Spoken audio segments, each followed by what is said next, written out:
A few days later, Ryan and his companions crossed the desert and finally arrived in Olivine City.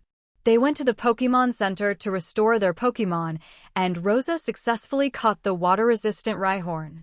Ryan and his companions had observed the Rhyhorn over the past few days, and while water-type attacks were effective against it, they only dealt slightly more than double the damage. Considering that Rhyhorn is a ground and rock type, it should be 4 times weak to water. But now water-type attacks only dealt slightly more than double the damage, demonstrating its unusual resistance to water. This Rhyhorn was Ryan's goal to learn from. Strong resistance meant more endurance, allowing for longer battles. If it weren't for Tyranitar's stubborn resistance, Ryan would have tried to teach it to swim. After all, it had already mastered surf, so what would it mean if it couldn't actually swim? Tyranitar, are you insane? After restoring their Pokémon, Ryan and his companions rushed to the Olivine gym and found Jasmine, but she refused to battle. I'm sorry, Amphi seems a little unwell for some reason. I'm worried about him, so I can't battle at full strength, Jasmine said apologetically. Amphi? Rosa asked curiously.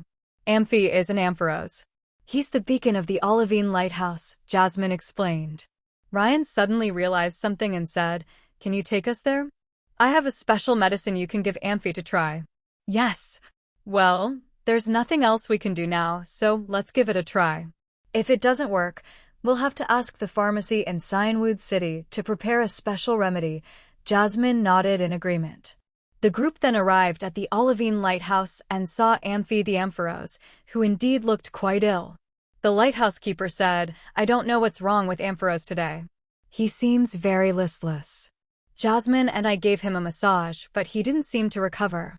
Ryan nodded and took out a bottle of special medicine from his backpack. After finding an energy restoration pill, he also fed Ampharos a few poffins that Ruby had made. After a while, Ampharos was fully revived. Thank you so much, Jasmine said happily. Now that Amphi has recovered, let's go back. I accept your challenge. Ryan smiled and nodded, and they returned to the Olivine gym. Jasmine stood in the arena and said, I'm Jasmine, the Olivine gym leader, and I specialize in steel-type Pokémon. I use 2 Pokémon, so that's no problem, right? No problem, Ryan said.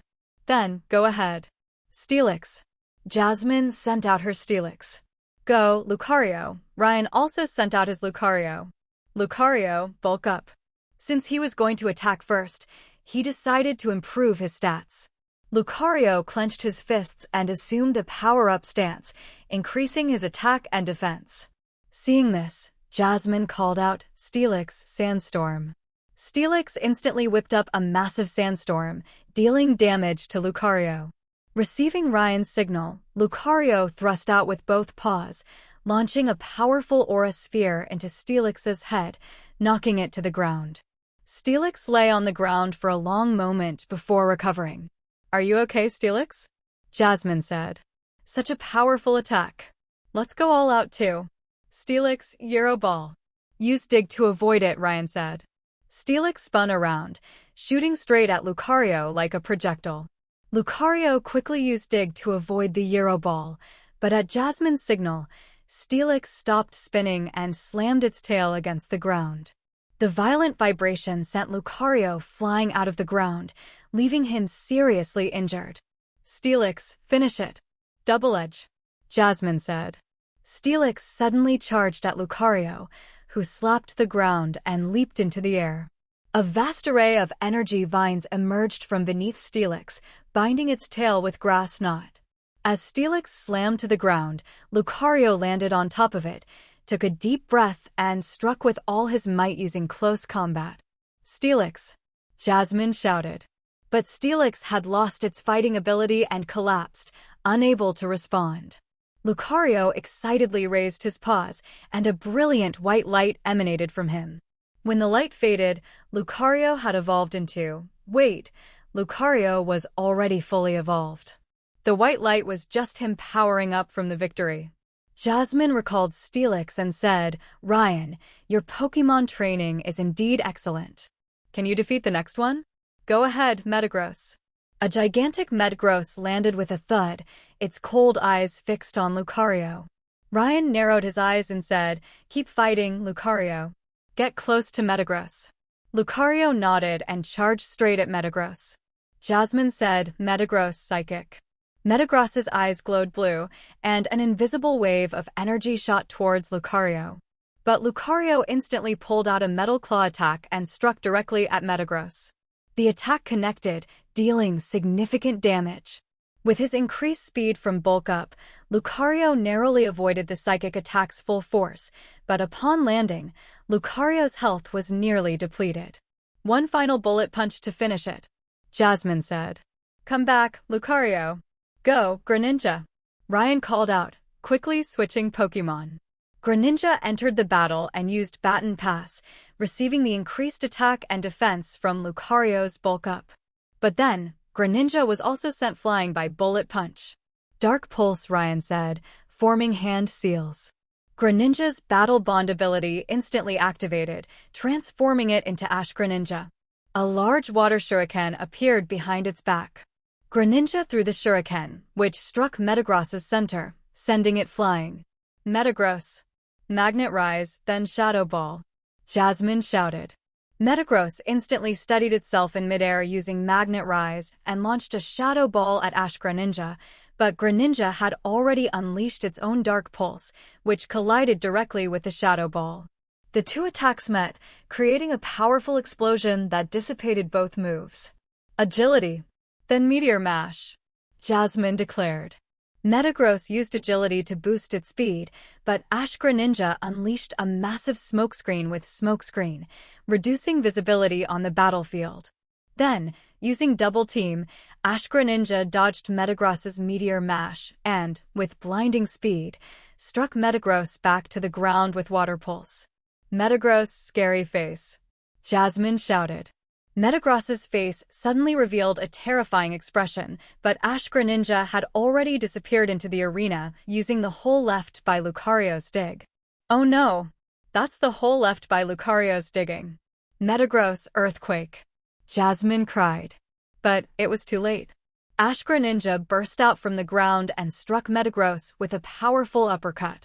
Then a hydro pump sent Metagross flying, rendering it unable to battle. Ryan released his Battle Bond transformation and exhaled deeply. Battle Bond mode was truly exhausting. Jasmine reluctantly recalled Metagross and said, "Congratulations, Ryan. This is the Mineral Badge, proof of your victory over the Olivine Gym." She then handed the badge to Ryan. Ryan thanked her and accepted it. He had obtained the Mineral Badge, meaning he only needed 3 more of the 8 Johto Gym badges. Cianwood City, a city in the sea surrounded by raging waves, Ruby said, reading from the sign. After battling the gym in Olivine City, Ryan and his companions took a break and immediately sailed to Cianwood City, just across the sea. Seeing Ryan eager to challenge, Rosa said with some concern, "Ryan, challenging 2 gyms in one day is a bit too much." "It's okay," Ryan said, flexing his muscles. "I'm full of fighting spirit. Besides, it's almost 4 o'clock in the afternoon. Let's finish the gym battle as soon as possible and go have a seafood feast." As he finished speaking, Ryan was about to head to the Cianwood Gym when he was immediately bumped into by a middle-aged man who rushed out from around the corner. Ryan rubbed his sore forehead and looked over to the man, who was also rubbing his forehead. He was shirtless, wearing only loose white training pants and accompanied by a Mahoke. "Hey, you're Chuck, the Cianwood Gym leader, right?" Ryan said. "Oh, you know me," Chuck said, straightening his back, though his protruding belly betrayed the effects of middle age. "Yes, I'm Ryan from Pallet Town. These are my travel companions, Ruby and Rosa. I'm here to challenge the gym," Ryan said. "Haha, you're most welcome. But first, have a good meal. I can already feel your muscles complaining of fatigue. A balance of work and rest is the best way." Chuck laughed. Without giving Ryan a chance to explain, he put his arm around his neck and led him towards his gym. Ruby and Rosa exchanged a glance, then reluctantly followed. Arriving at the Cianwood Gym, Ryan and the others also met Chuck's disciples and his wife. Chuck's wife served the food and said, "You're the challenger this time. Do your best to defeat my husband." Ryan and the other two were puzzled, but then they were drawn in by the aroma of the food. Chuck poured each of them a large bowl of rice and said with a laugh, "You're all still growing, so eat more and eat heartily." He began to eat, and indeed, he ate with gusto. He finished his bowl in no time, and then another large bowl. Ryan took a bite, and his eyes lit up. The food was delicious, just as good as his own cooking. It was low in fat and high in protein, and the other dishes were easily digested. This kind of cuisine was perfect for replenishing the stamina of both humans and Pokémon. However, eating too much could still lead to weight gain, as Chuck could attest to. After finishing 3 large bowls of rice, Chuck wiped his mouth and said, "I'm full. How about a digestion-enhancing battle?"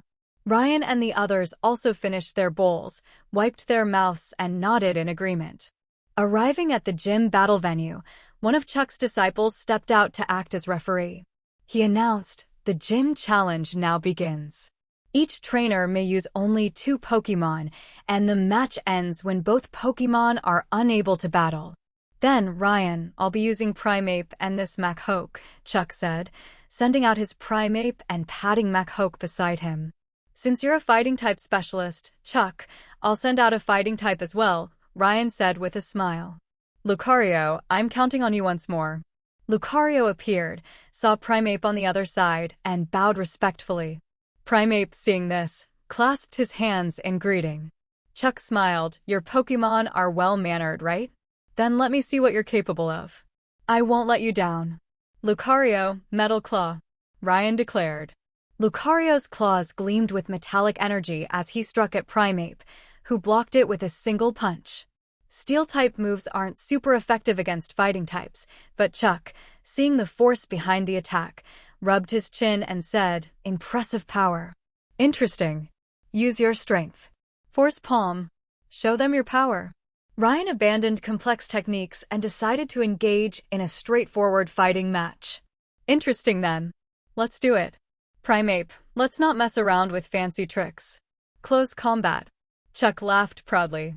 Lucario and Primeape's attacks clashed, with Lucario gaining the upper hand. Primeape retreated 2 steps, but Lucario remained steady. Then, Lucario unleashed a barrage of bullet punch attacks. "Counter it. Fight back," Chuck said. Primeape lunged with a brick break attack. Lucario ducked, countering with Force Palm, forcing Primeape back. Then, with a burst of speed, he reached Primeape and struck it with a double-handed close combat. Primeape also withstood the blow, swinging its fists at Lucario. The relentless fighting style made Chuck's disciples, Ruby and Rosa, chuckle. "Is this a Pokémon match? Why does it feel like a boxing match?" Under the continuous blows, Primeape was exhausted and collapsed, unable to fight. Lucario was also breathing heavily, and his eyes looked at Primeape with mutual respect. "Haha, come back, Primeape. Machoke, use Dynamic Punch." Chuck laughed, and Machoke began shadowboxing with Chuck, synchronizing their movements. Ryan shook his head. It's better not to imitate such training methods. Even though Ryan's current physical condition was quite impressive, he wouldn't dare to say that he could withstand Pokémon attacks directly. This also showed that Chuck was definitely a formidable martial artist in his youth. Otherwise, he wouldn't train like this with fighting-type Pokémon. "Come back, Lucario. It's your turn, Pheromosa." Ryan recalled Lucario and sent out his Pheromosa. "My Pheromosa is very powerful and extremely fast." "Chuck, you should be careful," Ryan said seriously. "Haha, bring it on." Chuck laughed. U-turn. Ryan started with a hit-and-run tactic. Pheromosa moved with blinding speed towards Machoke. Machoke narrowed his eyes and unleashed a dynamic punch, but Pheromosa had already struck and retreated before he could connect. Ryan activated his bond with Pheromosa, connecting telepathically. Pheromosa dodged Machoke's cross-chop and then lifted her leg, sending Machoke flying with a high jump kick. Machoke adjusted his stance in midair, then lunged forward upon landing, unleashing a bullet punch at Pheromosa. Pheromosa, at full speed, transformed into a streak of white light and, before Machoke could react, launched him into the air. "What? Such incredible speed!" Chuck exclaimed in astonishment. The white streak of light ricocheted off the surrounding walls, striking Mahoke repeatedly. Mahoke stood no chance and was knocked unconscious by Pheromose's aerial kick. He fell to the ground, unable to battle. Mahoke is unable to battle. So, challenger Ryan wins. Chuck's disciples stared at Ryan in astonishment, wondering how Ryan could possess such a powerful Pokémon. Accepting Chuck's storm badge, Ryan thanked Chuck. Chuck didn't mind, instead lamenting his lack of exercise lately and declaring he needed to begin his special training regimen again. Seeing that it was getting late, Chuck asked Ryan and the others to stay the night and leave tomorrow. Ryan and the other two readily agreed. Hey everyone, welcome to our channel, and thank you for your support. If there's a favorite novel on the channel and you want the next part, you're just one step away. Become a Patreon member and I can make it depending on your tier. Thank you for your attention. Early the next morning, Ryan and Chuck sparred on the beach. Ryan hooked his right arm around Chuck, simultaneously sweeping backward with his right foot and pinning him to the ground. "Stop," Chuck called out, sitting up and panting. "Alas, I can't resist getting old. I may be miles ahead of you in terms of technique, but physically you're already on par with me back in my prime." Ryan nodded. Chuck stood up and diligently taught him some grappling techniques, mostly practical ones. After practicing all morning, Ryan and Chuck returned to the gym. After breakfast, Chuck asked Ryan, "Where are you guys going now?" "I already have 6 badges, and I'm too short. I think I'll have to go back to Olivine City, then Acritic City, then on to Blackthorn City, and finally Mahogany Town. That way, I'll have all 8 badges," Ryan said after a moment's thought. Ruby and Rosa also nodded. This had been their original plan. Chuck took a sip of tea and said, "That's still going to involve some unnecessary travel. I suggest you go to the Whirl Islands first. There's going to be a World Cup there soon, so you can try it. From there, you can take a flight directly back to Acritic City." With that, Chuck handed the boat tickets to Ryan and the others, saying, "These are tickets to the Whirl Islands. You'd better go." Seeing Chuck's meaningful look, Ryan nodded and said, "I understand. I'll go." Bidding farewell to Chuck, Ryan pulled the bewildered Ruby and Rosa out of the Cinewood gym. Ryan searched his memory and seemed to recall Team Rocket capturing Lugia's child to threaten Lugia. The League certainly didn't know about this. They probably discovered Team Rocket's base in the Whirl Islands, which is why they sent Ryan on this trip. He glanced at the back of the ticket and saw, as expected, a small line of text, "Can't leave, need a favor." Judging by the handwriting, it was Lorelai's. Ryan truly considered Lorelai a mentor, so as long as Lorelai's request didn't violate his principles or harm his interests, Ryan would do his best to help. After boarding the ship bound for the Whirl Islands, Ruby spoke. "It's about the League, right?" "Yeah," a friend asked, "so I had to help." Ryan leaned on the railing, enjoying the sea breeze, his mind wandering. Rosa looked from Ruby to Ryan, bewildered, and asked, "What are you talking about?" Ryan and Ruby smiled in silence, leaving Rosa a bit irritated. After sailing for several hours, the ship finally landed at Blue Point Isle in the Whirl Islands in the evening. Landing in the largest port city, Ryan and his companions were greeted by bustling activity as they disembarked. The 3 of them went to the Pokémon Center to recover their Pokémon and then registered for the World Cup. Ryan looked at Rosa and said, "Rosa, aren't you joining us? It seems you only brought your superior with you on this trip. We haven't even seen your other main team members yet." As for water types, I have a Swanna, but as for main team members, I don't think I have any strong water type specialists," Rosa said sheepishly.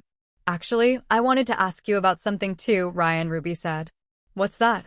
Ryan asked curiously. "Why do you train Pokémon so quickly?" Ruby said seriously. "Rosa and I have seen your Pokémon level up incredibly fast, Ryan. For us, even if we battle frequently, we might not earn enough experience points to level up our Pokémon significantly, but your Pokémon seem to grow so quickly. Do you have any secrets?" Ryan was speechless. Did he tell them he had a system? Ryan organized his words and said, "Well, it's just that I frequently battle wild Pokémon, so I gain experience quickly. After all, no matter how weak a Pokémon is, it still gives some experience." Ryan wasn't exaggerating. Currently, Ryan's Pokémon only gained a base 1 point of experience when defeating Pokémon below level 30, and that was even with his system that multiplied experience by 8. Experience from weak Pokémon? Ruby and Rosa exclaimed. Ryan was bewildered. Ruby excitedly asked, "Does it mean even Pokémon 10 levels lower give experience?" Ryan nodded, causing Ruby and Rosa to gasp. Rosa then explained that their Pokémon generally only gained experience when defeating Pokémon of the same or higher level. A level difference of more than 5 levels meant no experience, and above 10, nothing at all. Ryan was stunned. Even without his system, experience was still guaranteed. There was no such thing as no experience. After a moment, Ryan guessed it was probably a system advantage. Of course, Ruby and Rosa could only attribute this to Ryan's unique abilities. This made Ruby and Rosa envious, but there was nothing they could do. After registering their information, Ryan and his companions planned to rest for the night at the Pokémon Center. The next day, they would head to the tournament location on Red Rock Isle, one of the 4 main islands in the Whirl Islands archipelago. However, their true destination was Silver Rock Isle, the final island, which would likely take several days to reach. Just as they had been assigned their rooms, Celebi called Ryan over, chirping softly. Ryan nodded seriously and said, "Well, since you've asked us to go, let's go." Leaving Ruby and Rosa to sleep, Ryan went to the dock and sent out Gyarados. Leaping onto Gyarados' back, Gyarados carried Ryan and, following Celebi's guidance, swam towards a small reef in the distance. By the time they reached the reefs, it was already completely dark. It was summer, so it got dark relatively late. Seeing that it was already 9 o'clock, Ryan asked, "What does it want us to do?" Celebi shook its head, indicating it had no idea. It had simply received a psychic message asking Celebi to bring Ryan to this location. Ryan had no choice but to recall his Gyarados and sit down on a rock, quietly awaiting the arrival of whoever had summoned him. Time slowly slipped by, and just as Ryan was losing his patience, an even darker, enormous shadow swam towards him from the pitch-black waters. He muttered to himself, "Here it comes." Then the shadow slowly emerged from the water, revealing its silvery white form. He whispered, "Is this Lugia?" Lugia, the legendary Pokémon said to be the guardian of the seas. Legend has it that due to its overwhelming power, it is forced to dwell quietly at the bottom of the deep ocean. But observing this legendary Pokémon up close, sensing its imposing aura, he couldn't help but think, the presence of this legendary Pokémon is truly overwhelming for ordinary people to handle. Furthermore, by comparison, Ryan discovered that this Lugia seemed far more powerful than any other legendary he had ever encountered, including Mukwo, Primal Groudon, and even Celebi. But before Ryan could finish his thought, Lugia called out softly a few times. After hearing this, Ryan's face instantly darkened. He gritted his teeth and squeezed out 2 words, "Team Rocket." On the second day, Ryan and the other 2 arrived in Azure Town, preparing to board a boat for Red Rock Isle. Ruby, observing the somewhat dejected Ryan, asked curiously, "Ryan, what's wrong? You haven't been in high spirits since last night." "Nothing, just feeling a bit down," Ryan replied. He pulled a silver feather from his pocket and held it up to the sunlight, where it shone with a silvery white glow. This was the reward for collecting Lugia's information in his Pokédex quest. Last night, Lugia had summoned Ryan simply to inform him that it had given birth and was currently raising the young Lugia near Silver Rock, a small island in the Whirl Islands. The League had informed Lugia that Ryan was accompanied by several legendary Pokémon who might attempt to capture a young Lugia, so Lugia had made a special trip to discuss the matter with Ryan. This was also what frustrated Ryan. According to Lugia, the League had apparently passed this news to every legendary Pokémon clan they could reach. He probably had to start with fully grown legendaries if he wanted to befriend them in the future, forget about young ones. Fortunately, the feather the system had given him was a consolation prize. With it, Ryan could ask Lugia for a favor. He hadn't dared to tell Lugia that Team Rocket's underwater base was probably also on Silver Rock Isle, so he still had to go. But Lugia would probably be able to sense him there, since Celebi was still perched on his shoulder. Legendary Pokémon still had a sense of connection, and that was to keep them from intruding into each other's territory. Seeing Ryan staring at the feather, Rosa said, "Oh, Ryan. The World Cup will be around for another 8 or 9 days. Where should we go first?" "First, to Yellow Rock Isle," Ryan said, putting the feather away. "We'll meet someone there, then take a boat to Silver Rock Isle. By the time we've sorted things out, the tournament will probably be starting soon, so it won't be too late to go to Red Rock Isle to compete." The boat to Yellow Rock Isle arrived, and Ryan and the other two boarded, arriving at Yellow Rock Isle by noon. Yellow Rock Isle wasn't much of a tourist destination, but it did have aquaculture, with many fruit trees and other things. It was also famous for its handicrafts made from the horns of Corsola. The crafts were truly excellent, and Ryan and his friends bought some. After lunch at a restaurant, Ryan called to confirm the meeting place. Upon arriving, they encountered a muscular man on the beach. Ryan was a bit surprised and asked, "Champion Bruno, why are you here?" Bruno glanced back at Ryan, nodded, and said, "The league has sent me here to help you. We hope to resolve this quickly." Ryan walked over and said, "I'm fine with quick, but how are we going to get there? And what's the battle plan?" "We'll go there by submarine and then engage in direct confrontation," Bruno said without hesitation. Ryan and the other two were speechless. "You call that a battle plan?" It just meant an all-out attack. But thinking about it made sense. With an Elite 4-level expert at the helm, the personnel in that secret base probably weren't too powerful. Ryan felt at ease and let Bruno lead the charge. The rest of them could just provide support from behind. Bruno then gave a few instructions, and only then did Ruby and Rosa realize what they were going to do. Bruno made a phone call. A submarine emerged from the sea nearby, and then a motorboat was launched, taking Ryan and Bruno aboard. The submarine was a small space. Besides the pilot, there were 3 other combatants, totaling 8 people, including Ryan and his crew. Ryan was speechless. Only 7 could fight. Bruno was truly skilled and daring. With such a small crew, he dared to invade Team Rocket's base. Ryan was in awe. A rather dull journey followed. After a day, the submarine finally reached the waters near Silver Rock Isle. "Finally here?" Ryan asked. "How do we attack?" After all, they were underwater. Were they supposed to swim across? "Just ram it," Bruno shouted. Ryan's mind raced. The submarine slowly advanced, eventually spotting the underground base. But the base's personnel had also spotted the submarine. Several submarines emerged from the base, firing torpedoes and other weapons at Ryan and his crew. "Don't worry. This is a massive League-built ship. It's very sturdy," Bruno shouted. "Go full throttle, ram it." The pilot replied, then drove full throttle towards the base. Several torpedoes struck the submarine, causing it to stagger, but this did nothing to hinder its progress. Then, at full speed, the submarine smashed through Team Rocket's base and charged into it. Ryan and his companions immediately emerged from the submarine, watching the water pouring into the base. He realized that this must be the sealed area where Team Rocket's submarine had been stationed. The water would flood in quickly, and it would likely be completely submerged. "Gyarados, use Hyper Beam to clear a path." Ryan dispatched his own Gyarados. Without a word, Gyarados used a Hyper Beam to blast a massive hole through a wall. Ryan and his companions, wearing wetsuits, leaped onto Gyarados, who led the charge into the base. "The water's going to flood in soon, so we need to move quickly," said Bruno. "I'll lead the charge, and you guys cover me." Bruno then unleashed his incredible strength, using Machamp, Hitmonlee, and Hitmonchan.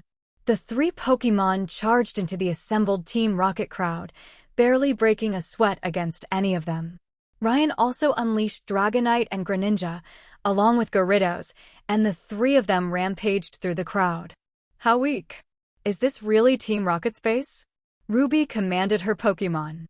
Ryan was also skeptical. The Team Rocket members here were simply too weak.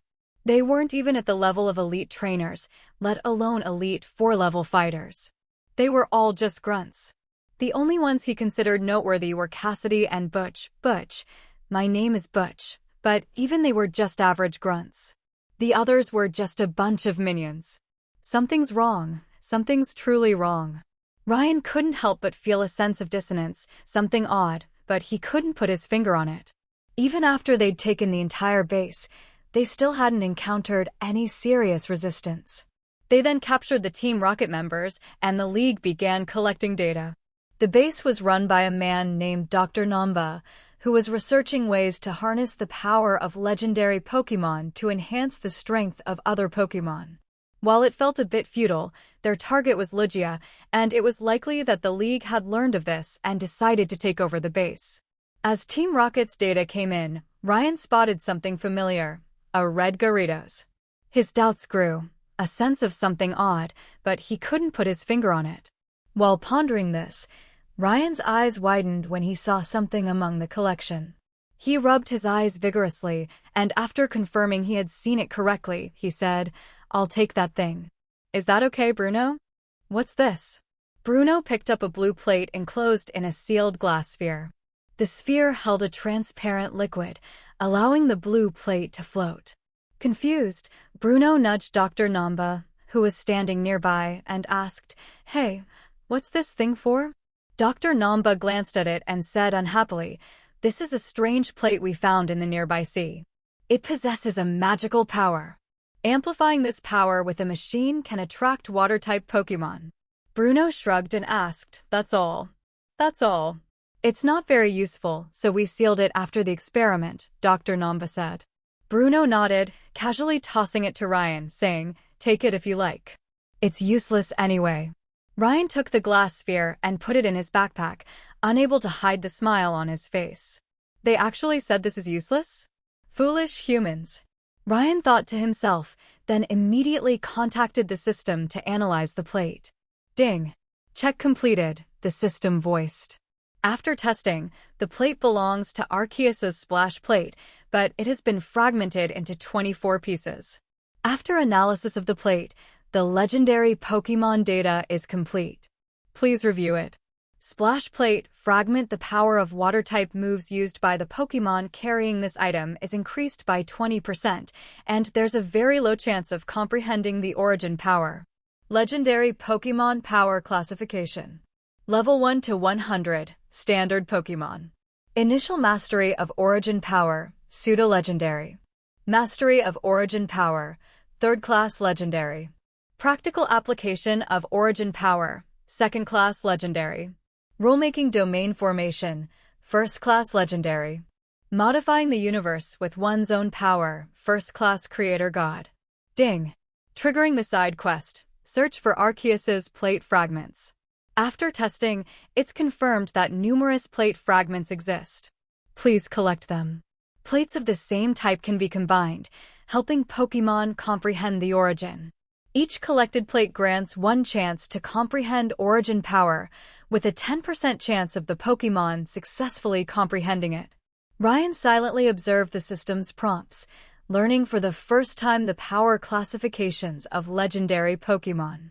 According to the system's classification, Mutwo and Shalevi were considered pseudo-legendaries. The Team Rocket Mutwo that had taught them was only a third-tier legendary. It seemed those ancient legendary Pokémon truly possessed the power to devastate the world. Without a clear vision of the path ahead, it's easy to lose your way. Without a clear understanding, Ryan had to admit he was truly looking at the world from a narrow perspective. Only when one truly understands power can one recognize one's own shortcomings. Ryan silently resolved to make his Pokémon reach the pinnacle of the world. Bruno looked at Ryan with some confusion. What's wrong with this kid? He seems so much more mature all of a sudden, his old carefree attitude gone. But that's a good thing, Bruno thought. At least Ryan has grown up a bit. While continuing to receive data from Team Rocket, the League personnel found the control room and sealed all the passages on the ground floor to prevent further influx of seawater. Ryan was also assigned to catalog the Pokémon of the Team Rocket grunts, which he actually enjoyed. After checking the Pokémon of these grunts, they were indeed low-level, all of them of mid to low quality, with only one high-quality specimen. They handed them all over to the League personnel. Ryan and his companions had nothing else to do, so they said goodbye to Bruno and left. League follow-up personnel also arrived at Silver Rock Isle. They boarded their speedboat and arrived at the island's main beach. Although they were on the island, follow-up work continued, and the League personnel couldn't let Ryan and his companions leave just yet. Ryan and his companions didn't mind. Since the situation here was resolved, there wasn't much left for them to do. So, the three of them headed to the beach and started fishing. Ryan took out his super rod and gave Rosa and Ruby a good rod each. The three of them began fishing by the sea. Rosa was quite interested. After all, she didn't have any water-type powerhouses yet, so catching a good water-type Pokémon would be great. So, I'll leave it to you, Ryan, Rosa said. Ryan frowned. Why are you asking me to catch a Pokémon for you? Can't you fish yourself? Who made you such a great fisherman, Ryan? Ruby said with a grin. Ryan's face flushed. He couldn't say he'd won by cheating. With 2 dry coughs, Ryan said, leave it to me then. He cast the hook, and 3 minutes later, a top-quality Corsola took the bait. Rosa was thrilled, so Ryan sent Greninja to capture it. He also gave Greninja the Splash Plate fragment to test its power. The Splash Plate could be integrated into the body of a Pokémon, saving Ryan the trouble of processing the plate. With the Splash Plate, Greninja's water pulse was incredibly powerful, instantly knocking out the Corsola with a single shot. Even Ruby and Rosa looked at him with awe. Ruby asked Ryan curiously if he had given Greninja something new. Ryan replied that no, perhaps Greninja had just had a breakthrough in training. He couldn't possibly tell them about the Splash Plate, so he deflected. After catching this Corsola, Ryan cast his line again. 2 minutes later, he hooked a mid-quality Corsola. He'd caught it. He cast his hook into the water again. 3 minutes later, he hooked another Corsola. He'd caught another Corsola. He'd done it again, and it was still a Corsola. Even Ruby and Rosa caught Corsola too. This must be a Corsola colony, Rosa said, watching Ryan catch each one. Ryan captured another mid-quality Corsola and said with a sullen face, let's change places. This spot is too weird. Ruby and Rosa nodded in agreement. Then the three of them moved to a remote shoreline. This time, they cast their lines and finally caught a mid-quality Remoraid instead of a Corsola. A little later, Rosa had better luck, landing a top-quality Gorbis. The Gorbis resembled a pink, eel-like creature with a long, narrow mouth and 2 shell-like structures covering its chest, giving it a mermaid-like appearance. The Gorbis also had a fin, tipped purple, like a tendril, on its head. A similar, but shorter, fin was on its tail. 2 small eyelashes flared above each eye. The Gorbis's tail had 2 bright stripes surrounding the purple fins. Rosa was quite taken with the Gorbis and immediately used her superior to weaken it before capturing it. Ruby, on the other hand, didn't seem interested. He hadn't found any Pokémon he liked. After all, he was pursuing a dual path as a trainer and a coordinator, so he was very selective about Pokémon's appearance. His water-type ace would be the Milotic that Champion Wallace had shown him. Ryan knew Ruby's dream and didn't have the heart to discourage him. His future water-type ace would be Swampert. He would also have Milotic eventually, but it would still be secondary to Swampert. Suddenly, Ryan's fishing rod bent sharply. Ryan knew a large creature had taken the bait, probably a Gyarados or something similar. Ryan pulled hard with both hands, and a silver-white figure was yanked out of the water. Seeing the silver-white figure, Ryan's face fell, and he said with a wry smile, Lugia. Ryan put little Lugia down. Little Lugia looked at him with a dazed look, then, unfazed, came up to him and called out. Celebi flew over to little Lugia, patted its head with his little hand, and whispered soothing words. Ryan also playfully took out a few poke blocks and fed them to little Lugia. It seemed that little Lugia was also a foodie. It turned out that Lugia was out foraging for food, and little Lugia was hungry, so he smelled the food and came over, and was also caught by Ryan. Rosa and Ruby also came over to look at little Lugia and touch its head. Rosa smiled and said, so this is Lugia, the legendary guardian of the seas. But didn't Kyogre create the ocean? Ruby asked. It's just what people call it, Ryan said, stroking little Lugia's head. Lugia often rescues people who fall into the water, and since he lives in the ocean, he's revered as the guardian of the seas. But his types are psychic and flying, which have nothing to do with water. After feeding little Lugia, it lost its fear of people and crouched beside Ryan and the others, watching them fishing. He'd even try to eat a little from the poke blocks used as bait, his innocent expression quite endearing. After a while, Ryan and the others felt a sense of pressure. Ryan patted little Lugia and said, "Your mother is here. Go back quickly." Little Lugia, somewhat reluctant to leave, nudged Ryan's body, then flew into the sea and disappeared. "Lugia, this place isn't safe anymore. We just wiped out a secret base of Team Rocket, and word of your presence has probably spread. If you want to leave, go to Pallet Town. I have 2 legendary Pokémon there, but they're not yet very powerful. You can help train them. Besides, it's a League-protected area, so no one will attack little Lugia. Even if someone does, you'll have a few helpers, isn't that better?" Ryan said. Lugia roared loudly beneath the waves, and then there was no more movement. Ryan nodded, stood up, and said, "Let's go and see how Bruno is handling the situation. If it's almost done, let's go to Red Rock All first. It'll be a good opportunity to train for the World Cup." Rosa and Ruby nodded, and the 3 of them left to inquire if they could leave. After receiving the news that they could leave, Ryan and his companions asked the League for a small boat to Red Rock Isle. The League sent a member in a small boat to take Ryan and his companions to Red Rock Isle. A few days later, Ryan and his companions arrived at Scarlet City on Red Rock Isle, riding Gyarados. It wasn't that they wanted to ride Gyarados, it was simply unavoidable. On the first day of their boat trip, Ryan and his companions were caught in a storm. If Lugia hadn't been so far away, Ryan and his companions would have been in serious trouble. After rescuing Ryan and his companions, Lugia thanked him and planned to depart for the waters near Pallet Town. Ryan and his companions then had to ride Gyarados to Red Rock Isle. The days of travel had exhausted Gyarados. After all, Gyarados wasn't a dedicated riding Pokémon like Lapras, so exhaustion was inevitable. "I'm sorry, the League ship will be here to pick me up in a couple of days. Thank you for your help," the League member said. "It's okay. It was a natural disaster, after all, something no one could have predicted," Rosa said. Rosa's Gorbis had saved him, otherwise he would have been swept away by the waves. Ryan parted ways with the League member and went to the Pokémon Center in Scarlet City to register for the tournament. Afterwards, they found a room at the Pokémon Center and settled down there, awaiting the World Cup. 2 days later, Ryan was exercising on the beach when a familiar voice called out from the distance, "Hey, Ryan." Ryan turned and saw it was indeed Ash and his group. Ash ran over, grinning. "Ryan, you're here for this tournament after all. I'm telling you, I've gotten really strong." Misty and Brock also approached, and Misty said, "Ryan, I'll be participating this time too.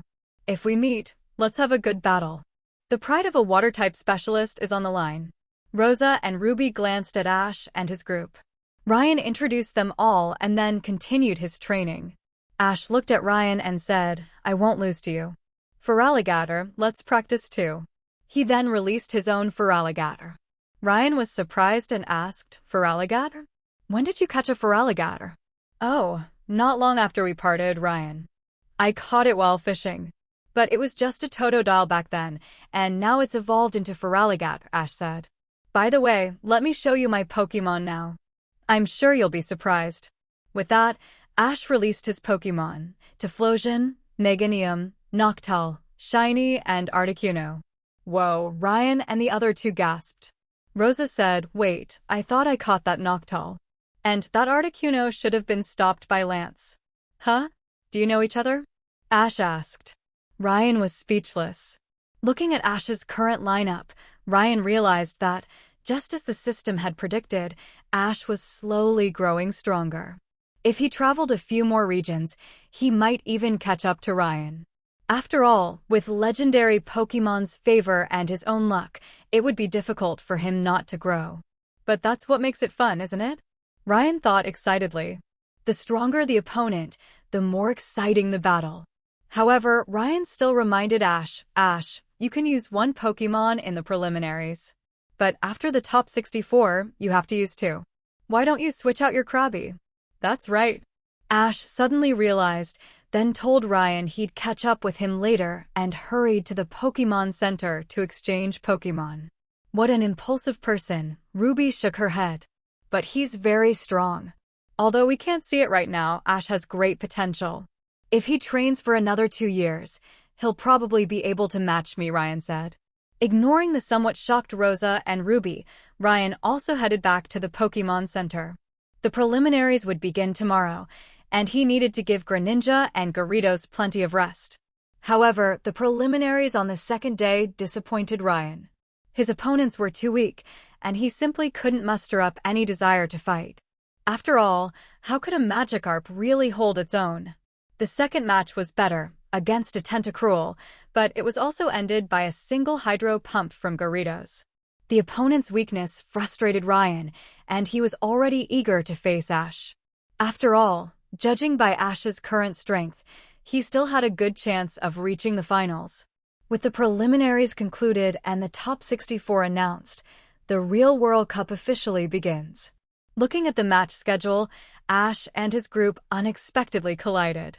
Misty and Ash were in the third match of Group B, while Ryan was in the second match of Group E. They wouldn't meet until the finals. The round of 32 match was in full swing. After Ryan finished his Group E match, he and the other two arrived at Group B, just in time for Ash's match against Misty. After finding Brock, Ryan and the other two sat down. He glanced at the 3 Team Rocket members working as snack vendors, hoping they wouldn't cause trouble, or else he wouldn't mind throwing them out. "It's about to start," Brock said. Ryan and the others also focused on the match. Misty sent out her Politoed, while Ash sent out Kingler first. Politoed, Bubble Beam. Misty took the initiative. Kingler, block it with Crabhammer, then strike the water. Ash shouted. Politoed immediately used Bubble Beam at Kingler, whose massive claw glowed white, blocking the Bubble Beam. Then the claw slammed down hard on the water. The energy from Crabhammer's attack formed a shockwave that traveled across the surface and hit Politoed, sending it flying. Oh, Crabhammer is a water-type move. It focuses water energy on the claw for offense and defense, greatly reducing the damage from the Bubble Beam. Quite a strategy, Ash, Ryan said, stroking his chin. His eyes lit up at Ash's performance. Indeed. Ash has truly grown tremendously since the Indigo League, Brock said. Ruby had already taken out her notebook, meticulously taking notes.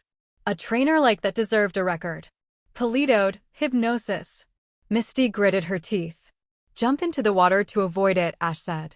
Politoed's hypnosis was activated, and Kingler dove into the water to avoid it.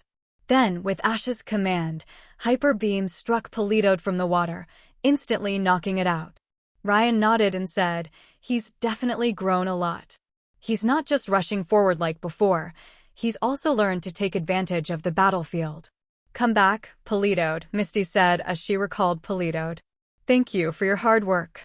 Now, it's time to go, Psyduck." Quack. A dazed Psyduck appeared on the field. Ash said solemnly, "It's Psyduck then." Kingler, stomp. Ryan looked at Ash's serious expression and asked Brock, why is Ash so nervous? Because Misty taught Psyduck to swim, Brock said seriously. Ryan shuddered and sighed. Ash, you're on your own. Learn to swim. Rosa asked, confused. What do you mean? Ruby looked at Ryan curiously. Ryan explained, Misty's Psyduck has enormous potential, especially its psychic powers.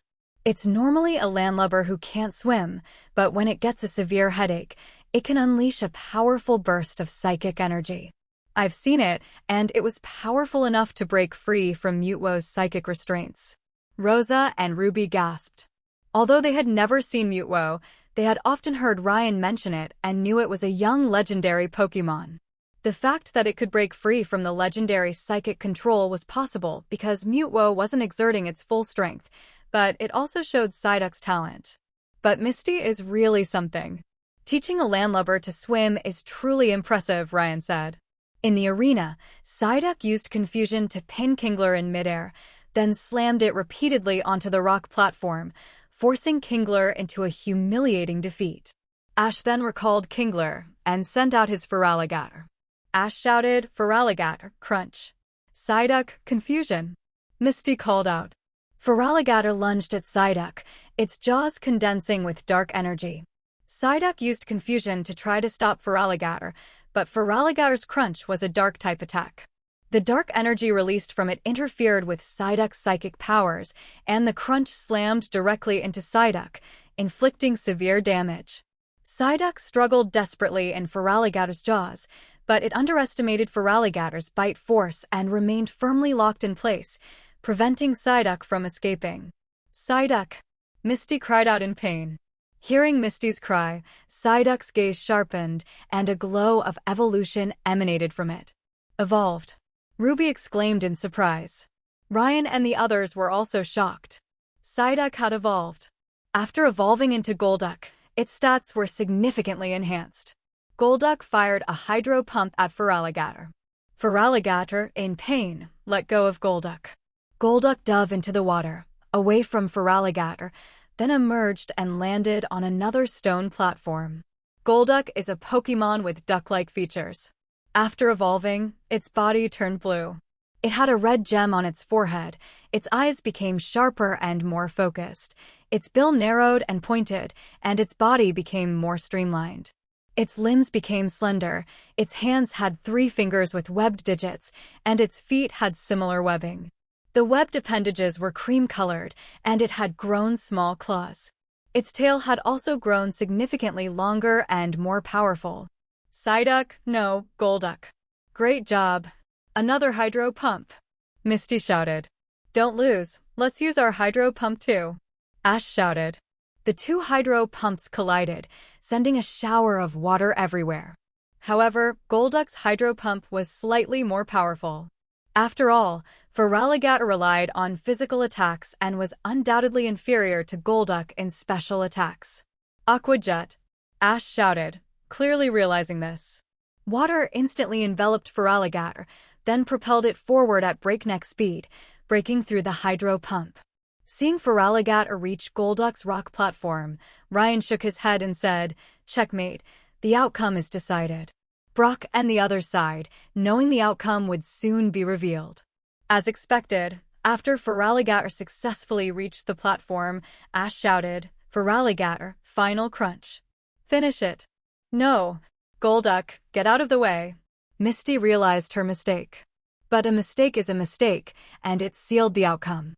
Golduck had already been wounded by Feraligatr's crunch, so how could it have dodged in such a short time? It was caught in Feraligatr's jaws once more, a vicious bite that completely knocked out Golduck. Golduck is unable to battle, so this round goes to Ash, the referee declared impartially. "Thank you for your hard work, Golduck," Misty said as she recalled her Golduck. "Even though I lost, your evolution is the best gift you've ever given me." Ryan stood up and said, "Let's go. I've seen how much Ash has grown. He'll probably not lose in the next match. See you in the finals." Brock looked at the 3 departing figures and smiled. It seems Ash's growth has motivated Ryan. Although Ash is no match for Ryan right now at Ash's growth rate, he'll soon catch up and possibly even surpass him. As Brock had said, Ash's growth had indeed motivated Ryan, but not in the way Brock had imagined. After learning about even stronger realms from the system, Ryan no longer held himself in high esteem. Acknowledging one's own weaknesses allows one to become even stronger. A few days later, Ryan easily made it to the finals, and Ash also advanced through the ranks. The finals were about to begin. Ryan and Ash arrived at the competition venue. Looking across at Ash, Ryan sighed. As expected, "I'm going to face you, Ash." "Hee. I told you I've become very strong," Ash said. At the referee's command, Ryan and Ash each sent out their Pokémon. Ryan sent out Gyarados, while Ash once again sent out Kingler. "Well, let's strike first," Ash said. "Kingler, Bubble Beam." Ryan said, "I'll borrow a page from your book, Gyarados, Twister." Kingler sprayed a large amount of foam at Gyarados, but Gyarados quickly spun, forming a tornado. The tornado absorbed a large amount of water, becoming a waterspout. The waterspout enveloped Gyarados, and the bubble beam had no effect on the waterspout, unable to penetrate its defenses. "Kingler, Vice Grip." Ash gritted his teeth. Kingler fired a powerful beam of energy from its claws, piercing the waterspout. But after the waterspout dissipated, Gyarados had disappeared from the surface. In the water. Kingler, dive in and attack with Crabhammer. Ash shouted. Ryan smiled. After using Twister, Gyarados had retreated underwater and begun using Dragon Dance. It took quite a while, considering Gyarados was quite powerful now. Gyarados, Aqua Tail. Ryan shouted. Gyarados launched a massive wave in the water, its tail colliding heavily with Kingler's Crabhammer. Kingler was then ejected from the water, slamming hard into a stone pillar before bouncing back and landing on a rock platform. It's over, Ryan said confidently. Kingler, come on. Stand up. You can do it. Ash cheered Kingler on. Then, under Ryan's astonished gaze, Kingler stood up. Ryan rubbed his eyes. How could Kingler stand up when its HP was clearly at 0? This didn't make sense. System, scan Ash for me. Ryan secretly contacted the system. Something felt off. Ding. Scan completed, the system announced, then displayed Ash's information. Character: Ash Ketchum. Gender: male. Age: 11. Height: 160 centimeters. Weight: 46 kilograms. Strength: 10 to 300. Stamina: 10 to 999. Intelligence: 10. Spirit: 30. Special powers: Aura Guardian. Hoa's Blessing, Suicune's Blessing. Hoa's Blessing. When Ash encourages a Pokémon in battle, there's a chance to restore its health and a small chance to restore its combat capabilities. Suicune's Blessing. When Ash encourages a Pokémon in battle, there's a chance to grant it immunity to status conditions. Ryan looked up at the sky in silence. What the hell is this? Ash is the one cheating. Gyarados, Hurricane. Ryan wasn't going to give Ash another chance. Gyarados leaped from the water, unleashing a powerful gust of wind from its mouth at Kingler. But Ash ordered Kingler to dive into the water to avoid it. Rain Dance, then Thunder to end it. Ryan said. Gyarados unleashed a blast of energy into the air, and dark clouds gathered as rain began to fall. Now, Kingler, use Guillotine to finish off Gyarados. Ash called out. Kingler leaped high from the water, its massive claw clamping down toward Gyarados. Ryan smiled and said, "This is the moment I've been waiting for." Gyarados, Thunderbolt. Gyarados erupted in intense lightning. While Gyarados' special attack wasn't particularly strong, it was more than enough to deal with Kingler's low health. Before Kingler could even reach Gyarados, it was struck by the Thunderbolt, falling into the water, its body charred and knocked out. Kingler is unable to battle and Gyarados wins. Ash, please send out your next Pokémon, the referee announced. Come back, Kingler, you did great, said Ash. Now it's time for Feraligatr. Ryan also recalled his Gyarados and said, then I'll give it my all to Ash. Go, Greninja. Greninja appeared on the competition platform, quietly observing Feraligatr and Ash before him, a focused look in his eyes. Ryan then formed hand seals, unleashing the full force of his bond. Greninja was instantly enveloped in a stream of water. The water dissipated, revealing Bond Greninja on the platform. I couldn't ask for more. Feraligatr. We have to give it our all to. Ash said excitedly. Feraligatr, Aqua Jet. Feraligatr, enveloped in water, charged directly at Bond Greninja. Bond Greninja remained calm, its hydro pump firing directly at Feraligatr. The powerful hydro pump was beyond Ash's imagination. Feraligatr crashed into the hydro pump but was no match for it. He was directly knocked away and slammed heavily against the stone pillar, sliding powerlessly into the sea. Ryan's Greninja has become even stronger. Ash's eyes narrowed, knowing that the fight was going to be difficult. After all, his Feraligatr's speed was no match for Greninja, and now that its hydro pump was so powerful, a head-on confrontation with Greninja would be suicidal. Then we'll have to go all out. Feraligatr, thrash. Ash declared. Feraligatr instantly leaped from the water, swinging its powerful limbs at Greninja, completely disregarding its own defenses and simply charging forward. Greninja drew its water shuriken, and Feraligatr's thrash slammed into it. After a few blows, Greninja instantly dissipated, leaving Ash and Feraligatr stunned. Then Ash realized what was happening and shouted, "Oh no! It's a double team!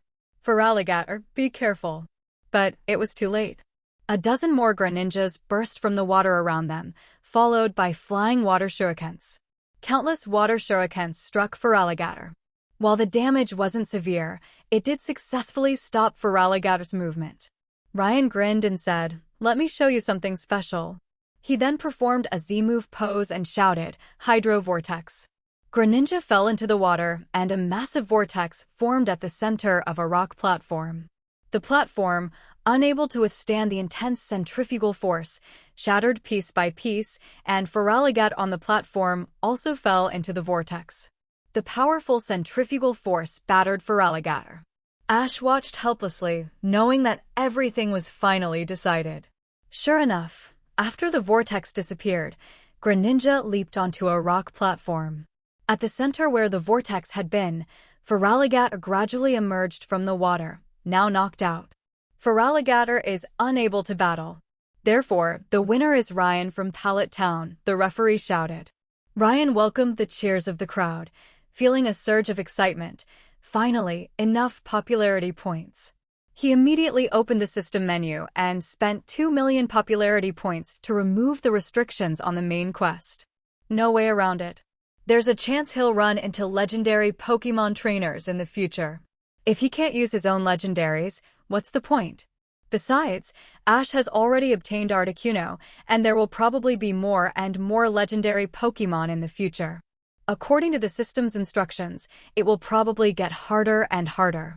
Maybe he'll only be allowed to use new Pokémon to challenge the Pokémon League. Ryan still has some self-awareness.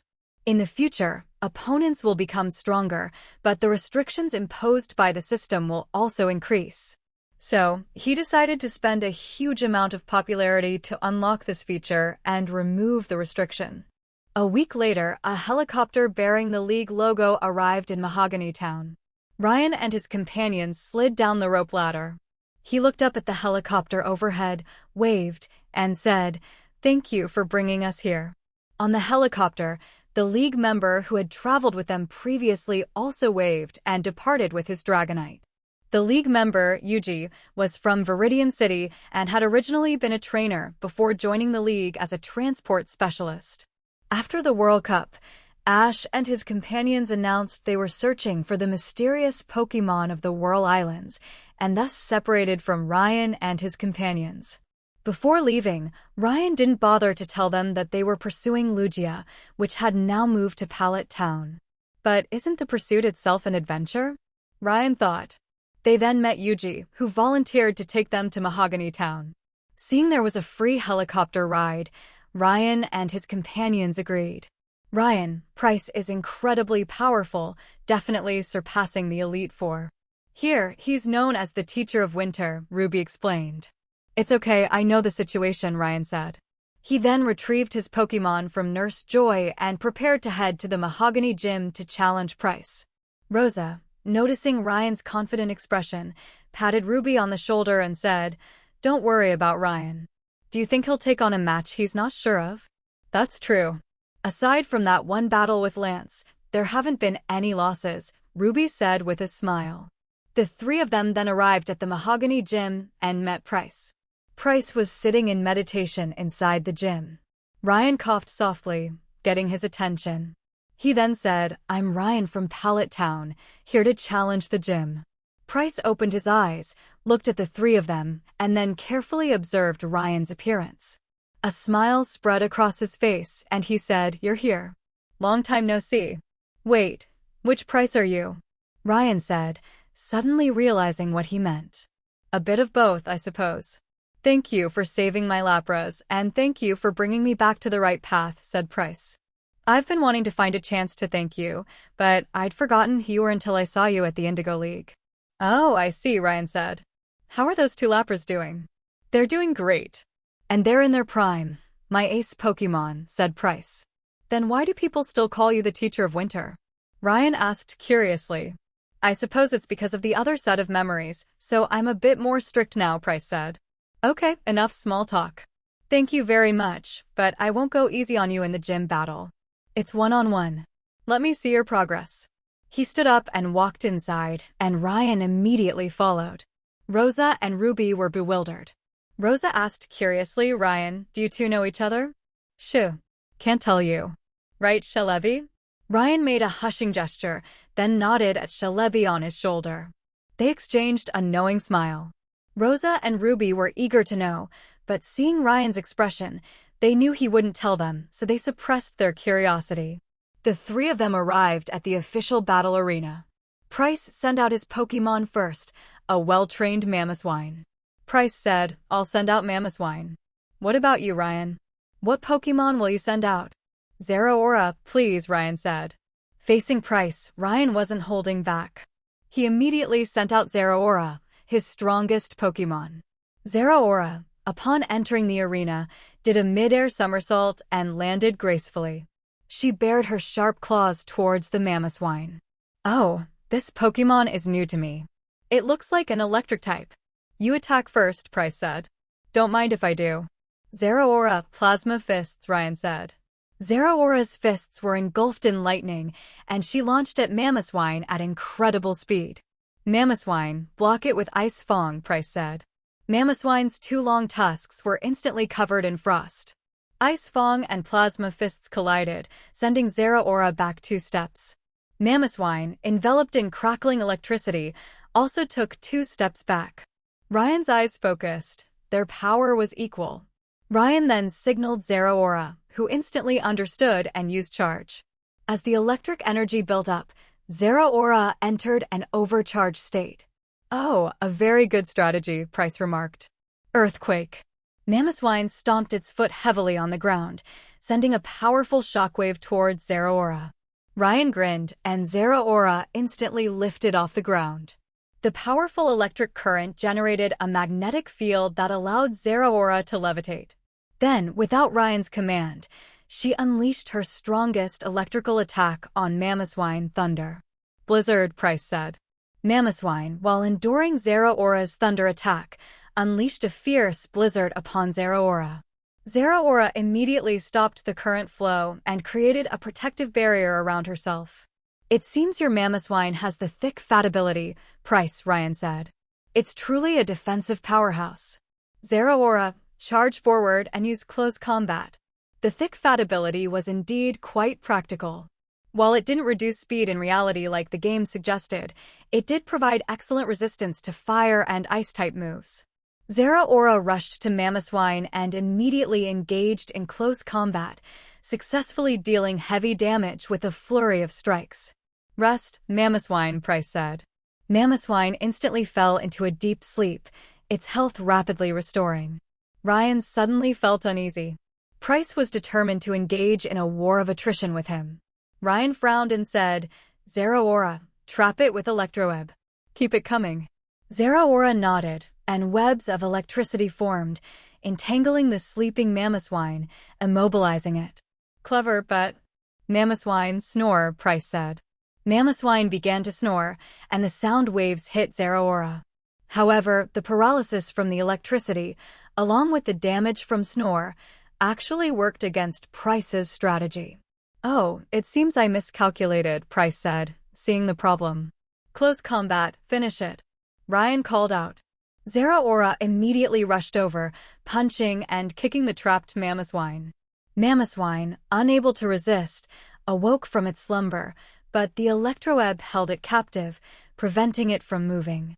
Mamoswine was overwhelmed by Zeraora's strikes, rendering it unable to battle. Price recalled Mamoswine, sighed, and said, I was careless.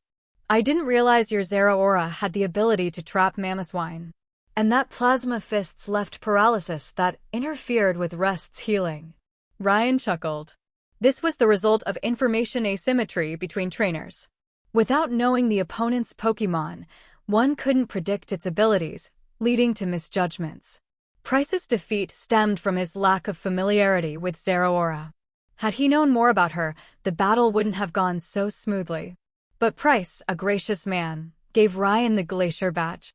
This was his 7th badge, just one more needed to qualify for the Silver Conference. After the gym match, Ryan and the others didn't rush to the next gym. Ryan stayed behind to consult Price about Pokémon training. Price's suggestions were good, but Ryan felt something was missing.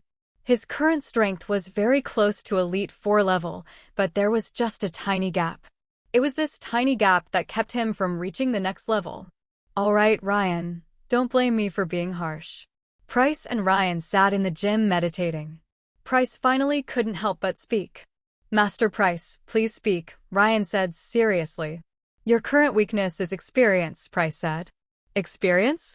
But my Pokémon are battle-hardened and have no shortage of experience. I've commanded them in countless battles, so I have no shortage of command experience either, Ryan said with some distress. You're missing the point. Price tapped Ryan on the head with a look of disapproval. You're certainly not lacking experience in high-level matches, but what you lack is experience in low-level matches. Low-level experience? Ryan pondered, as if realizing something. That's right.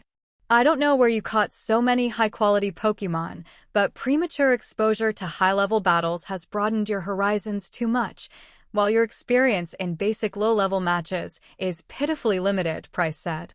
The most important thing is always the foundation. Without a solid foundation, even the highest achievements are castles in the air and will not withstand the test of time. But are low-level matches really that important? Ryan asked. My current Pokémon can probably defeat several teams of low-level Pokémon on their own. What's the point of battling them? You're missing the point. The most basic skill training is about mastering each move and then developing various techniques for using those moves. Your current combat style is too straightforward and there's no technical finesse at all, Price said mercilessly. Mastering the moves is one thing, but on the other hand, the quality of your Pokémon is too high, which means you're not good at battling from a disadvantage. This is also a huge flaw. No one can be lucky all the time. If you really meet a strategic trainer, you will lose. Price looked at Ryan, who was lost in thought, and then glanced at Ruby, who was taking notes beside him.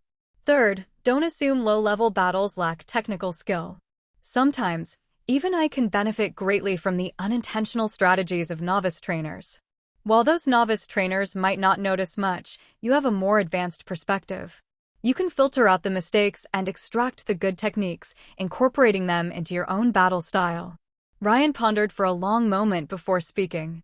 Thank you, Master Price. Your words are exactly what I needed to hear. I'll take note. Also, thank you for allowing me to stay these past few days. Well, off you go. It's a waste of time to keep staying here with an old man like me, said Price, pleased. I'm really looking forward to the day you become champion. The day you become a Pokémon Master, Ryan said earnestly. He then organized his Pokémon, called Ruby and Rosa, and prepared to head to Blackthorn City. Before leaving, Ryan rotated his Pokémon. He had the others practice on their own at the ranch, leaving only Celebi, Zeraora, Dragonite, Gyarados, Togepi, Kirlia, Charmeleon, and Bagon. The rest were returned to the ranch. Kirlia, Charmeleon, and Bagon hadn't officially begun intensive training yet, and Ryan hadn't used any system boosts on them. After Price's guidance, he decided to hold off on that for now. He would begin training them properly. After obtaining the Rising Badge in Blackthorn City, he'd head to Olivine City. Ryan remembered that Olivine City had a battle tower with many trainers, a good place for him to work on his fundamentals. For the next few days, Ryan battled with Kirlia and the others. To help him improve his fundamentals, he even disabled his experience boosts, allowing these three to level up more slowly, giving him more training opportunities. From their initial struggles to their gradual familiarity with low-level battles, Ryan was incredibly focused. After all, he excelled at quick attack tactics. Usually, his Pokémon were so in sync with him that he didn't need to give them much direction. A simple gesture or a glance would spur them into action. But now he had to command them step by step, which was indeed rewarding. Battling against those novice trainers, he did occasionally experience flashes of inspiration, resulting in some unexpectedly brilliant battles. Not only did Ryan benefit, but his other Pokémon also gained valuable experience, their mastery and understanding of moves becoming even stronger. For example, Celebi's Future Sight and Zeraora's Plasma Fists were definitely the signature abilities of these two legendary Pokémon. A few days later, Ryan and the other two arrived at a lake high in the mountains. Wow, so many electric-type Pokémon! Rosa exclaimed, seeing the numerous electric-type Pokémon bathing in the water. That's strange. What are all these Pokémon doing in the lake? Ruby asked, somewhat puzzled. Because this lake has the special ability to heal electric-type Pokémon, a female voice called out.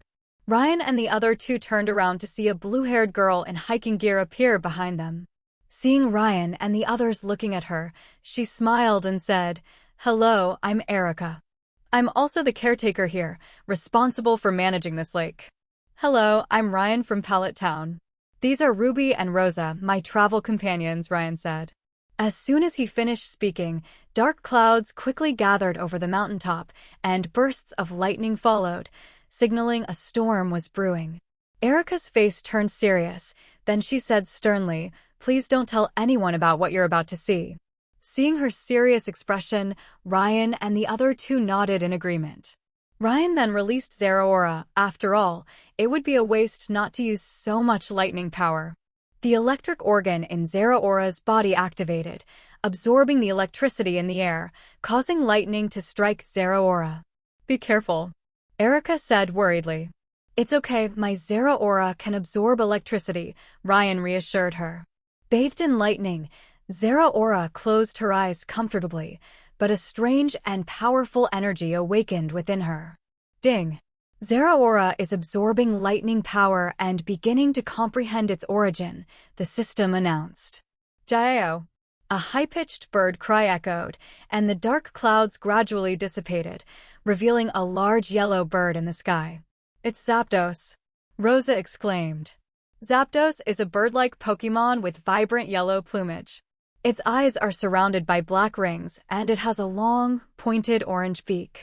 Its wings and tail are covered in a mass of spiky feathers, with black feathers on the back of the wings and inner tail feathers. Its crest is composed entirely of sharp, jagged feathers. Its legs are tan-colored, with featherless thighs and clawed feet. Its tail is relatively short. Oh no! Zeraora is comprehending its origin. Without the lightning power, she might fail, Ryan said anxiously.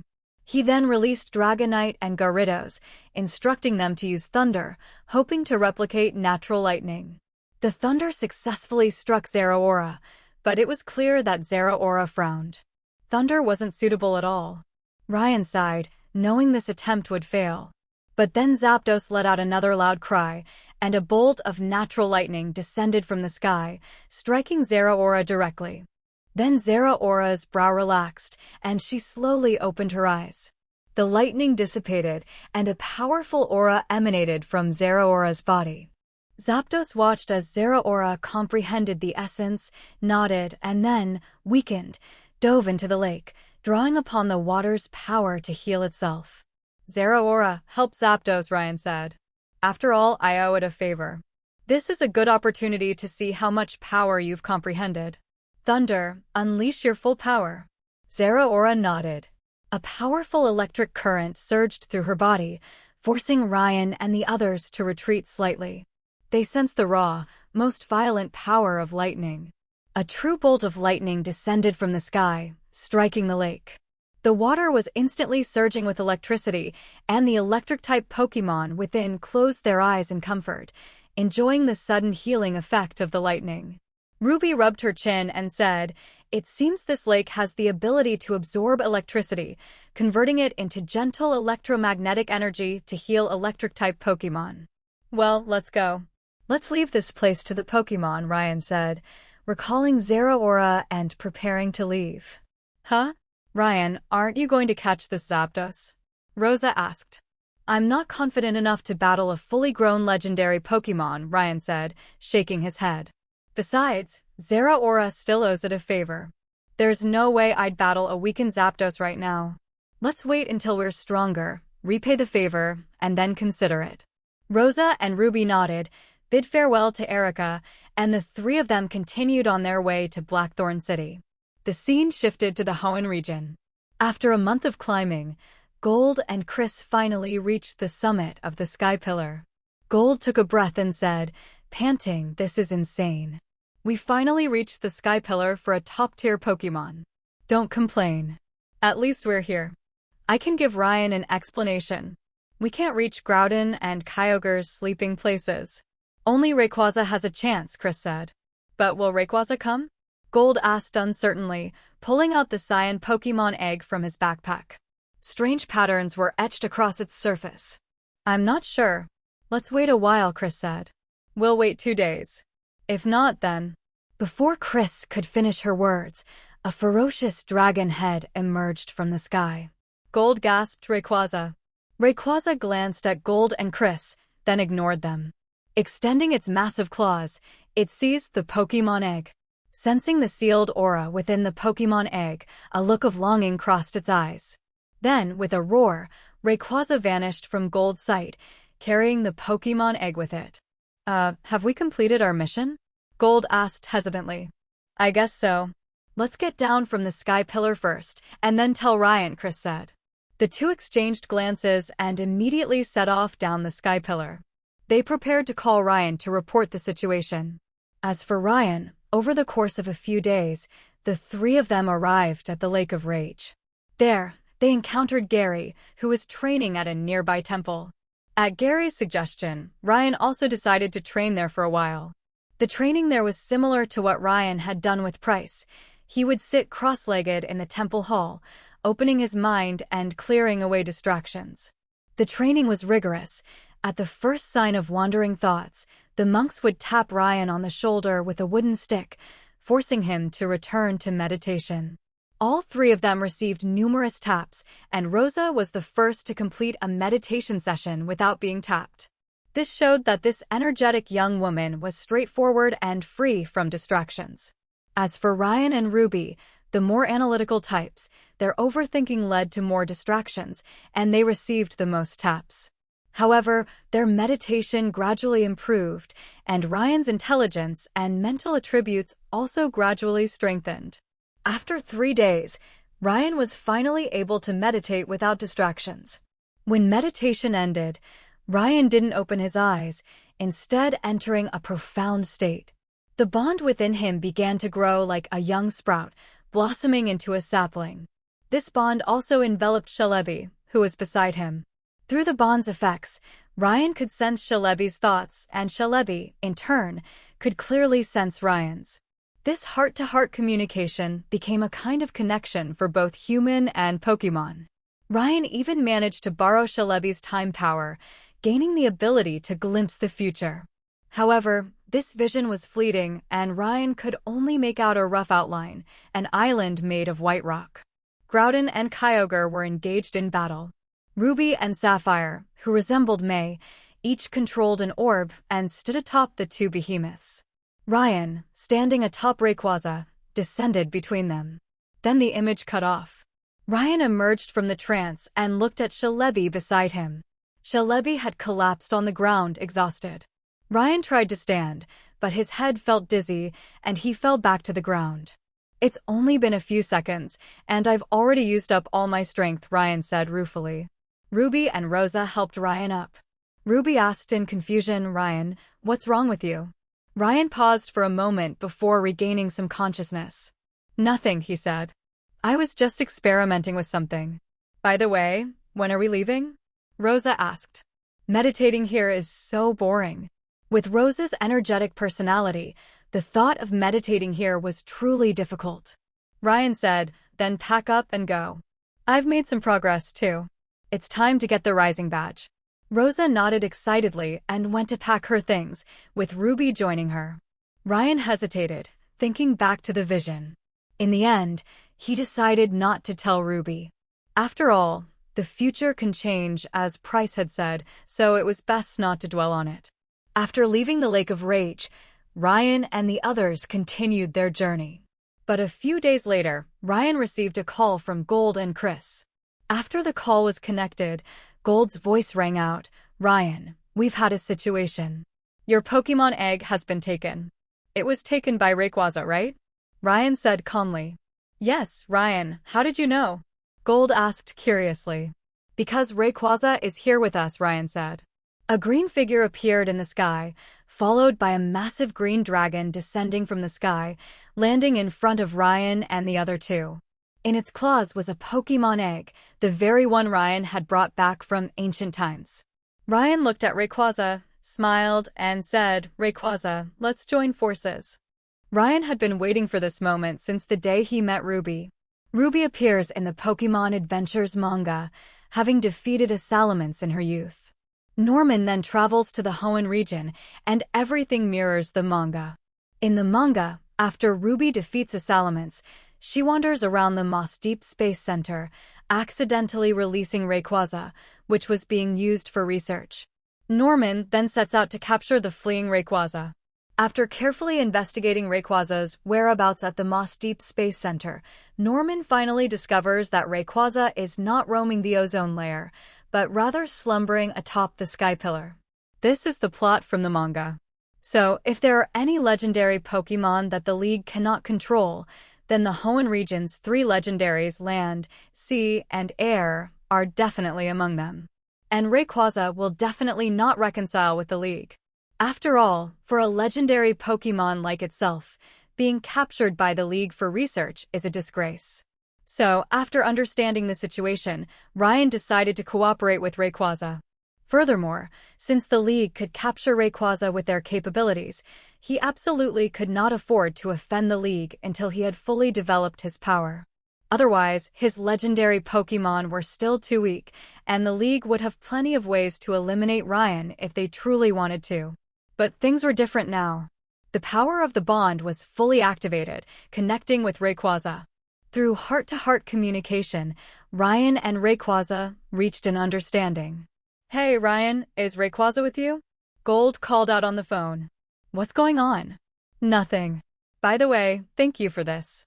You can go directly to the breeding center to choose 2 high-quality Pokémon from now on. You can leave the other 2 Pokémon eggs at my ranch." "That's all, I'm hanging up now," Ryan said. After hanging up, Ryan smiled. 2 high-quality Pokémon in exchange for Rayquaza's alliance, plus the unlocked Rayquaza Pokémon egg. It was a huge win. Rayquaza nodded at Ryan and handed him the Pokémon egg. It gave a soft cry, then soared into the air, leaving the area. "Rayquaza is so impressive," Ryan exclaimed as he watched the departing Rayquaza. Rayquaza is a serpentine dragon, mostly green, with red-rimmed, rudder-like wings along its shoulders and lower body, and a similar fin at the end of its tail. Yellow rings encircle Rayquaza's body, and another yellow ring appears on its head. It has 2 limbs ending in 3-clawed hands. Its head has 2 long, flattened, horn-like structures, with 2 smaller horns beneath them. Rayquaza has prominent gums, with 2 distinct fangs at the tip of its upper jaw, while the rest of its teeth appear completely encased in gum tissue. It has small yellow eyes with black pupils, similar to those of Kyogre and Groudon. "Finally, it's gone?" Rosa gasped, not even breathing until she saw Rayquaza disappear. Such a powerful aura. I could barely breathe in front of it. "Is this Rayquaza?" Ruby's eyes sparkled. "Powerful and elegant, exactly my ideal legendary Pokémon." Ryan smiled but remained silent. Although they had reached an understanding with Rayquaza, it wasn't enough. Rayquaza's power alone was limited, and it wasn't enough to stand equal with the League right now. Only after reaching the Hoenn region, with Groudon and Kyogre's cooperation, plus Lugia's support, along with Mutwo and his own legendary Pokémon, would Ryan have the strength to negotiate with the League as an equal. He hoped Maxie and Archie would quickly awaken Groudon and Kyogre. The sooner they did, the sooner Ryan would have the power to stand on equal footing with the League. Just as he was thinking this, the Pokémon egg in his hand trembled slightly, then emitted a strong white light. "What?" "It's hatching," Rosa exclaimed. Even without Rosa's reminder, Ryan knew the Pokémon egg was ready to hatch. The white light gradually faded, and a small Rayquaza appeared in Ryan's arms. The little creature blinked curiously at Ryan, then licked his face with its tongue. Its meter-long body coiled around Ryan's left arm, pushing Celebi off his left shoulder and claiming it.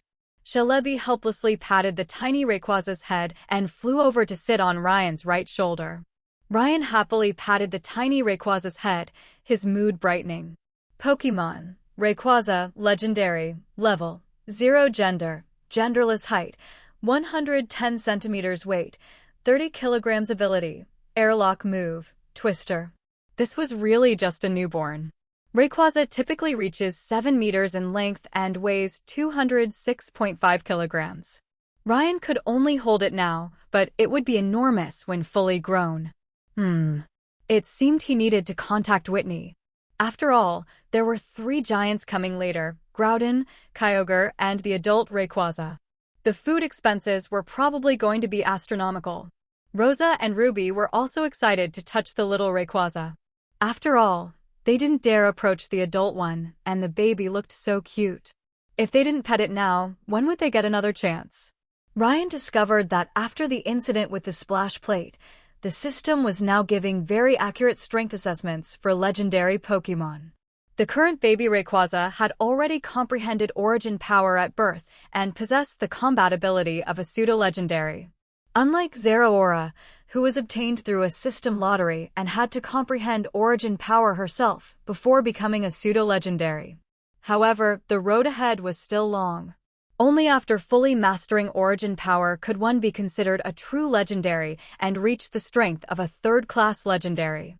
System, give me the Dragon Ascent TM. You can take the cost from my points, Ryan said. Ding. Dragon Ascent TM is being placed into the backpack, the system said. Ding. System reminder, even if the current baby Rayquaza masters Dragon Ascent, it will not be able to Mega Evolve, the system prompted. Why? Ryan asked. Ding. Rayquaza has a special organ called the Mikado organ, which stores energy from meteorites it instinctively consumes in the atmosphere. When Rayquaza Mega Evolves, the Mikado organ acts as Rayquaza's Mega Stone, resonating with the Keystone, allowing it to Mega Evolve, the system replied. Can you provide meteorites? Ryan asked. Ding. Rayquaza consumes water vapor and other particles from the atmosphere and also instinctively consumes meteorites.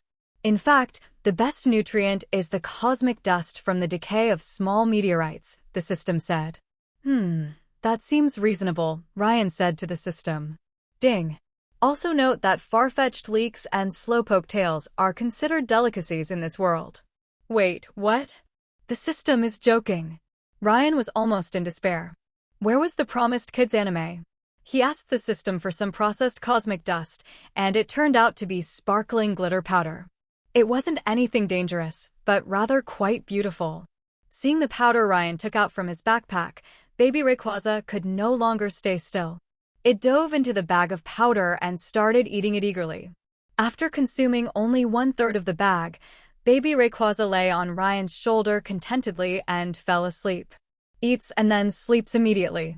What a lazy little thing, Ryan said affectionately. He took out an Ultra Ball and captured baby Rayquaza. Baby Rayquaza was caught very obediently and didn't struggle against the Ultra Ball at all. After days of travel, Ryan and the other 2 finally arrived in Blackthorn City.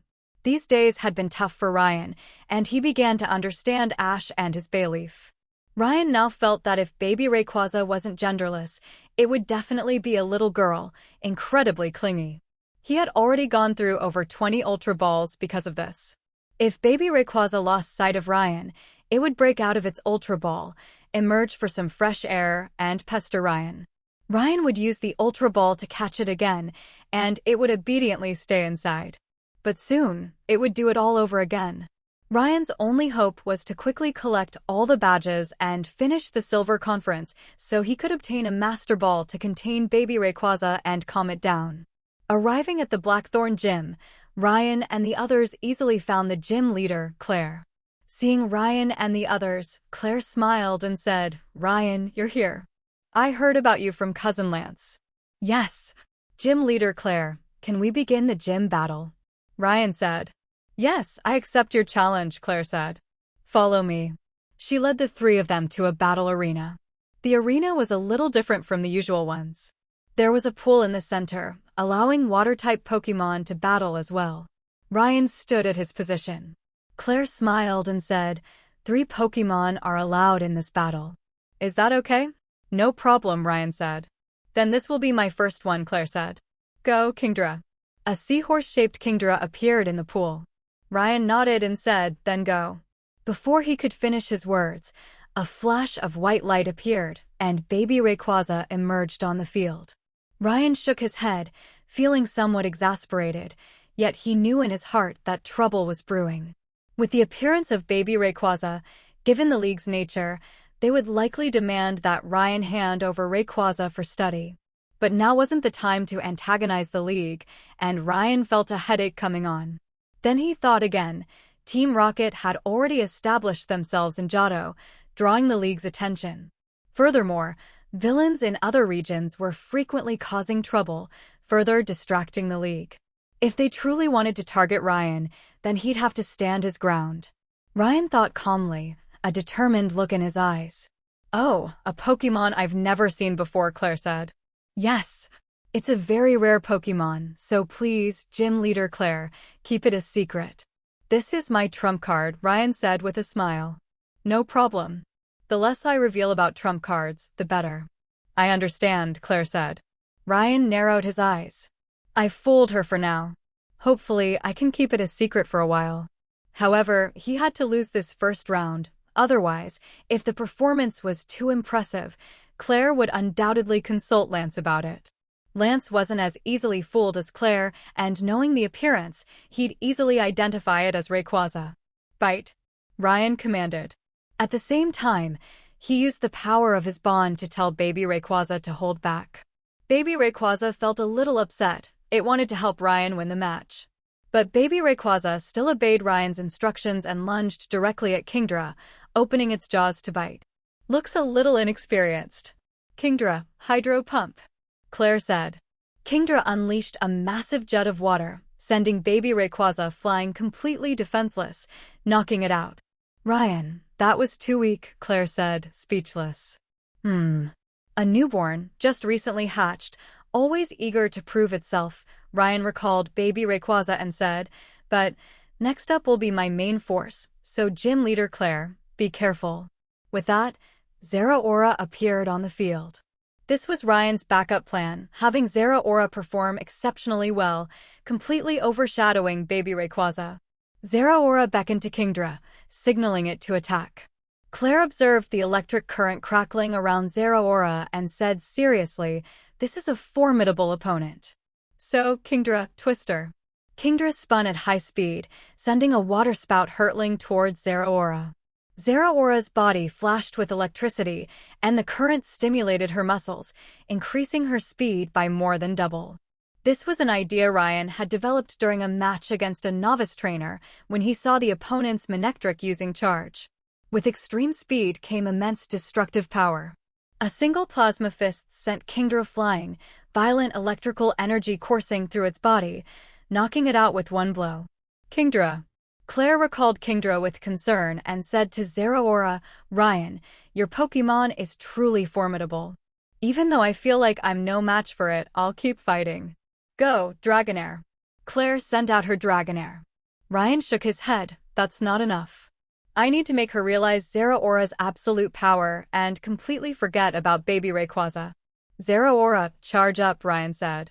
"Dragonair, agility, then use Dragon Tail." Claire decided not to directly confront Zeraora, but simply force her back. "Won't work." "Plasma fists," Ryan said calmly.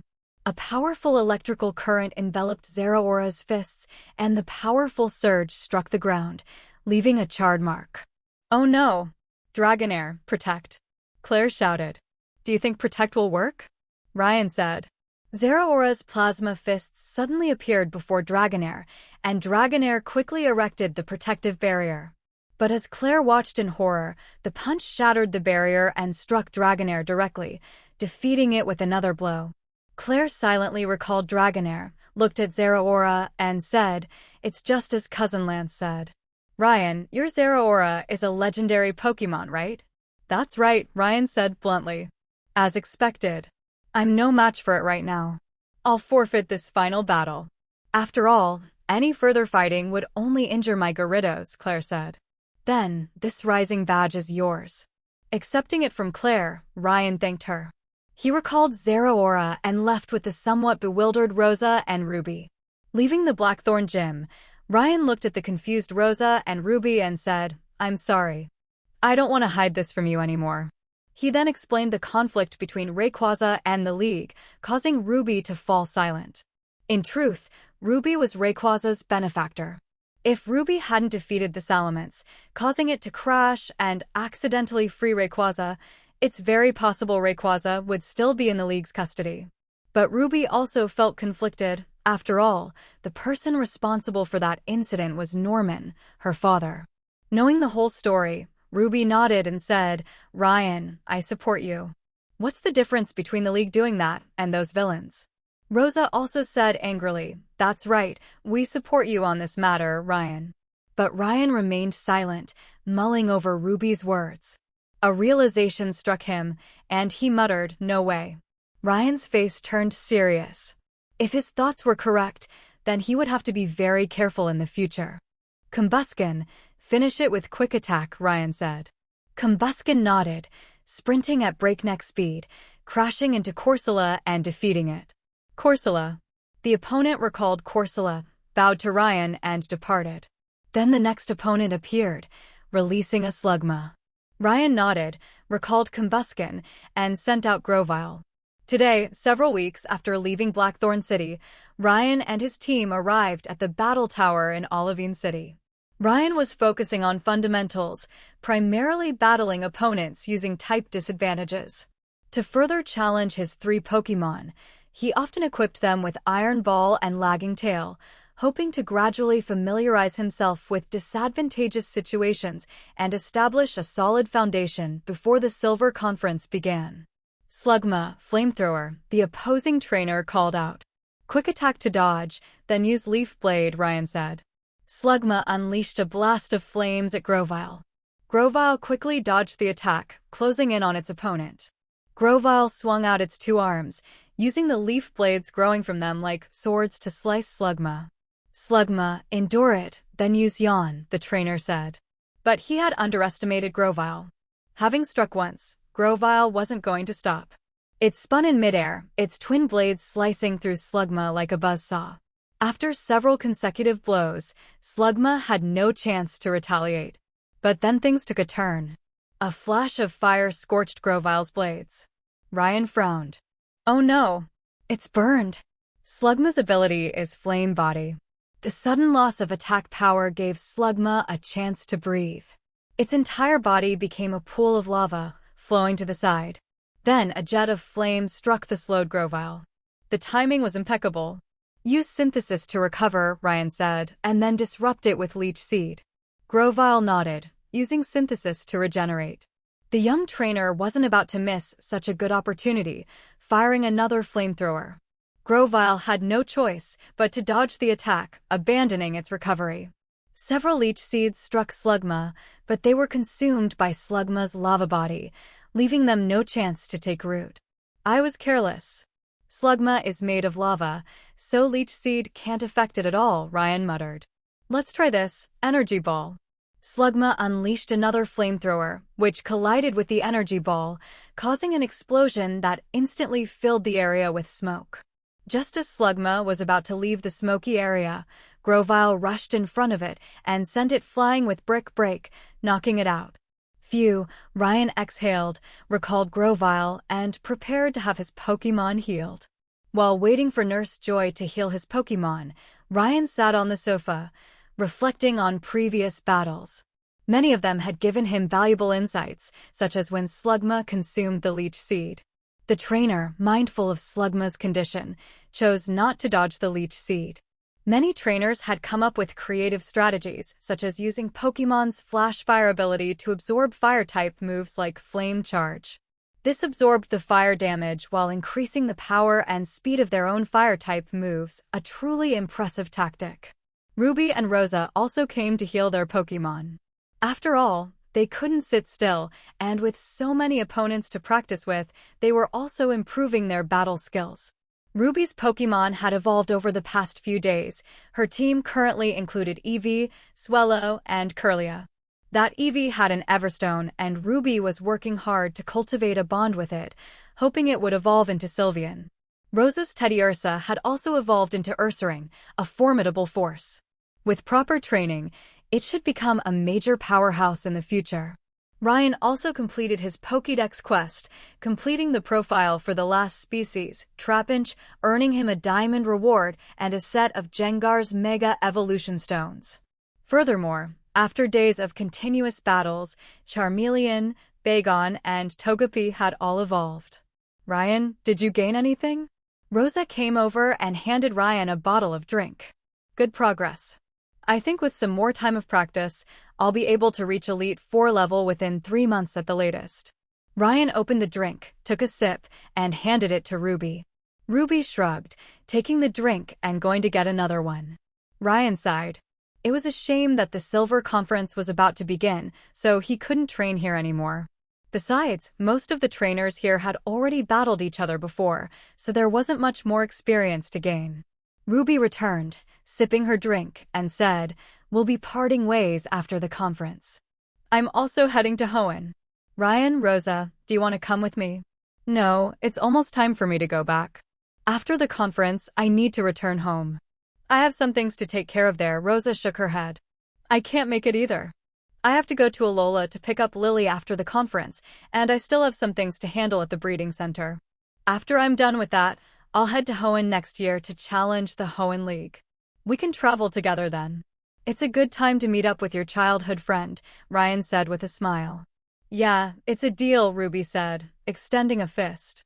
"I'll have to count on you for the rest of the plan." Ryan bumped fists with Ruby and said, "Don't worry.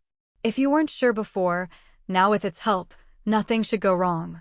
"I don't know what you're talking about," Rosa shook her head. "If you need any help, call me. If you come to Unova, remember to contact me and I'll show you around." The three of them smiled at each other. After spending so many days together, they had developed a strong friendship. However, after this separation, it was unclear when they would see each other again. The three of them sat down to rest, and then Nurse Joy returned their Pokeballs.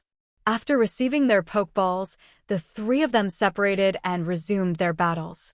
A few days later, Ryan and the other two flew to Silver Town, where the Silver Conference was being held. After registering his information at the Pokémon Center, Ryan was having a bit of a headache deciding which Pokémon to use. He currently had 25 main Pokémon. He definitely wouldn't use Baby Rayquaza, it didn't want to battle, so he left it out. Metagross hadn't trained enough yet, so he'd have to leave it out for now. Cosmog, Pheromosa, and Naganadel were also off the table for now. That left 19 Pokémon. But that was enough to handle any opponent. After filling in the information for all 19 Pokémon, Ryan grabbed the tournament guide and left the Pokémon Center. But then he bumped into someone who had just entered. Ryan glanced at them and was speechless. He then helped them up and said, "Ash, why are you here so late?" "Oh, it's you, Ryan," Ash said excitedly. "Hey, I was delayed at the bell tower for a while. The sacred flame there was stolen by Team Rocket. By the way, this is Harrison, from Littleroot Town in the Hoenn region." Looking at the young man before him, Ryan nodded as a greeting. He knew Harrison from the anime, the one who defeated Charizard with Blaziken. But things might be different this time. After all, Ash was no longer the same Ash. After he caught Articuno, it was obvious that Ho-Oh was starting to favor him. Maybe Ash would achieve very good results in the conference. Separating from Ash and the others, Ryan and the others found the Athletes' Village. Compared to the previous Indigo League, this Silver Conference had indeed seen much greater investment. The trainers' accommodations in the Athletes' Village were generally hotel quality, with restaurants and a Pokémon Center nearby, and the rooms were well equipped. Opening the door to her room and taking in the amenities, Rosa couldn't help but exclaim, "This is quite nice." The window offers a view of the lake, and the rooms are hotel-style. "And there's a computer, so I should be able to browse the trainers' profiles," Ruby said, looking at the computer on the desk. "Okay, let's head to the tournament site first," Ryan said after putting his backpack away. "After all, we still have 3 qualifying matches to play, and I need to call my Charizard over." "Ryan, you have a Charizard?" Rosa asked. "Yes, it's Pokémon. I'm training it in Cherisific Valley right now. I promised it would compete at the conference," Ryan said. The three of them went downstairs. Ryan called Liza, and a moment later, Charizard's Ultra Ball was teleported over. Ryan received the ball and said, "Long time no see, Charizard." He then released Charizard. Charizard was overjoyed to see Ryan and hugged him so hard that Ryan felt his ribs might break. Charizard released Ryan and called softly to him. Ryan rubbed his aching chest and said, "It's okay, take your time. You're on the right track." Besides, comprehending origin power relies on talent and a moment of inspiration. Ryan was moved by the determined Charizard. Charizard's path was combustion, the purest power of fire, a fundamental force capable of incinerating any opponent. With Charizard, Ryan and the other two arrived at the competition venue. Seeing the trainers battling in various arenas, Ryan smiled. He planned to use Charizard for the next 3 matches as a way to rebuild their coordination. The competition was a one-on-one format, with the winner determined in a single battle. However, losing doesn't guarantee elimination. Instead, performance will be ranked. From over 200 trainers, 48 will be selected to enter the official competition. A moment later, Ryan was called over the PA system. Contestant Ryan from Pallet Town, contestant Salvador from Vermilion City, please proceed to Field A immediately. Ryan was startled. Salvador from Vermilion City. Entering Field A, he looked across and saw it was indeed Salvador. Salvador, noticing Ryan, said with a rueful look, "Why are you here, Ryan?" "I'm screwed. I'm losing this round." "Haha, it's you, Salvador," Ryan said with a laugh. "Come on, give it your best. I'm sending out Charizard. Come at me with everything you've got." The referee was speechless. He had originally been supposed to use the randomizer to decide who would send out their Pokémon first, but that was unnecessary now. He simply waved the flag and declared, "The match begins. Go, Crobat." Salvador sent out a Crobat. Ryan saw it was a high-quality specimen, suggesting it was quite powerful. He then gestured to Charizard, which snorted disdainfully, sparks emanating from its nostrils. Charizard possessed proud strength. During this time in Cherisific Valley, it hadn't merely been comprehending origin power. Every day, it faced countless Charizard, competing for the sacred fire's power and grasping its own origin power. After so much time, Charizard had already reached level 100. Now, it could proudly declare, "Below origin power mastery, I'm invincible." Salvador said gravely, as expected, "Your Charizard has become even stronger. But I must still try." Crobat. Cross poison. Crobat instantly flapped its wings, unleashing a cross-shaped blast of purple energy blades towards Charizard. Charizard took its time, establishing a telepathic connection with Ryan's bond. Then, with a cold look in its eyes, a metallic sheen covered Charizard's claws. Charizard thrust forward, catching the cross-shaped poison attack, and with a single motion, tore it apart.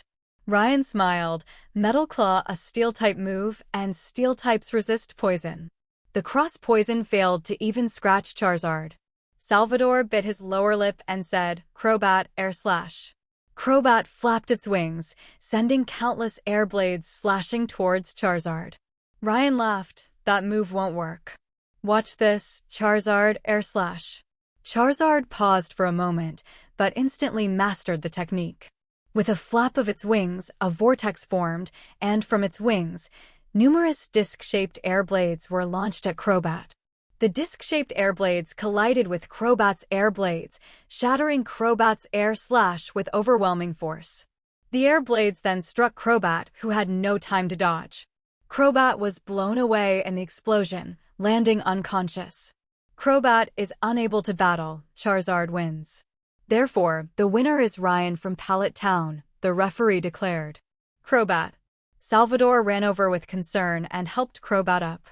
Seeing that Crobat's injuries weren't serious, he breathed a sigh of relief and recalled it. Looking at Ryan and Charizard, Salvador said, "Ryan, you're getting stronger. I feel like I can't catch up to you. But I won't give up. Defeating you is now one of my goals." "Then work hard," Ryan said, patting Charizard on the back. He noticed that Charizard seemed to have grown a bit taller. Looking at the data, he saw that Charizard was already 2.2 meters tall. Ryan had also grown rapidly this year, now 1.7 meters tall. But standing next to Charizard, he still looked quite short. He'd probably need to compare it to Ash's Charizard. After all, Ash was 1.5 meters tall, while his Charizard was 1.7 meters tall. Not far away, Ash couldn't help but sneeze twice and rubbed his nose, wondering if he was catching a cold. Later, Ash entered Field C to battle his opponent, who was using a Magmar. Ash, using Pikachu, easily won the first round. Ryan saw this and stroked his chin. He remembered that Ash had struggled in the original timeline. But then, thinking of Ash's growth, he couldn't help but chuckle and stopped paying attention to Ash's match. The next two battles were won easily, with each one essentially ending with a single air slash. Charizard had also mastered this disc-shaped air blade, a technique Ryan had seen a trainer using with a Garchomp. However, that trainer's use wasn't very refined, simply spinning the crescent-shaped air blade to increase air slash's power. Ryan borrowed the concept and developed this disc-shaped air slash. As expected, the increased rotation of the disc-shaped air slash achieved the effect of a buzzsaw, and it was showing excellent results.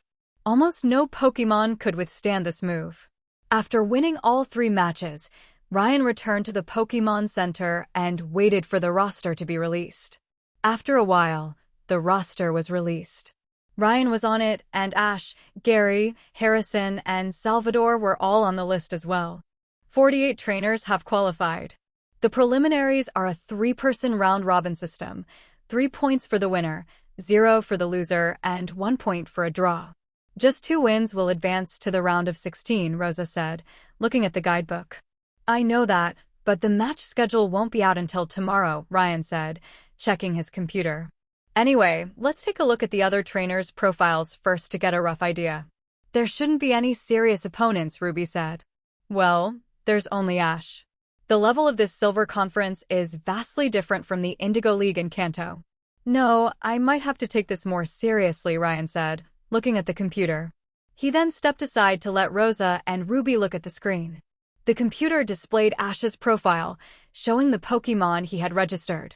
They were Pikachu, Charizard, Typhlosion, Feraligatr, Meganium, Noctowl, Snorlax, Heracross, Bayleaf, Totodile, Articuno, Zapdos, and Moltres. Rosa and Ruby gasped. Rosa exclaimed in shock, "What's going on?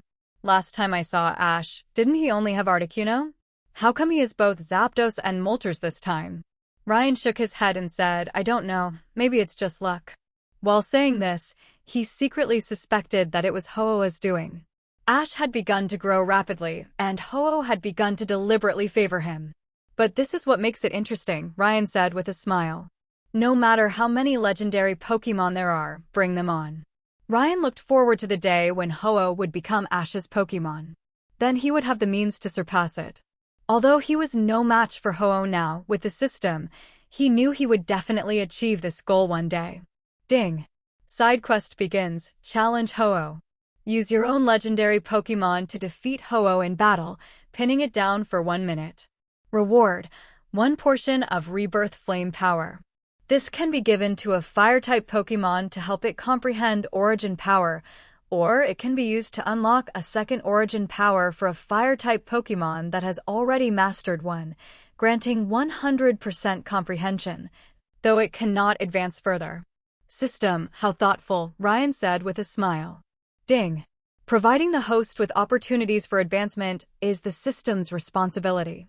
Ryan wouldn't refuse this quest. After all, he was also fired up. Furthermore, Ryan would definitely give the second Origin Power to Charizard, eager to see how powerful Charizard would become after mastering dual origins. Ryan found himself in Group A, facing 2 other trainers. The first, Aaron from New Bark Town, favored rock types and excelled at defensive battles. The second, Miyuki from Goldenrod City, favored grass types and excelled at endurance battles. Neither was a formidable opponent, and if Ryan went all out, he'd probably defeat them in 3 moves. However, Ryan still hoped to build upon his accumulated experience, comprehensively enhancing his knowledge, skill, and battle sense. After the Silver Conference, he wanted to ask Lorelei for a favor. He wanted Lorelei to challenge him to an Elite 4-level match, a serious competition that would elevate him to Elite 4 level. After a while, the venue assignments were posted. 8 arenas, divided into morning and afternoon sessions, would host the first round-robin matches. One trainer would receive a bye and face the day's loser tomorrow. Then, on the third day, the second day bye would face the third-place trainer, with the highest scorer advancing. Ryan was assigned to the morning session of Arena D, and the matches were about to begin.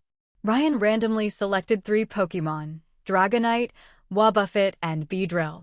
Giving each Pokémon a chance to battle was good practice. With the rosters submitted, the match quickly began.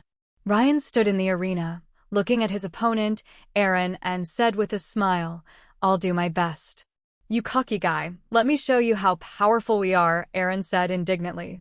As the randomizer on the big screen spun, the pointer landed on the red side, and Ryan would send out his Pokémon first. Ryan smiled and said, "Dragonite, as promised, you'll battle in the first match." Dragonite appeared, glaring at Aaron with an intimidating look. Aaron swallowed and said, "Electrode, I'm counting on you." An Electrode appeared in the arena, its spherical body glaring intensely at Dragonite. The scene shifted to the Kanto region, at Caesar's home in the Safari Zone. Caesar sipped his wine and said with a smile, "He's a good kid who keeps his word." Back then, it was just a tiny Dratini, and now it's grown into Dragonite. "Dragonite, how do you think your son is doing?" Dragonite nodded with satisfaction, watching Dragonite on the TV with pride in its eyes. The scene shifted back to the arena. Ryan looked at Aaron and Electrode and said, "You attack first." "Electrode, light screen," Aaron shouted. Electrode immediately created a barrier of light, which shimmered around its body. Ryan shook his head, expecting something more impressive. It was just a basic defensive strategy. "Dragonite flamethrower," Ryan said. Dragonite nodded, opened its mouth, and launched a jet of fire, hitting Electrode despite the light screen, instantly knocking it out. Suddenly, there were exclamations from the audience. After all, the audience had not expected Ryan's Dragonite to be so powerful. Only a few knowledgeable people whispered, "Isn't that the champion of the Indigo League?" "Yes, it's him, Ryan from Pallet Town." Aaron recalled Electrode and said seriously, "Ryan, your Dragonite is very strong." "Then my second one is Azumarill." Ryan recalled Dragonite and listened to Aaron's voice. He said puzzledly, "What did you say?" Aaron was bewildered. "Where's the Dragonite? Why did you recall it?" "I still want my Azumarill to be a Dragon Slayer." Ryan released Wobbuffet and said, "I'm sorry, I want my Pokémon to experience more battles, so I will switch Pokémon for each round." Aaron turned his frustration into motivation and shouted, "Azumarill, Hydro Pump." "Wobbuffet, Mirror Coat," Ryan said calmly. Azumarill's Hydro Pump hit Wobbuffet's body, or rather, the psychic barrier that surrounded it, and rebounded directly to Azumarill, knocking it out with a single blow. Wobbuffet's zero-damage reflection was Ryan's innovation. After all, Wobbuffet was a psychic type, and it would be too limiting if it couldn't extend the barrier from its body. With gradual practice, Wobbuffet successfully achieved barrier separation. Although it could only extend it slightly, if development continued, there was definitely hope. After all, if it could achieve damage-free reflection, and unless the barrier was shattered, Wobbuffet could not be harmed at all. Aaron was mentally devastated. Finally, he recalled Azumarill and released his last Pokémon, Donphan, but it was no match for Beedrill. Seeing that Donphan had no impressive techniques, Ryan simply let Beedrill finish it with Poison Jab, winning the first match of the preliminaries. End of chapter. If you enjoyed this chapter, leave a Power Stone or review. The next day, Ryan had a bye. He arrived alone at the Silvertown airport and waited in the terminal. It was almost 10 o'clock when a plane flew over. Only after it landed at the airport did Ryan clearly see the Ether Foundation logo on the plane. Ryan walked over, and the cabin door opened, revealing a pretty figure. Seeing Ryan approaching, Lily smiled, waved, and called out Ryan. "I'm here to cheer you on." Ryan smiled and gave Lily a hug. Then he said, "Don't you graduate at the end of the year? Why are you here so early?" "Tada," Lily said, pulling a certificate from her backpack. "I graduated early. I'm an honor student." Ryan smiled and patted her head affectionately. Lily had clearly picked up some of his expressions. Ryan waved to the people from the Ether Foundation, and they waved back. After all, this young man might become part of their organization's future, so they definitely needed to build good relationships. Ryan brought Lily to the hotel in the athletes' village. As they pushed open the door, Shalebi and baby Rayquaza rushed over, complaining to Ryan that he hadn't brought them along. Lily excitedly picked up Shalebi, nuzzling her cheek against it. Ryan then noticed the matching pendant he'd sent her around her neck. Rosa and Ruby also greeted Lily. The four of them didn't find the room too cramped. The next day, the final preliminaries began, and Ryan's opponent was Miyuki. He chose Nidoking, Weevil, and Aerodactyl. The attack order was then decided, with Ryan taking the lead, sending out Nidoking. Miyuki smiled and said, "Ryan, I know you're strong, but can you beat my Smeargle?" Miyuki sent out her Smeargle. Ryan frowned. Smeargle were rather tricky Pokémon. After all, they had the sketch ability, which allowed them to copy Pokémon's moves at any time. And unlike in the games, where you could only sketch a limited number, a well-trained Smeargle possessed a vast range of moves, and it was impossible to know exactly what they had learned. "Smeargle, Spore," Miyuki said. The tip of Smeargle's tail turned green, and with a casual stroke through the air, a puff of light green powder blew towards Nidoking. "Nidoking, flamethrower to burn them," Ryan said. Nidoking incinerated the spores with a column of fire, then directed the flames towards Smeargle. But Miyuki chuckled and said, "You fell for it. Smeargle, sacred fire." Smeargle calmly lifted its tail, as if this was a familiar technique. The tip of its tail turned crimson, and with a flicker through the air, a streak of white flame pierced Nidoking's flamethrower, then burned through it like wildfire, blasting straight at Nidoking. Nidoking tried his best to dodge, but was still struck by the flames, losing half his health. Ryan frowned. This sacred fire clearly carries origin power, but Smeargle doesn't possess any of its own. Could Smeargle have copied the essence of the flames themselves? And then there's Nidoking, now so devoted to Nidoqueen that his strength was clearly not what it was during the Indigo League. It seemed he'd need more training. He couldn't let himself get complacent, or Nidoking wouldn't be able to keep up with the team. "Earthquake," Ryan shouted. Nidoking stomped his foot on the ground, sending a powerful shockwave towards Smeargle. But Smeargle quickly used Protect to block the earthquake, and then another blast of sacred fire struck Nidoking. Ryan was about to call for Protect, but when he remembered the trace of origin power in the sacred fire, he knew it couldn't be defended against. Then, the only option was a direct assault. "Nidoking, Stone Edge. Defend yourself," Ryan declared. Nidoking roared, slamming his arm into the ground. A massive wall of rock erupted from the ground beneath him, forming a barrier that blocked the sacred fire. Then, Nidoking sensed an opening, and his horn began to spin rapidly as he charged at Smeargle with Horn Drill. Smeargle continued to blast Nidoking with sacred fire. Nidoking charged forward, but ultimately, unable to withstand the intensity of the sacred fire, he collapsed. "Nidoking is unable to battle, Smeargle wins," the referee declared. Ryan recalled Nidoking and, looking at Miyuki, said, "Your sacred fire should be the one you copied from NTI." "Yes, that's right. I was fortunate enough to meet NTI during my travels, and Smeargle was lucky enough to sketch sacred fire, turning it into my trump card," Miyuki said. "Really? Well, as a sign of respect, I'll send out a stronger one too." "Go, Aerodactyl," Ryan declared. The massive Aerodactyl soared across the sky, showcasing the majestic presence of this ancient ruler of the skies. "Haha, looks like Ryan needs to get serious," Ruby said. "Yeah," Rosa said. "I didn't expect that Smeargle to possess NTI's sacred fire." That caught Ryan off guard. But now that Ryan is serious, there's no way Miyuki can defeat him. Aerodactyl had now grasped origin power, successfully ascending to pseudo-legendary status. This was supposed to be part of completing the legendary Pokémon quest, but due to the discovery of Arceus's plate fragments, the legendary Pokémon power levels were reclassified, and the system requirement became a third-class legendary. Aerodactyl had to slowly work its way up from there. The origin that Aerodactyl had comprehended was solidity, as strong as stone, impervious to any interference. This manifested as complete type resistance, reducing all super-effective damage to neutral damage, granting Aerodactyl exceptional defensive capabilities. Aerodactyl, rapid-fire hyper beam. Let it experience overwhelming power. Ryan called out. Aerodactyl opened its mouth wide and launched a barrage of hyper beams at Smeargle. Smeargle had no time to counterattack and could only desperately dodge.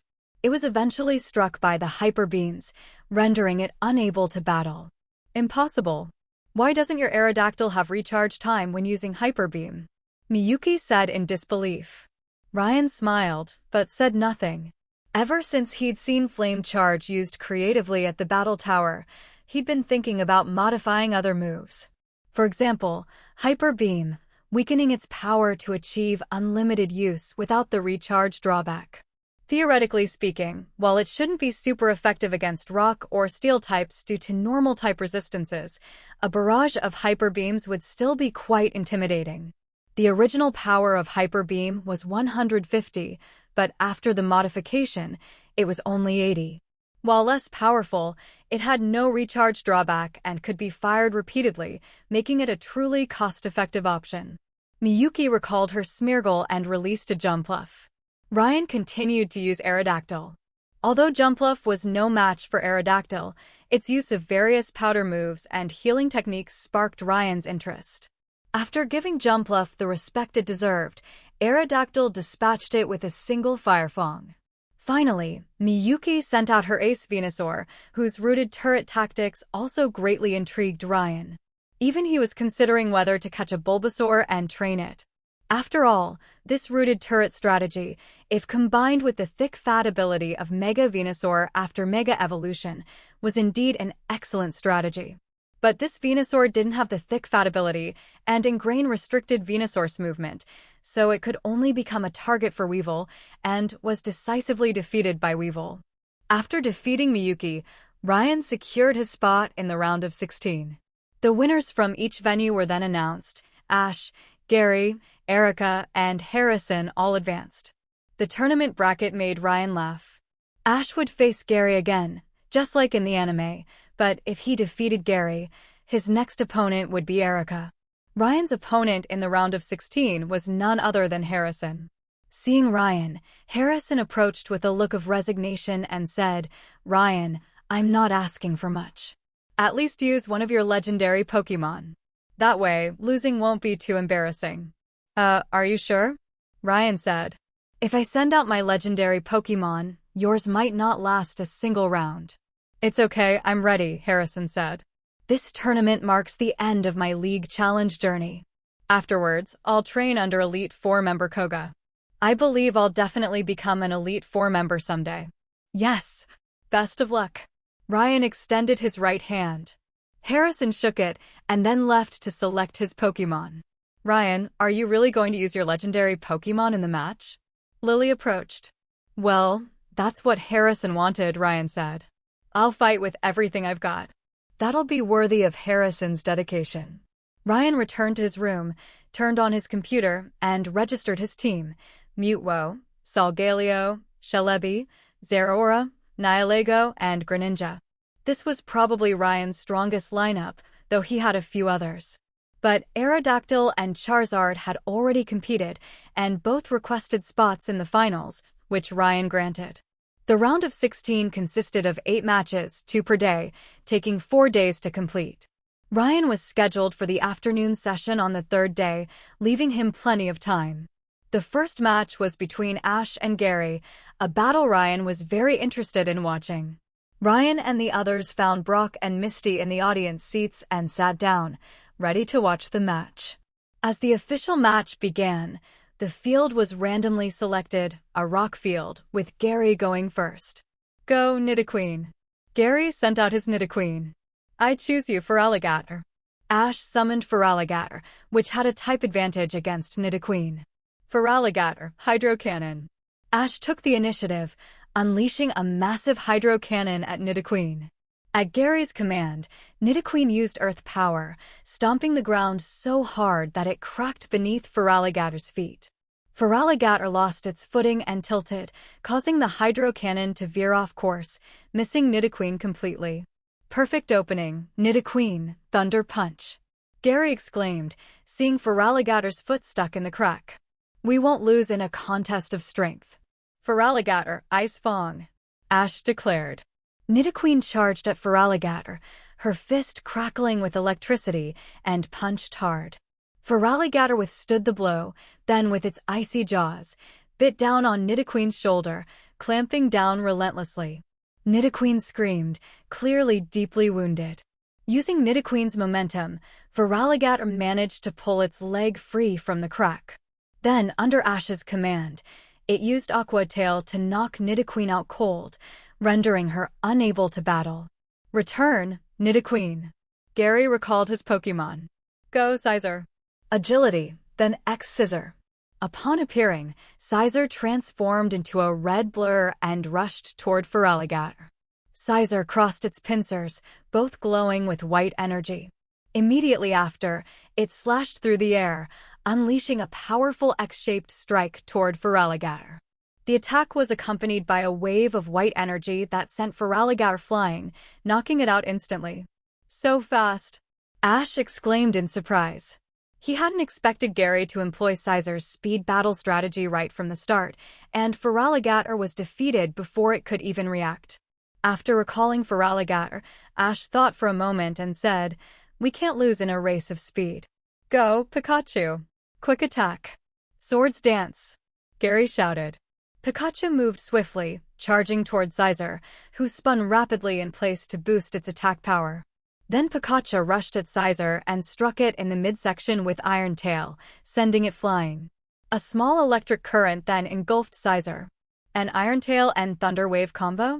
Ryan mused, rubbing his chin. Scizor struggled to stand up, sharp pain in its body and paralysis coursing through it. It was in its worst condition. Gary gritted his teeth and shouted, "Scizor, Hyper Beam." Scizor opened its pincers, energy concentrating between them, and fired a blast of energy at Pikachu. Ash commanded Pikachu to dodge the energy blast, and then a thunderbolt struck Scizor, which could barely move. Scizor fell to the ground, its body scorched and unable to battle. Go, Arcanine. Flamethrower. Gary recalled Scizor and immediately sent out Arcanine. Arcanine launched a jet of flame at Pikachu, who dodged with incredible agility, only to be blindsided by Arcanine's extreme speed. At the same time, a powerful flare blitz struck Pikachu midair, instantly defeating it. Wow, are these two going for an all-out blitz? Rosa said, observing the speed of their exchanges. Gary's getting desperate, Ryan said, shaking his head. Gary was indeed desperate. Such rapid-fire attacks could only mean he was frantic. The truth was, the two had been rivals since childhood, always eager to prove who was superior. Now, Ash was sprinting ahead while Gary struggled to keep pace. The gap between them was widening, and Gary, who had once held Ash in check, was beginning to feel powerless. This was probably why Gary would eventually give up being a trainer and prepare to succeed Professor Oak as a Pokémon researcher. After all, Gary was a proud person. Seeing his former rival leave him far behind must have hurt. Ash recalled Pikachu to let it rest. After a moment of hesitation, he finally sent out Zapdos. The moment Zapdos appeared, it instantly captured everyone's attention, setting the entire arena ablaze with excitement. Ryan surveyed the excited crowd, rubbing his chin. If he sent out his legendary Pokémon, it would definitely electrify the entire arena and earn him tons of popularity. Ryan, that Zapdos. Ruby frowned. Yeah, not the one we encountered, Ryan said. He couldn't sense any origin power in this Zapdos. It was probably the same type as Articuno, a second-class legendary. A legendary Pokémon like this could easily crush ordinary Pokémon and even completely overpower pseudo-legendaries, let alone other third- and second-class legendaries. While Ryan wasn't particularly impressed by this Zapdos, for everyone else, it was a truly insurmountable wall. Gary was experiencing that now. Seeing Zapdos, Gary recalled Arcanine and sent out Rhydon. He commanded, "Rhydon, Rock Blast." Rhydon raised its arms, and rocks formed around it, rising into the air and shooting toward Zapdos. Zapdos fixed its gaze on Rhydon, who instantly stiffened, even slowing down its rock blast. Ash then directed Zapdos to use Drill Peck.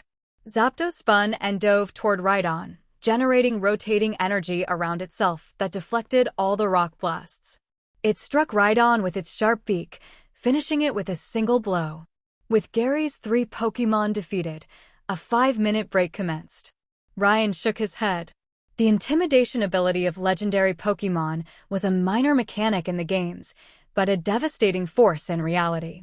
It oppressed opponents, putting pressure on them from all angles, causing all of the Pokémon's stats to decline.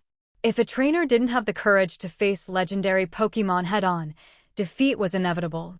The 5-minute break quickly passed. Ash once again released Zapdos, and Gary sent out Blaziken. "Blaziken, Flamethrower!" Gary shouted. Blaziken immediately launched a stream of blazing flames at Zapdos, which Zapdos easily dodged. Then, at Ash's command, it launched a Drill Peck into Blaziken.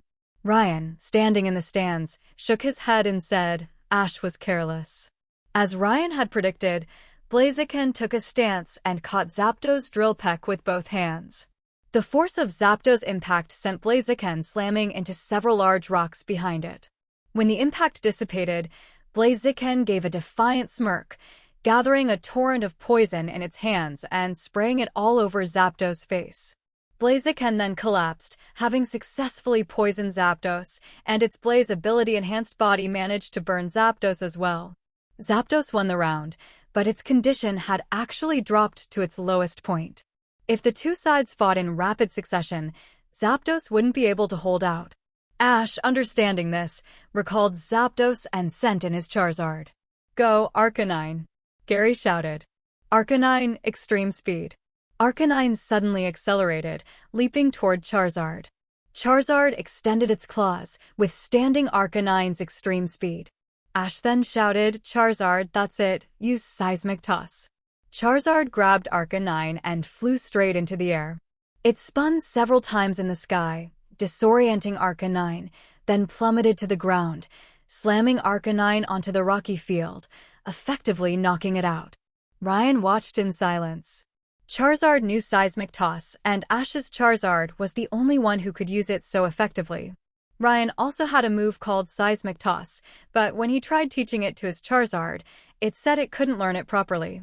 While the move was simple enough, and Ryan's Charizard could replicate the motion, it certainly wasn't as powerful as a proper Seismic Toss, something that puzzled Ryan. Gary had only one Pokémon remaining, so he brought out his Blastoise. Ash thought for a moment and decided not to switch out Charizard.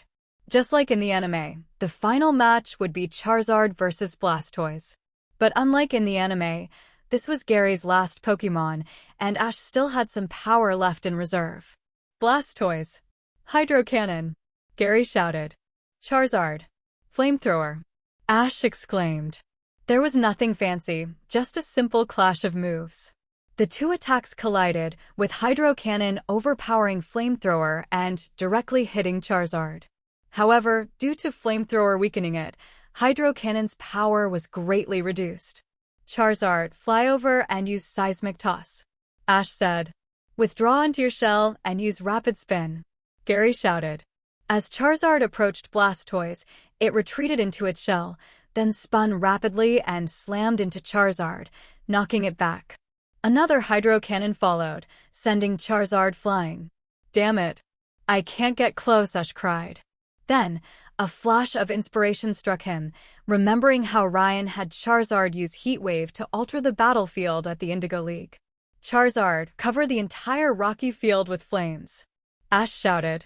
Charizard nodded, and streams of flames shot down upon the rocky arena, gradually heating it up. Gary frowned and said, "Blastoise, use Hydro Cannon." Blastoise fired its Hydro Cannon at Charizard. Charizard remained agile in the air, dodging the water attacks. The flames continued to blaze across the arena until the entire rocky field glowed red-hot, and Blastoise looked distressed. "Blastoise, Use hydro cannon to cool it down, Gary said. He had also understood what Ash was planning, slowly roasting Blastoise and draining its stamina. It's over, Ryan said, slapping his forehead. What's wrong, Ryan? Ruby asked curiously. Pouring water directly on scalding rocks will generate extremely hot steam. Gary rashly used hydro cannon. Blastoise, if not burned outright, will at least be in far more pain than before. They should have cooled it down from the start, not after it's already red hot, Ryan said helplessly. Anyone who's ever been in a sauna knows this principle. Evaporating water releases tremendous heat, so Blastoise was doomed. The hydro cannon fired at the rocks to cool them down, and indeed, massive amounts of steam rose up, enveloping the entire area. Blastoise cried out in pain. After all, it was a water type, more adapted to cool temperatures, and such extreme heat made it suffer. Ash's eyes lit up, and he sent Charizard charging into the steam. Charizard was a fire type, so plunging into lava wouldn't have been a big deal, let alone the heat of steam. With a dull thud, the air currents from Charizard dispersed the steam. Charizard and Blastoise clasped hands, wrestling for dominance. Ash shouted, "Perfect, Charizard. Now use Seismic Toss." Charizard roared, scooping up Blastoise with both hands and launching it into the air. Gary sighed, knowing the outcome was decided. The Seismic Toss successfully landed, sending Blastoise crashing heavily onto a boulder, shattering it into pieces. Blastoise also fell among the rocks, unable to battle. Blastoise is unable to battle, Charizard wins. Gary has lost all 6 of his Pokémon, so Ash wins, the referee declared. We won. Ash jumped up excitedly, rushed over and hugged Charizard, both trainer and Pokémon shouting with joy. Gary recalled Blastoise, sighed, walked over and shook hands with Ash, then said something to him. Ash was suddenly stunned and then nodded solemnly. Ryan watched the scene and knew that Gary was leaving his trainer career behind to focus on his studies in preparation for taking over Professor Oak's position. After the morning competition, Ryan, Brock, and Misty found Ash. Ash smiled upon seeing the others and then shared that Gary was ending his trainer career. It's okay, that's what he wants, isn't it? Lily said. Just like me, if I couldn't become a trainer, wouldn't it be wonderful to become a Pokémon breeder? Brock, upon hearing that Lily also planned to become a breeder, became immediately interested and began explaining the breeder's path. Lily, a true academic, possessed vast knowledge about various Pokémon. Under the guidance of Brock, an experienced teacher, she was making rapid progress. Ash, your next opponent, as expected, should be Erica. You should learn about Pokémon from the Hoenn region, or you'll be at a disadvantage, Ryan kindly reminded him. I know, Ryan, Ash said seriously. This time, I've caught 3 legendary birds, which are enough to handle your legendary Pokémon. This time at the Silver Conference, I will definitely defeat you.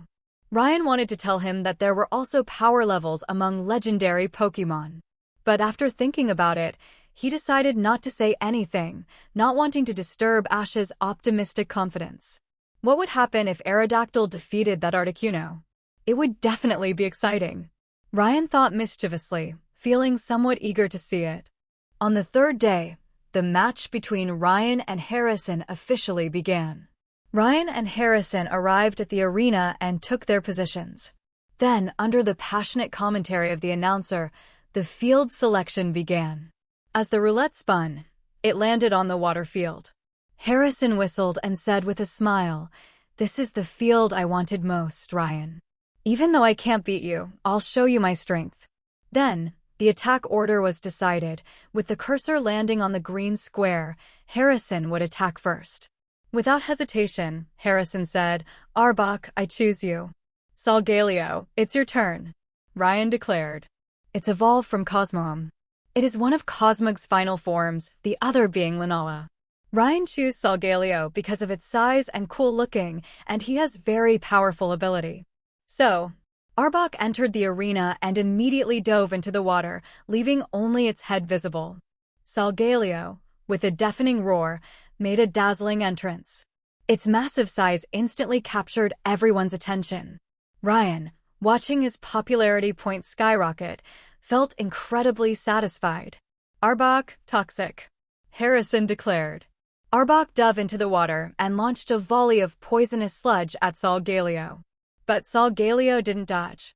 The poison bullets hit Solgaleo and slid directly off, splashing into the pool without leaving any damage at all. Don't waste your energy. My Solgaleo has the steel typing. Your poison. Ryan hadn't finished speaking when he suddenly saw the entire azure pool transform into a pool of toxic purple. The corrosive venom completely corroded the several floating platforms on the water field.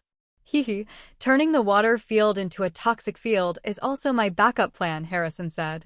Ryan shook his head and said, that's a clever idea, but legendary Pokémon generally have flight capabilities. Even those that can't fly can levitate in the air. Your toxic field is useless. Solgaleo, use Psychic. Solgaleo's powerful psychic energy lifted Arbok out of the water, then gently flung it, sending it crashing onto the ground nearby, rendering it unable to battle. Return, Arbok. Go, Murkrow. Harrison sent out the flying-type Murkrow, apparently preparing to counter the psychic-type Pokémon. Murkrow, perish song. Harrison also went all out, going for a self-destruct strategy. Ryan said helplessly, protect. Solgaleo was shielded by a protective barrier, and Murkrow's perish song had no effect on Solgaleo. But Harrison was determined to challenge Ryan, and the perish song continued to echo. Ryan had no choice but to use Solgaleo's Thunderbolt to knock out Murkrow. But the perish song also took effect, and Ryan had no choice but to switch out Solgaleo. Wheezing, go ahead. Harrison sent out Wheezing. Celebi, please, Ryan said. Celebi nodded and flew from Ryan's shoulder into the arena. Her petite and adorable figure attracted a huge number of viewers, and the announcer mentioned that Celebi was a legendary Pokémon closely associated with the Johto region, which immediately boosted Ryan's popularity. Ryan secretly gave the announcer a mental thumbs up, and at the same time, began preparing to counter Harrison's self-destruct strategy again. Wheezing, smokescreen.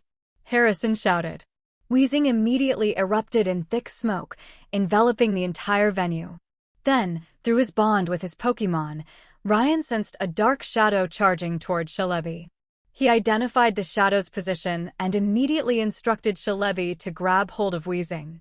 Ryan was getting irritated. The constant use of self-destruct moves was making him incredibly nervous. After all, if a legendary Pokémon were taken down by a self-destruct attack, its dignity would be trampled into the ground. Harrison calculated the timing, then called out, Wheezing, self-destruct. Wheezing's massive explosion ignited the gas it had spewed, with a thunderous blast that set the entire venue ablaze. Even the organizers were forced to raise the protective barriers to withstand the explosion. When the dust settled, the entire venue had been devastated, and the poison in the water field was half depleted. The announcer wiped the sweat from his forehead and exclaimed in admiration at Celebi, who was perfectly protected by its barrier. He also announced that Harrison had lost 3 Pokémon and a 5-minute break would commence. Harrison and Ryan exchanged glances, both filled with frustration. Harrison's frustration was that his tactics had been discovered, while Ryan's frustration was that he was annoyed by the constant self-destruct strategy. After the 5-minute break, the two returned to the stage. The water field was also replaced with a pool of clear water. I choose you, Electrode. Harrison sent out Electrode. Electrode is a round Pokémon without arms or legs. It looks like an upside-down Pokeball, but it's also a master at self-destructing. Ryan was furious. Harrison was sticking with this self-destruct strategy. Celebi, Future Sight. Ryan, thoroughly annoyed, immediately activated his ultimate move. Celebi released a flood of psychic energy spheres, each one shooting into a dimensional rift. Then, in a flash of electricity, Electrode charged at Celebi using Spark. Celebi unleashed Leech Seed, which planted itself in front of Celebi. Then, under Celebi's power, it rapidly sprouted, forming a vine wall that blocked Electrode's electric attack. Perfect opportunity, Electrode, explosion. Harrison shouted. Ryan was too tired to complain. The explosion shattered the vine wall, and the subsequent shockwave sent Celebi flying, injuring it slightly. Many of the spectators in the stands, including some trainers, were astonished to see that explosion could actually damage legendary Pokémon. An idea suddenly occurred to them. Art is explosion. Not strong enough? Then use explosions. Can't win? Then use explosions. Want to capture legendary Pokémon? Then send a bunch of self-destructing Pokémon. Indeed, art is explosion. But Ryan wasn't going to give Harrison another chance. After all, those explosions were just too annoying. Go, Qwilfish, Harrison said. Qwilfish entered the stage, and as soon as it dove into the water, a large number of psychic spheres appeared near it from the future site. Then, after a period of brutal assault, Qwilfish was eliminated as soon as it entered the battle. Return, Qwilfish, Harrison glared at Ryan with resentment, finally sending out his Crobat. And then, nothing more happened. A barrage of psychic spheres from future sight pelted Crobat, leaving it without a chance to fight back, instantly rendering it unable to battle. Harrison sighed, recalled Crobat, and then glared at Ryan with lingering resentment. Ryan felt a little unnerved by his gaze and walked over to shake his hand. Harrison then said, "You killed me. Let's battle properly next time," Ryan said with a glare. "You went straight for the self-destruct strategy, fighting like that. If I didn't deal with you quickly, who knows what else you would have pulled." The two glanced at each other and smiled. Harrison grinned, fist-bumping Ryan and saying, "Give it your all in the next match. Don't lose to anyone until I defeat you." "Don't worry, I'm definitely winning this championship," Ryan said confidently. Ryan then extended his fist toward him. Harrison smiled and bumped fists with him, sealing their promise. Over the next few days, Ryan and Ash advanced through their matches. Erica's Moltres was particularly noteworthy, having been well-trained. However, she was defeated by Ash's Moltres. Ash, possessing the 3 legendary birds, also advanced triumphantly, reaching the finals where he faced Ryan. "Ryan, aren't you planning on using all legendary Pokémon?" Lily asked, looking at the list of Pokémon Ryan had submitted. "I still have Zeraora and Mutwo, don't I?" Ryan replied. "I thought you were going to field all legendary Pokémon," Lily remarked. Looking at the lineup, Ryan probably wants to defeat the 3 legendary birds with his non-legendary ace Pokémon, Ruby said, approaching. "That's right, they're just 3 legendary birds. Using all legendary Pokémon to fight them seems a bit excessive," Ryan said. "My Aerodactyl is very powerful, on par with those 3 legendary birds. And with Mutwo backing me up, it would be strange if I lost." "Haha, Ash is so unlucky." "If it weren't for you, Ryan, he would probably have won the championship," Rosa laughed. Ryan remained silent. He knew that even if he didn't participate, Ash wouldn't necessarily have won. Or perhaps, because of Ryan's presence and the legendary Pokémon in his possession, Ho-Oh had given Ash the 3 legendary birds as a response. Ryan smiled carefreely. That's what makes it fun. He also decided that tomorrow, Aerodactyl would face Articuno, Charizard against Moltres, and Zeraora against Zapdos. Early the next morning, the tournament stadium was packed with spectators who had come to watch the competition. Ryan took a deep breath and walked out of the players' tunnel. He then stood at the edge of the field, looked at Ash and said with a smile, "Sorry, Ash, but I'm taking the championship." "Hee, I won't let you have it," Ash said confidently. As the announcer's passionate commentary continued, the audience understood that Ryan and Ash were both trainers with legendary Pokémon. This match was destined to be a battle of legendary Pokémon. There was no field selection for the finals, it was the standard battlefield. The first attack order was then confirmed, and Ryan would go first. Ryan smiled and said, "Greninja, I choose you." Greninja appeared on the field, and then Ryan's bond power enveloped it, and Greninja transformed into its Greninja bond form. "Greninja," Ash said seriously. "Pikachu, I choose you." Quick attack. Pikachu nodded, instantly transforming into a flash of yellow light and charging at Bond. Greninja. Bond. Greninja instantly created double-team clones, and dozens of copies appeared on the field, while Pikachu only collided with a single afterimage. Pikachu used Discharge across the entire field. Ash immediately sought a countermeasure. But Ryan wouldn't give Ash a chance. He summoned water shurikens, and dozens of Ash Greninja copies rushed toward Pikachu. The real Ash Greninja flew through the afterimages, striking Pikachu with rapid consecutive hits using the water shuriken. "Hang in there, Pikachu," Ash shouted. "Discharge." Ryan watched closely as Pikachu's health dropped to a razor-thin level, yet it refused to fall. Ryan was helpless. This is protagonist power at work. Pikachu, enduring Greninja's blows, erupted with lightning. A powerful electrical current swept through the entire arena, destroying all of Greninja's double-team copies and striking Greninja as well, though since Greninja was part Dark-type, it dealt minimal damage. "Great job, Pikachu." "Thunderbolt," Ash exclaimed. Seeing Pikachu's health somehow restored to half, Ryan was too exhausted to complain. Greninja launched a massive hydro pump at Pikachu. The Thunderbolt collided with it, sending the current through the water and hitting Greninja with super effective damage. Meanwhile, Greninja's hydro pump, empowered by the splash plate, wasn't so easily stopped. The massive water blast sent Pikachu flying, instantly rendering it unable to battle. "Pikachu!" Ash cried out heartbrokenly, running over to pick up Pikachu and handing it to Brock and Misty in the stands. He then returned to the arena, pondered for a moment, and sent out Meganium. Ryan released his bond form, recalled Greninja, and then sent out Wobbuffet.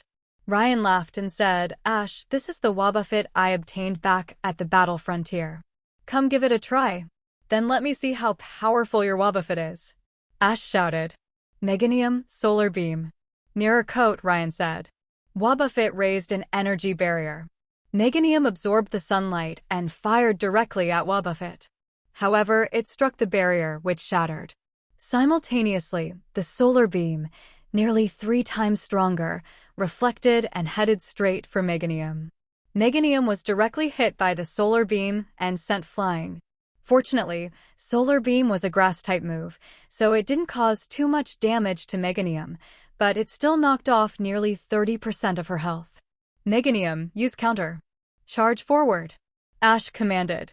Wobbuffet raised another barrier and charged at Meganium, but the speed was painfully slow. Meganium dodged easily, then sprayed poison powder at Wobbuffet. "Safeguard," Ryan said. Wobbuffet was shrouded in a mystical veil, blocking the poison powder's intrusion. Ash, feeling overwhelmed, called out, "Meganium, another solar beam." "Mirror Coat," Ryan said. Ash had no choice but to stop Meganium's movements, then pulled out a Pokeball and said, "Return, Meganium." But Meganium's shadow was trapped beneath Wobbuffet's feet due to Shadow Tag, making it impossible to recall. Ryan smiled. Wobbuffet was incredibly powerful now. Its reflection abilities had 2 types, the barrier type, which blocked damage and reflected attacks at 3 times the power, and the coating type, which covered its entire body and would take damage, but could reflect 5 times the damage. This was all the result of being a training dummy for Mutwo. Even being able to reflect Origin-powered attacks, it was incredibly easy for Wobbuffet to face Pokémon that hadn't yet mastered Origin power. Thinking of this, Ryan couldn't help but shed tears of sympathy for Wobbuffet. After all, being a target for a group of legendary Pokémon, it lost consciousness countless times in a single day. It basically fainted the moment it woke up, then continued being a target the moment it regained consciousness. This was how it honed its strength. No choice. Meganium, Body Slam. Ash was helpless. Meganium leaped high and slammed down. Ryan calmly switched from Mirror Coat to counter and sent Meganium flying again. Looking at the shattered counter barrier, Ash's eyes lit up and he said, "Meganium, now's your chance." Magical Leaf. Meganium immediately launched many leaves from around its body to attack Wobbuffet, who had no barrier to defend with. However, a thin film rose from Wobbuffet's surface, reflecting the magical leaf directly back and hitting Meganium, who had no time to react, knocking her out instantly. Ash recalled Meganium with a pained expression, then released Charizard. Ryan smiled, recalled Wobbuffet, and then sent out Mutwo. Ash breathed a sigh of relief. He felt that, even if he had to face Mutwo, he didn't want to face Wobbuffet again. This feeling of being unable to attack effectively and unable to run away was too frustrating. Next came Charizard versus Mutwo, but Mutwo's appearance sealed Charizard's defeat. It's safe to say that Mutwo is now Ryan's strongest Pokémon. Under the guidance of another Mutwo, Ryan's Mutwo has begun to incorporate the principle of destruction into every move. Once Mutwo truly masters all of its abilities incorporating the principle of destruction, it will ascend to a first-class legendary status, a level the system categorizes, and compete with established legendary Pokémon. A single fire blast incapacitated Charizard, leaving Ash with 3 Pokémon remaining and a 5-minute break. Ash was already feeling the pressure. He'd already lost 3 Pokémon, while Ryan had lost none. Ash clenched his fists and muttered, "Now it all depends on the performance of the 3 legendary birds." "But Ash, do you have a plan for Ryan's Mutwo?" Brock asked. "Yeah, that Mutwo is incredibly powerful. With the strength of the 3 legendary birds combined, it would probably take all 3 to defeat it," said Misty. "That means you can't lose any of them in the upcoming battles. Losing just one means you've already lost." "I know," Ash nodded, taking a few deep breaths to compose himself. 5 minutes passed quickly, and Ryan and Ash returned to the competition venue. Ash called out, "I'm counting on you, Articuno." Articuno made a grand entrance, soaring gracefully through the air, drawing the attention of the entire crowd. "Articuno, huh? Then, take the stage, Aerodactyl," Ryan said.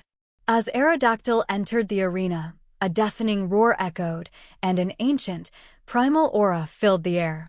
Ash's eyes narrowed as he noticed a megastone around Aerodactyl's neck and knew something was coming. Ryan smiled and placed his hand on the keystone bracelet on his right wrist. Strange rays of light connected Aerodactyl and Ryan, enveloping Aerodactyl in a sphere of light. The sphere then shattered, revealing Mega Aerodactyl. "Articuno, strike first." "Ice Beam," Ash shouted. "Too slow," Ryan remarked. Aerodactyl was once the apex predator of the ancient skies, its dominance due to its exceptional speed and powerful claws. Mega Aerodactyl's ability Tough Claws, combined with increased speed, was designed to recreate the majesty of this ancient ruler. Mega Aerodactyl dodged the ice beam by banking sideways, then raised its wings and flapped them violently, creating a torrent of rocks that flew toward Articuno with ancient power. "Ancient power? Then Articuno Blizzard," Ash shouted. Articuno flapped its wings, and amidst the howling wind, a massive snowstorm formed. A fierce blizzard blew toward Mega Aerodactyl. Mega Aerodactyl flapped its wings, sending a powerful heat wave toward Articuno. The blizzard and heat wave collided, creating a cloud of steam that filled the sky. The next moment, Ash lost sight of Mega Aerodactyl, but Articuno's screams echoed from within the mist. Mega Aerodactyl gripped Articuno's wings with its talons, its flaming jaws clamping down on its throat with fire fang. Articuno plummeted helplessly from the sky, slamming heavily to the ground. Mega Aerodactyl bit down on Articuno ferociously, its ancient savagery reawakened after millions of years of dormancy. Ryan was certain that with a single command, Mega Aerodactyl would ruthlessly crush Articuno's throat, bringing the legendary Pokémon to its end. "That's enough, Mega Aerodactyl," Ryan declared. Mega Aerodactyl immediately released Articuno and flew over to Ryan, obediently awaiting its praise. Ryan smiled and patted its large head. Mega Aerodactyl reverted from its Mega Evolution and was recalled into Ryan's Pokeball. Articuno, unable to continue battling, was also recalled by Ash. Ash glanced at Ryan, sighed, then steeled himself. "No matter what, I'm going to fight to the end." "Go, Zapdos." "Your turn, Zeraora." Ryan sent out Zeraora. The clash of the 2 electric-type Pokémon sparked electricity from the moment they entered the field. Zeraora flexed its claws, its fur standing on end as electrical current surged through it. "Zeraora, Plasma Fists," Ryan declared. "Zapdos, Thunderbolt," Ash shouted. Zeraora's surge of electricity transformed into a bolt of lightning as it charged at Zapdos. Zapdos responded with Thunderbolt. However, Zeraora's Volt Absorb ability meant the electric attack had no effect, or rather, it only made Zeraora's attack even more powerful. A Plasma Fist's punch slammed into Zapdos' face, sending it flying. A pale blue aura then enveloped Zapdos' entire body, and Ryan burst out laughing. Zapdos was yellow, now covered in a pale blue electric field, its overall color shifting toward green. Ash, be careful. Electric-type moves have no effect on that Zeraora. Brock shouted. I know. Zapdos, brave bird. Ash shouted. Electric terrain, then close combat. Ryan declared. Zapdos soared into the sky, then dove down, slamming into Zeraora with overwhelming momentum. But Zeraora's electric nets spread through the air, entangling Zapdos with countless webs of electricity. Even though Zapdos knocked Zeraora back, it was still ensnared by dozens of nets, unable to move freely, and began falling from the sky. Zapdos, that net is just electricity. Absorb it. Ash said. I've already bought enough time. Ryan said. Zeraora had already rushed to Zapdos. The custom move Ryan had purchased with popularity points yesterday was showing its effectiveness. Zeraora swiftly struck Zapdos' head with a series of rapid attacks, preventing it from thinking clearly as it was pummeled while falling. As they landed, Zeraora delivered a final roundhouse kick, sending Zapdos flying toward Ash. Zapdos was now unable to battle. Ash silently recalled Zapdos and sent out Moltres. Ryan recalled Zeraora, and Charizard appeared. After a Mega Evolution, Mega Charizard X stood on the field. Ash said seriously, Moltres, Flamethrower. Ash, even among legendary Pokémon there are differences. Your 3 legendary birds haven't reached the level of true first-class legendaries yet, Ryan said with a wave of his hand. Second-class legendaries like these are no match for me. Mega Charizard X, take the flames, then Dragon Claw.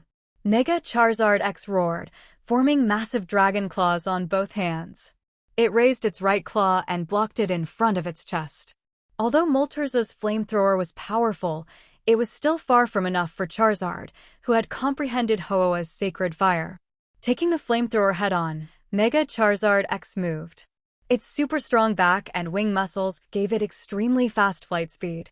Moltres had no time to react as Mega Charizard X hooked a claw around its neck and lifted it high into the sky.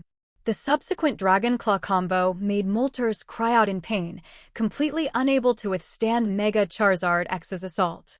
Under Ash's helpless gaze, Moltres fell powerlessly to the ground. Mega Charizard X landed heavily and placed its foot on Moltres. Today, it would create glory. With the body of a regular Pokémon, it had defeated legendary Pokémon. Ryan watched silently. Today it was just a rookie legendary. In the future, Charizard would defeat even the ancient legendary Pokémon. Ding! Main Quest 2 completed. Rewards: 2 Master Balls, a set of Mutwinite X, a random legendary Pokémon map, healing power and psychic power unlocked. The system notification chimed the moment President Goodshow handed the championship trophy to Ryan. Ryan was secretly delighted. With Mutwinite X, his chances of winning against the Elite Four were significantly improved. Healing power and psychic power were also unlocked. Healing power restored a Pokémon's stamina and HP, while psychic power, like Sabrina's, boosted the strength of psychic-type Pokémon while also increasing his own psychic abilities. These were quite the rewards. Ding! Main Quest 3 has been activated. Capture 6 designated Pokémon from the Hoenn region to participate in the Evergrande Conference. No legendary Pokémon are allowed, and Pokémon drawn by the system do not count. Rewards: 5 Master Balls, a set of Mutwinite Y, a random legendary Pokémon map, and 2 plate fragments. Ding! Cheat codes have been activated. Main Quest 3 has been modified. There are no restrictions on Pokémon the host can use, and the rewards remain the same. Ryan broke out in a cold sweat. He'd done the right thing by activating the cheat. The Pokémon the system had assigned him were Wurmple, Surskit, Taillow, Azurill, Poochyena, and Sableye. Note: these are the ones that can evolve. Damn, if you want to kill him, just say so. Even if he trained these 6, how was he supposed to compete? Wurmple versus Articuno? Or would Azurill be so cute that it would charm the opponent to death? But now wasn't the time to think about that. Ryan's application to the league for a match against an Elite Four member had been approved. The match would take place at Ryan's manor against Lorelei. If Ryan defeated Lorelei, it would prove he possessed Elite Four level strength, and a position among the Elite Four of the league would be his if he wanted it. Of course, whether Ryan was willing or not was another matter. The Silver Conference concluded, and everyone was going their separate ways. Ryan and the other 3 parted ways at the airport. Rosa flew back to the Unova region, while Ruby also flew to Goldenrod City, preparing to move to Hoenn's Little Root town. Ryan and Lily watched as the 2 planes took their friends away. With a sigh, they boarded the Ether Foundation's chartered plane and flew to Pallet Town. Ash and the others didn't plan to fly, preferring to walk back, treating it as their final journey together. After all, Misty had to return to inherit the Cerulean Gym, and Brock had family matters to attend to. With his traveling companions all gone their separate ways, Ryan felt a sense of emptiness. Lily sat beside Ryan, watching him stare blankly at the scenery outside the plane window, and couldn't help but hold his hand. Ryan came to his senses and turned to look at Lily. Lily smiled softly, a gentle expression on her face. "Don't worry, you still have me, don't you?" Ryan smiled, squeezed Lily's hand, and said, "Yes, I still have you. Don't worry about me. We'll meet up with Ruby next year when we go to the Hoenn region to challenge the Hoenn League. We can travel together again then." Lily didn't say anything. She leaned her head against Ryan's shoulder and said, "I'm a little sleepy. Let me borrow your shoulder." Looking at Lily's profile, Ryan thought about the upcoming battles. After defeating Lorelei, the next step would be preparing for the Hoenn region trip, bringing the legendary titans of land, sea, and sky under his wing, and finally, the showdown with the League. Ryan's resources weren't going to be taken so easily. Whatever the League had taken, they would have to give back. After a day of flying, they finally arrived at the airport in Pallet Town. Back at their villa, Ryan threw himself onto the large bed and caught up on some much-needed sleep. He slept until noon the next day. Lily brought 2 Clefairy and a meal that straddled the line between breakfast and lunch to Ryan. After eating, Ryan and Lily mounted Aerodactyl and flew to a small island near Ryan's territorial waters. This was where Team Rocket's Mutewo was teaching Ryan's Mutewo, and Ryan met with that Mutewo. Ryan's Mutewo explained their purpose to the other Mutewo, who nodded, sat down, and began discussing matters with Ryan. The discussion was essentially simple. Ryan hoped that Mutewo would help him in his time of need. Mutewo agreed, but with one condition: the island would be its territory from now on, and it didn't want anyone disturbing it. Ryan agreed and instructed Gyarados to inform the surrounding water-type Pokémon that any outsiders trespassing were to be expelled immediately. Gyarados nodded and went to inform the nearby water Pokémon. A while later, Gyarados returned, bringing with it a young Lugia. The little Lugia recognized Ryan and flew over happily, begging for food. Curious, Lily took the bag of Pokeblocks from Ryan and began feeding the little Lugia. From Gyarados, Ryan learned that the number of water-type Pokémon in the area had increased significantly, and that the Pokémon inside the manor had also grown in number. According to the staff's report, all of them were caught by Chris. This made Ryan exclaim, "She truly lives up to being the legendary Pokémon catching master." Her efficiency was astonishing. The arrival of the little Lugia also attracted the parent Lugia. Gazing at the massive Lugia, Ryan handed it the silver wing given by the system and explained his conditions. Lugia was hesitant, considering the League had been kind to them, but since Ryan was approaching with the silver wing in hand, it was hard to refuse. "Don't worry, it's just this once," Ryan said. "I only need your support this one time. After this, I won't bother you. How about that?" Lugia hesitated for a moment, then finally nodded in agreement. Ryan left several of his Pokémon that were close to mastering Origin Power with Mutewo. He named the island Legendary Island. After all, the island was indeed filled with legendary Pokémon. Even if they weren't there yet, they were on their way to becoming legendary class. Charizard hadn't returned to Cherisific Valley yet.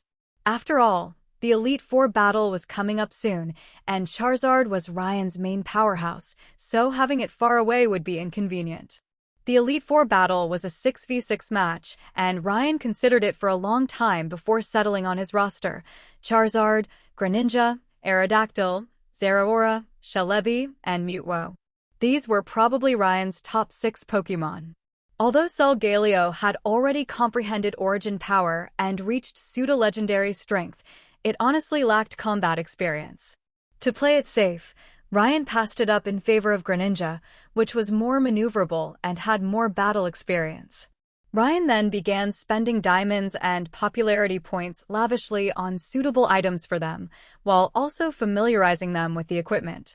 He conveniently used Solgaleo for training, which also served as additional practice for Solgaleo, allowing it to quickly become accustomed to high-level combat. Time passed unnoticed, and the Elite Four battle approached. After Ryan made his final adjustments, the day of the Elite Four battle arrived. Time: 9 a.m. Location: the battlefield behind Ryan's manor. Participants: Ryan and Lorelei. League officials and the other Elite Four members were also present to watch, to see if Ryan truly possessed Elite Four level strength. Lorelei pulled out a Pokeball and, looking across at Ryan, said, "Ryan, although we have a good relationship, I won't go easy on you in an Elite Four battle." "I wouldn't have it any other way," Ryan said, holding up an Ultra Ball. Then, they both threw their Pokeballs simultaneously, and onto the field appeared Zeraora and Dugong. Ryan nodded. "I have a slight type advantage." "Zeraora, Plasma Fists!" Ryan shouted. Zeraora instantly transformed into a streak of light and charged at Dugong. Its incredible speed created a sonic boom through the air, and it instantly reached Dugong, bringing down a fierce right fist. Dugong, Aqua Ring, defend. Lorelei entered combat mode, her expression turning cold as she entered her focused Ice Queen state. A ring of flowing water emanated from Dugong's body, pushing Zeraora away, denying it a chance to close in. Then an ice beam struck the wet Zeraora, freezing her into a block of ice. Overdrive mode, Ryan frowned. The ice instantly shattered, and Zeraora entered an overcharged state, then launched a thunderbolt at Dugong. But a wall of ice instantly formed in front of Dugong, blocking the thunderbolt. Ryan sighed, so this is the power of absolute zero ice. But the next second, a flash of orange-yellow lightning pierced through the air, penetrating the ice wall before striking Dugong and sending it flying. "What?" Lorelei exclaimed in shock. How could this ice wall, formed with absolute zero techniques, be pierced so easily? Looking toward where Dugong had been struck, a chunk of ice fell from the crumbling wall, and Zeraora retracted her fist. Ryan smiled. As a former Earthling, he knew about railguns. The modified version provided by the system was also very powerful, but its drawbacks were obvious. It required a large amount of concentrated electricity, had a long charge time, and was easily interrupted. But its advantages were also clear: powerful and highly penetrating. Against anything that wasn't a tank, it was practically a one-hit KO. Dugong, clearly a defensive Pokémon, climbed to its feet, panting heavily. Lorelei frowned and said, "Rest." Dugong instantly fell asleep, its HP fully restored. Ryan didn't care. The sleeping Dugong was just a sitting target. Zeraora's body flashed with electricity, drawing countless iron particles from the ground, forming them into a fist-sized iron ball. Ryan smiled. Just a small amount of iron particles in the ice had been enough to nearly defeat Dugong, let alone this concentrated iron ball. Zeraora's right fist struck the iron ball fiercely, and the orange electric light that had pierced space reappeared, striking the immobilized Dugong. Now, in its slumber, Dugong had lost its ability to battle. Ryan looked at the incapacitated Dugong and thought to himself, Lorelei's Dugong is incredibly durable. Good thing I had the system grind 10 iron weights into iron particles and hide them beneath this battlefield. True, Ryan had prepared the field in advance, but who could deny that timing and terrain are crucial in combat? This match was scheduled at Ryan's location, so there was no reason not to employ some tactical advantages. Lorelei looked at Zeraora, surrounded by iron particles, recalled Dugong, and said, "Go, Jinx." "Zeraora, Electroweb," Ryan said. "Fake out," Lorelei commanded. Jinx clapped her hands together with incredible speed, unleashing a wave of energy that struck Zeraora, interrupting her attack and making her flinch. Before Zeraora could react, Jinx lunged forward, pressing her thick lips against Zeraora's face with lovely kiss. Zeraora instantly closed her eyes and fell into a deep sleep. "Blizzard," Lorelei said. After being put to sleep by Jinx's lovely kiss, Jinx hit Zeraora point-blank with Blizzard, dealing heavy damage and nearly waking her up. Then, Jinx unleashed a way-up slap, sending Zeraora flying. Zeraora clutched her stinging face, her fury ignited. Without Ryan's command, she transformed into a blur, charging toward Jinx and engaging in close combat. But Jinx instantly used Trick Room, reversing the speed mechanics. Jinx dodged Zeraora's attack, then unleashed a shadow ball that sent Zeraora flying, rendering her unable to battle.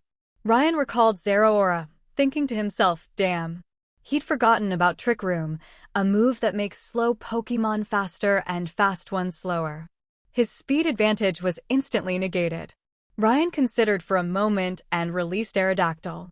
Now he had to rely on Aerodactyl's solid origin essence to outlast the Trick Room and defeat Jinx. "Jinx, mean look," Lorelei said, then perish song. Ryan frowned. Did she see through his strategy? Then there was only one option. Aerodactyl, roar, Ryan commanded.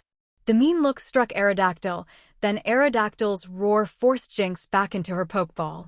A Weevil appeared on the field. "Aerodactyl, Hyper Beam," Ryan said. Weevil was also a speed-focused attacker, not much slower than Aerodactyl, and within the Trick Room, it was no faster than Aerodactyl either. So, Ryan simply went with a turret strategy. "Weevil, quick attack taunt," Lorelei commanded. Weevil, leveraging the bonus of Trick Room, moved swiftly, dodging Aerodactyl's rapid-fire hyper beams. At the same time, it made faces at Aerodactyl, using taunt to prevent it from using status moves. But Ryan didn't need status moves at all.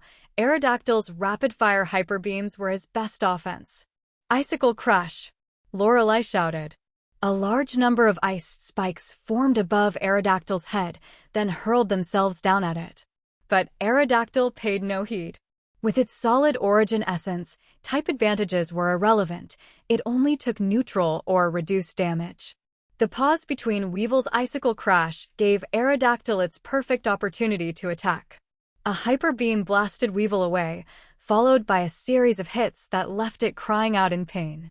Lorelei, seeing no other option, quickly recalled Weevil and sent out Lapras, saying, "Lapras, mist, then ice terrain." Lapras unleashed a vast expanse of white mist, covering the entire field. Then, using its absolute zero ice techniques, the entire field transformed into an icy battlefield. Watching Lapras slow down, Aerodactyl gave a predatory grin. The Trick Room has worn off. "Rock Tomb, block its path," Ryan declared. Aerodactyl roared, and countless rocks rained down from the sky, landing on the icy battlefield. Lapras's speed on ice was incredibly fast, and none of the rocks from Rock Tomb hit it directly. Blaine, standing outside the field, narrowed his eyes and whispered, "Ryan is incredibly tactical." The placement of these rocks has practically blocked all of Lapras's paths across the ice, instantly reducing its mobility. Lorelei also noticed this and said, "Rain dance." "Sandstorm." Ryan had no intention of giving Lorelei any advantage. "Rain increases sheer cold's accuracy?" Ryan smiled. "I learned that trick ages ago." Lorelei frowned at the raging sandstorm and said, "Lapras, hydro pump." Lapras instantly unleashed a massive hydro pump at Aerodactyl. Aerodactyl flapped its wings, rising to a higher altitude and dodging the hydro pump's attack. Then, it launched Rock Slide. A torrent of rocks appeared from above and began to fall. Lapras tried to move to avoid them, dashing forward, but another rock blocked its path. It slowed down to avoid it, only to find that every time it tried to accelerate, another rock would hit it. It couldn't gain any speed at all. Hydro pump, counter it, Lorelei said, frowning. Lapras immediately unleashed its hydro pump, destroying the rocks. But the next second, Ryan assumed his Z-move stance, and Aerodactyl was instantly enveloped by Z-power. Countless rocks converged on Aerodactyl, forming a massive boulder that suddenly plummeted toward Lapras. Lorelei's eyes widened, and she shouted Lapras sheer cold. Lapras immediately took a deep breath, absorbing brilliant energy from the surroundings, then fired a powerful beam of absolute zero energy from its mouth at the rock. But aside from freezing a corner of the boulder, it had no effect. The continental crush struck with a violent tremor, destroying the entire ice field and causing the ground to sink nearly a meter. The rock then shattered, dissipating into streams of energy. Lapras lay powerless in the crater, unable to battle. Phew, Ryan exhaled. I had to reveal my trump card so quickly. This is going to be tough. Lorelei recalled Lapras and sent out Jinx, saying, Jinx, Trick Room. Ryan was speechless. That move again. He had to admit, though, that this move did counter his speed-focused battle style. Ryan gritted his teeth and shouted, Aerodactyl, Hyper Beam. Aerodactyl immediately went into turret mode, firing hyper beams at Jinx. While dodging the destructive beams, Jinx sang loudly, emanating waves of dark energy from her mouth, creating a red-black energy field around Aerodactyl while also radiating red-black energy herself. Return, Aerodactyl, Ryan said, attempting to recall Aerodactyl. Mean look. Lorelei wouldn't let Ryan recall Aerodactyl. Ryan watched the recall beam bounce back and helplessly called out, Aerodactyl, defeat it. Aerodactyl knew that if it didn't defeat Jinx, both of them would surely fall together from Perish Song. With this thought, Aerodactyl increased the frequency of its hyper beams. Unfortunately, within Trick Room, Aerodactyl couldn't keep up with Jinx. Even after Perish Song expired, Aerodactyl couldn't hit the now faster-moving Jinx. Both Pokémon fell, and Ryan recalled Aerodactyl. He took a deep breath and produced a Master Ball. Watching Lorelei recall Jinx, Ryan still held the advantage. He had only lost 2 Pokémon, while Lorelei had lost 3, and one of her Weevil was also at low health. His situation was relatively favorable. They both sent out Pokémon simultaneously. Ryan's was Celebi, and Lorelei's was an Alolan Ninetales. Ryan narrowed his eyes. This Alolan Ninetales must have been the one Ryan had given to Lorelei. Hail! Future Sight! They both shouted simultaneously. Snowflakes began to fall from the sky, and Celebi launched countless psychic orbs into dimensional rifts. Then Alolan Ninetales let out a long cry, sending a howling blizzard hurtling toward Celebi. Celebi took the blizzard head-on, then released a handful of seeds at Alolan Ninetales. Following Lorelei's instructions, Alolan Ninetales used Psychic to sweep away all the seeds. The seeds landed and instantly transformed into countless vines from Leech Seed, reaching toward Alolan Ninetales. Use agility to avoid them, Lorelei commanded. Alolan Ninetales quickly dodged the vines, but the next second, 2 psychic spheres launched it toward the vines, where it was subsequently bound by the growing plants. Lorelei thought to herself, oh no. The next second, countless psychic spheres from Future Sight struck Alolan Ninetales, rendering it unable to battle. What terrifying Future Sight, Sabrina said nearby. As an Elite 4 member specializing in psychic types and possessing psychic powers herself, she understood the terror of Future Sight better than anyone else. It completely blocks your path, leaving you with no escape. Especially since Celebi can travel through time, its control over Future Sight is truly formidable. Weevil, clear the battlefield, Lorelei said, recalling Alolan Ninetales and sending out Weevil. As Weevil entered the field, a fierce icy wind swept over the vines, shattering them. Weevil then stared at Celebi's tiny form with a stern gaze. Dark Pulse, Lorelei declared. A beam of dark, sinister energy blasted toward Celebi. Celebi flapped its wings, dodging the attack. Then energy shot skyward. The sun drove away the dark clouds, its intense sunlight dispelling the chill from the arena with sunny day. Without Ryan saying a word, Celebi launched a solar beam at Weevil. Weevil dodged the solar beam and then launched an ice beam at Celebi. A flash of blue light gleamed in Celebi's eyes, and it used Ally Switch. Celebi and Weevil swapped positions, and Weevil was struck by its own ice beam. Celebi's solar beam followed immediately, instantly defeating the stunned Weevil. Phew. Ryan took a deep breath and exhaled. One more to go. Go, Articuno, Lorelei said. Ryan's eyes widened as he glanced at the League officials and the Elite Four members nearby. Blaine shook his head slightly at him and mouthed, "Voluntary capture." Ryan smiled bitterly and said, "Lorelei, you kept this secret from me. You actually have an Articuno."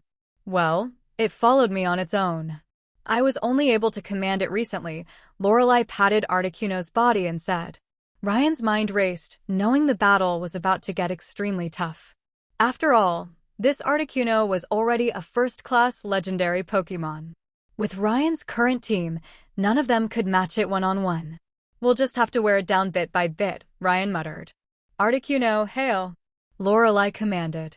Articuno let out a loud cry, dark clouds blocked out the sun, and snowflakes fell. Ryan frowned. It must have mastered climate origin, the ability to control blizzards. Then, "Future sight, Celebi," Ryan said. Celebi nodded, knowing that was all it could do, knowing it was no match for Articuno. "Blizzard," Lorelei commanded. Articuno flapped its wings, and a devastating blizzard swept across the field. Ryan clenched his teeth. This feeling was like being back in the snowy mountains.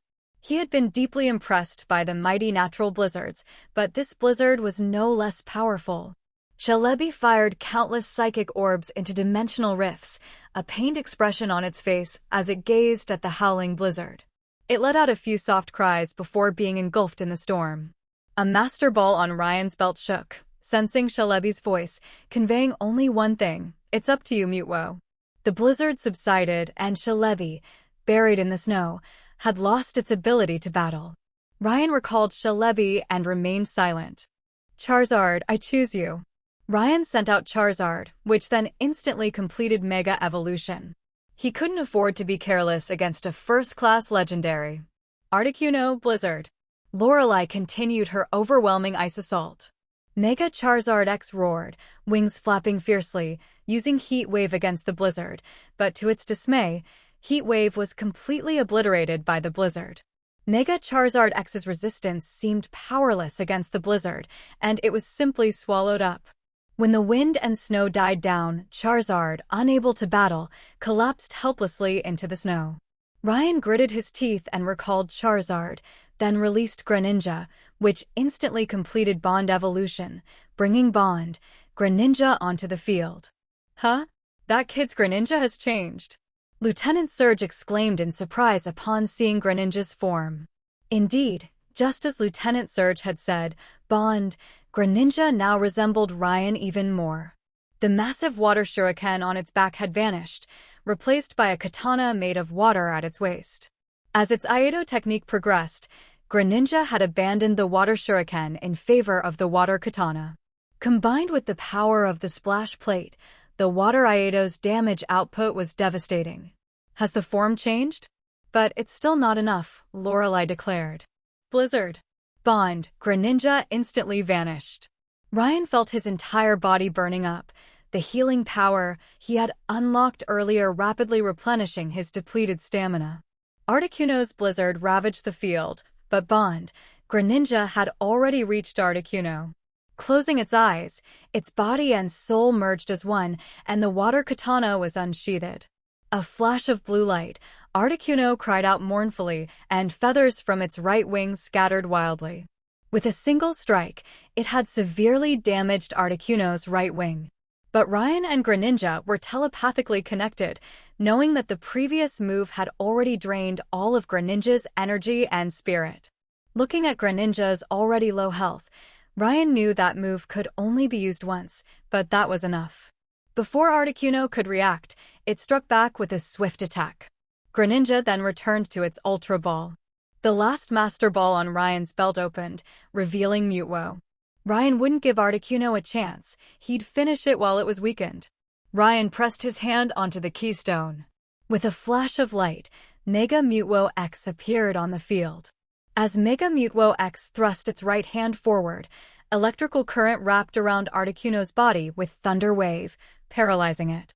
The snowflakes ceased falling. Mega Mutwo X clenched its fists and teleported in front of Articuno, delivering a powerful fire punch to its injured right wing. Mind Reader, then sheer cold. Lorelei shouted. Articuno's right wing was injured, preventing it from unleashing a full blizzard. However, Articuno immediately used Mind Reader to lock onto Mega Mutwo X's location. But countless psychic spheres from Future Sight appeared and slammed into Articuno, preventing it from completing Mind Reader. Mega Mutwo X seized this opportunity and unleashed a Psy Strike, disrupting Articuno's mind and preventing it from using Mind Reader. Mega Mutwo X knew that once Mind Reader was activated, Sheer Cold would be an instant knockout. Articuno roared, blasting an ice beam at Mega Mutwo X, but Mega Mutwo X dodged with teleport. Simultaneously, Mega Mutwo X flew above Articuno and used Rock Tomb. Several massive rocks fell, pinning down Articuno's wings. Now Articuno was completely vulnerable. Mega Mutwo X, without hesitation, positioned itself above Articuno and unleashed a series of fire punches. Articuno roared, instantly freezing the space it occupied with absolute zero ice, dragging Mega Mutwo X with it to end the match in a draw. Seeing Mega Mutwo X and Articuno frozen in a block of ice, Ryan shuddered. This sheer cold technique could actually work like this. Lorelei sighed, looking at the two incapacitated Pokémon, and said, "This match is a draw." Congratulations, Ryan. You've reached Elite 4 level and can apply for a position as an Elite 4 member in the league. Looking at the other Elite 4 members and league officials who had gathered around, Ryan smiled and declined. No, my journey isn't over yet, and I don't want to be tied down so soon. Ryan, with your current strength, there's no need to participate in the league tournaments. Few trainers would be a match for you, said a league official. We sincerely hope you can help the league. Let's talk later, Ryan said. He summoned Gyarados and had it summon some water Pokémon to melt the ice. The two Pokémon weren't suitable for thawing with fire right now. After melting the ice, Ryan lifted Mutwo, who had returned to its original form, and fed it a full restore before returning it to the Master Ball. Mutwo's injuries weren't too serious. 2 days of recuperation would suffice. However, Articuno's injuries were more severe, with a fractured right wing. A conservative estimate put its recovery at several months. Lorelei complained to Ryan for a long time, and Ryan felt helpless. After all, in that situation, any hesitation would have been tantamount to defeat. Ryan was only at Elite 4 level, and facing the equally Elite 4 level Lorelei, holding back would only lead to failure. The league members quickly left, handing Ryan a league badge. This badge was actually for a reserve Elite 4 member, and it also granted Ryan unconditional entry into regional league competitions. Ryan stared at the badge, unresponsive for a long moment. Lily patted Ryan's shoulder, and Ryan finally came to his senses. Seeing Lily's puzzled look, Ryan smiled and said, "It's okay, I was just lost in thought." "Are we going to the Hoenn region next?" Lily asked. Ryan nodded and said, after a while, "The frequency of battles has been too high recently, and my Pokémon need rest." Lily nodded and said, "Yes, you've been working very hard recently. Get some rest. Also, my brother is in the Hoenn region now. He said that if we go to the Hoenn region, he'll wait for us in Verdanturf town." Gladion. Ryan asked, "What's he doing there?" "He's supposedly training himself, but he seems to have discovered something and insists I tell you about it," Lily said. Ryan pondered for a moment. Verdanturf town seemed like a peaceful health resort, so there didn't seem to be much else. He shook his head and stopped thinking about it. His primary goal was to rest well, review his progress, and reach new heights. The Pokémon wanted to continue training, but Ryan stopped them. After all, a balance between work and rest is essential. Knowing they could rest for a while, Wobbuffet hugged Ryan's leg, so excited it nearly cried. Ryan patted Wobbuffet's head sympathetically. After all, Wobbuffet only had 4 moves, and its power depended entirely on how much damage it could withstand and reflect. So, no legendary Pokémon would refuse such a perfect training dummy. A few dozen miles from Pallet Town, Ryan, clad in a diving suit with scuba gear at his lips, fell backward into the water. Lily, also fully equipped, hesitated for a moment before following him into the water. Greninja and Gyarados were already waiting for them underwater, along with the baby Lugia. Baby Lugia was having a blast in these waters, enjoying the abundance of Pokémon to play with. Ryan also took good care of it, providing it with delicious poke blocks and treats. As a result, their relationship grew closer. This time, when Ryan ventured out to sea, baby Lugia joined him as well. Ryan and Lily settled themselves on Gyarados' back, and the serpent led them toward the seabed. Ryan's recent adventure had been inspired by the splash plate discovery, and he couldn't help but marvel at the technological prowess of this world. Ryan approached a technology research institute and, using Greninja's splash plate as a model, asked them to develop a device capable of detecting similar energy signatures. Within 3 days, the device, a tablet computer, was completed. It could receive signals from plates over a wide range, and when it detected one, it would emit an audible alert. Ryan exclaimed, "This is incredible technology." Then, while out at sea, the beeping sound began. He quickly checked and discovered a plate was in the waters ahead. When they arrived at the coordinates on the yacht, there was only ocean. He guessed it might be at the bottom of the sea, so he took Lily to select diving equipment, and they headed out. There were plenty of Pokémon in the sea, but there were also many ordinary fish. Gyarados, carrying Ryan and Lily, continued to descend. The overwhelming water pressure weighed on them, and while Ryan felt fine, Lily was beginning to feel the strain. Ryan communicated with Gyarados and used dive. An energy barrier protected Ryan and Lily. Gyarados accelerated, sprinting toward the seabed with Greninja following close behind. The light was dimming as they descended, so Ryan activated the flashlight on his forehead. The light illuminated the outline of a sunken ship not far below. Patting Gyarados' body, the serpent swam directly toward the wreck. Upon reaching the wreck, Ryan and his companions were intercepted by several Milotic, which unhesitatingly launched hydro pumps at them. Greninja unsheathed its water katana and unleashed a high-pressure water pulse, blocking the hydro pump. With its splash plate, Greninja was completely at home in the ocean. Ryan signaled Greninja to remain calm, and with the power of his bond, he slowly approached the Milotic, communicating with them and hoping they would allow him to enter and search for something. The Milotic refused without hesitation. Ryan had no choice but to send out baby Lugia. Lugia was a legendary Pokémon of the sea, after all, and even if they wouldn't give Ryan a chance, they should at least respect Lugia's mother. Baby Lugia swam over and spoke with the Milotic. From their conversation, Ryan understood why they were so afraid and resentful of humans. Milotic originally came from the Hoenn region, generally inhabiting its waters, though a few also lived in other seas. However, this group had migrated from Hoenn. A poaching gang had emerged in Hoenn, using nets and weapons to injure and capture their members. Forced to relocate, the Milotic had sensed the presence of the legendary Lugia and sought refuge there. Lugia's mother had agreed to protect them. Seeing the wary gazes the Milotic cast toward Ryan and Lily, Ryan felt both helpless and distressed. After entering the shipwreck, Ryan and Lily realized why the Milotic were so protective. Numerous young Phoeba and over a dozen injured Milotic gathered in a corner, glaring at them with fear and hatred. Lily tugged at Ryan's arm, and he could see the distress in her eyes. Ryan nodded and gestured to Greninja, who immediately swam toward the surface.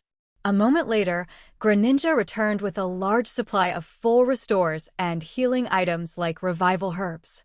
Ryan and Lily retrieved the supplies and attempted to heal the Phoeba and Milotic, but as they approached, the Milotic and Phoeba charged, ramming into them. However, they were either injured or young, so the force of their impact was pitifully weak. Ryan shook his head and embraced the Milotic that had struck him. Regardless of its willingness, he placed a revival herb directly in its mouth. He then applied healing medicine to its wounds. Although diluting it in seawater was somewhat wasteful, Ryan had plenty of supplies. The Milotic felt its body recovering rapidly and looked at Ryan with a complicated expression. Ryan touched its head, enveloping it with bond power. In a heart-to-heart connection, he said, "There are indeed bad people among humans, but there are far more good people." The Milotic nuzzled Ryan's cheek, expressing its affection. Ryan looked at the Milotic and smiled. Pokémon are truly wonderful. Simple and pure, without any hidden agendas. He distributed the herbs and medicine to the Phoeba and Milotic, and Ryan and Lily gained their trust. Ryan was certain that with just a word, many of the Pokémon here would be willing to be caught. Besides, Milotic is a very powerful Pokémon, so capturing one would be excellent. But right now, catching Pokémon wasn't the priority.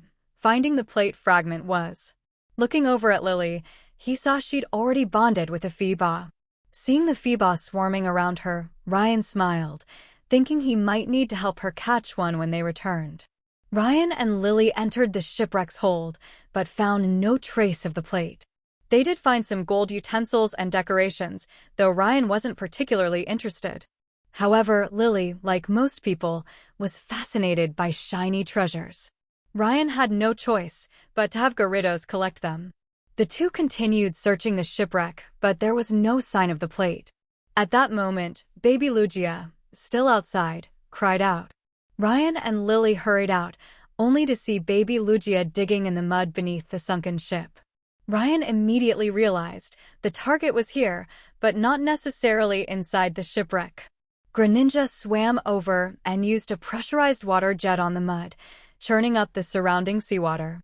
Once the sediment settled, Ryan spotted a blue plate jutting out from beneath the sand. The splash plate fragment discovered. At Rustboro City Airport, the Ether Foundation plane carrying Ryan and Lily landed.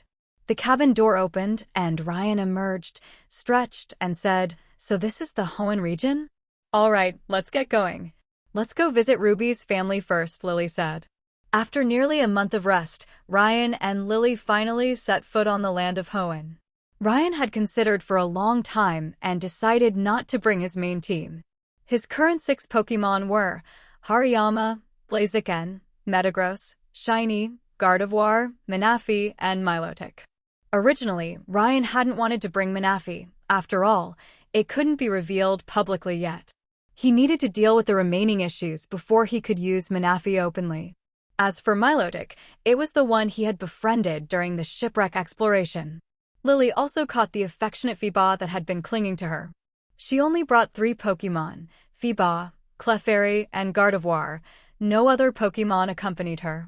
Ryan also wanted to make further progress and continue to strengthen his fundamentals. He had a hunch that even if he couldn't beat the champions on this trip, he should be able to compete with them. After leaving the airport, Ryan and his companions asked for directions and arrived at the Petalburg gym. After knocking on the door, Ruby's mother, Mitsuko, opened it. Seeing Ryan and Lily, she smiled and said, "Isn't this Ryan? Are you traveling to the Hoenn region?" "Hello, Mrs. Mitsuko," Ryan said. "It's not just traveling. I'm here to challenge the Hoenn League. This is my friend, Lily."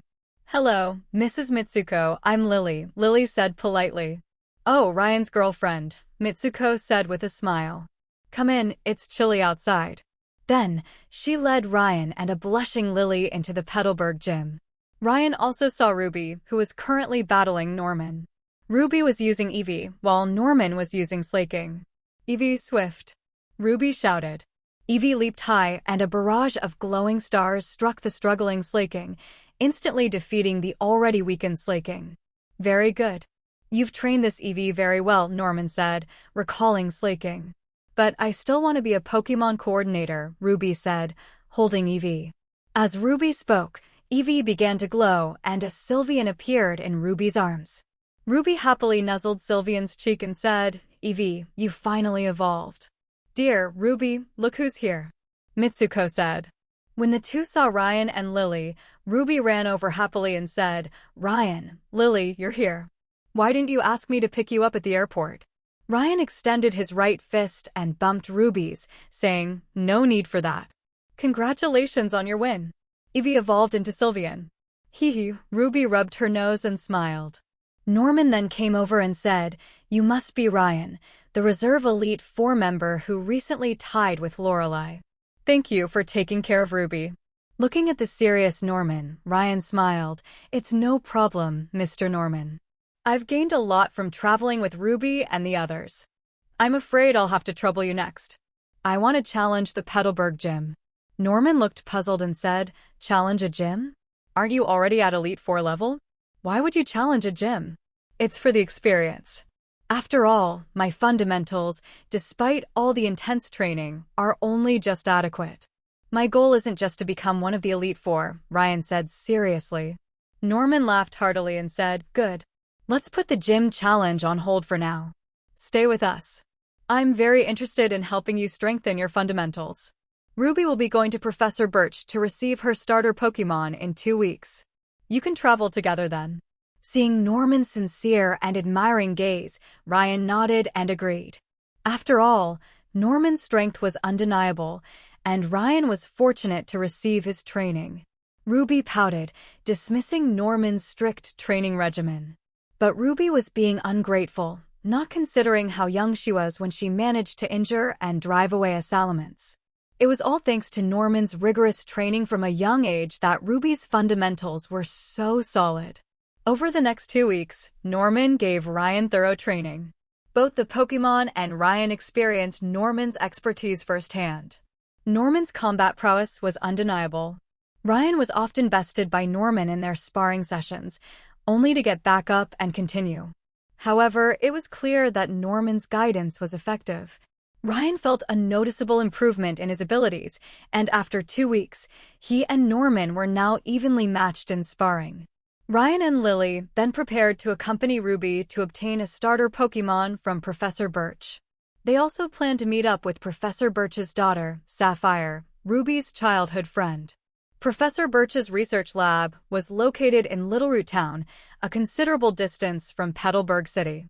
The three of them set out in the morning, traversing Route 101, and finally arrived in Little Root Town by noon.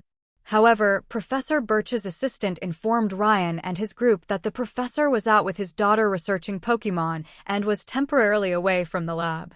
The three had no choice but to search for Professor Birch in the wild. Following the assistant's directions, Ryan and his group spotted them not far from the lab. However, upon seeing Professor Birch and Sapphire, Ruby looked embarrassed, and Lily simply covered Ryan's eyes.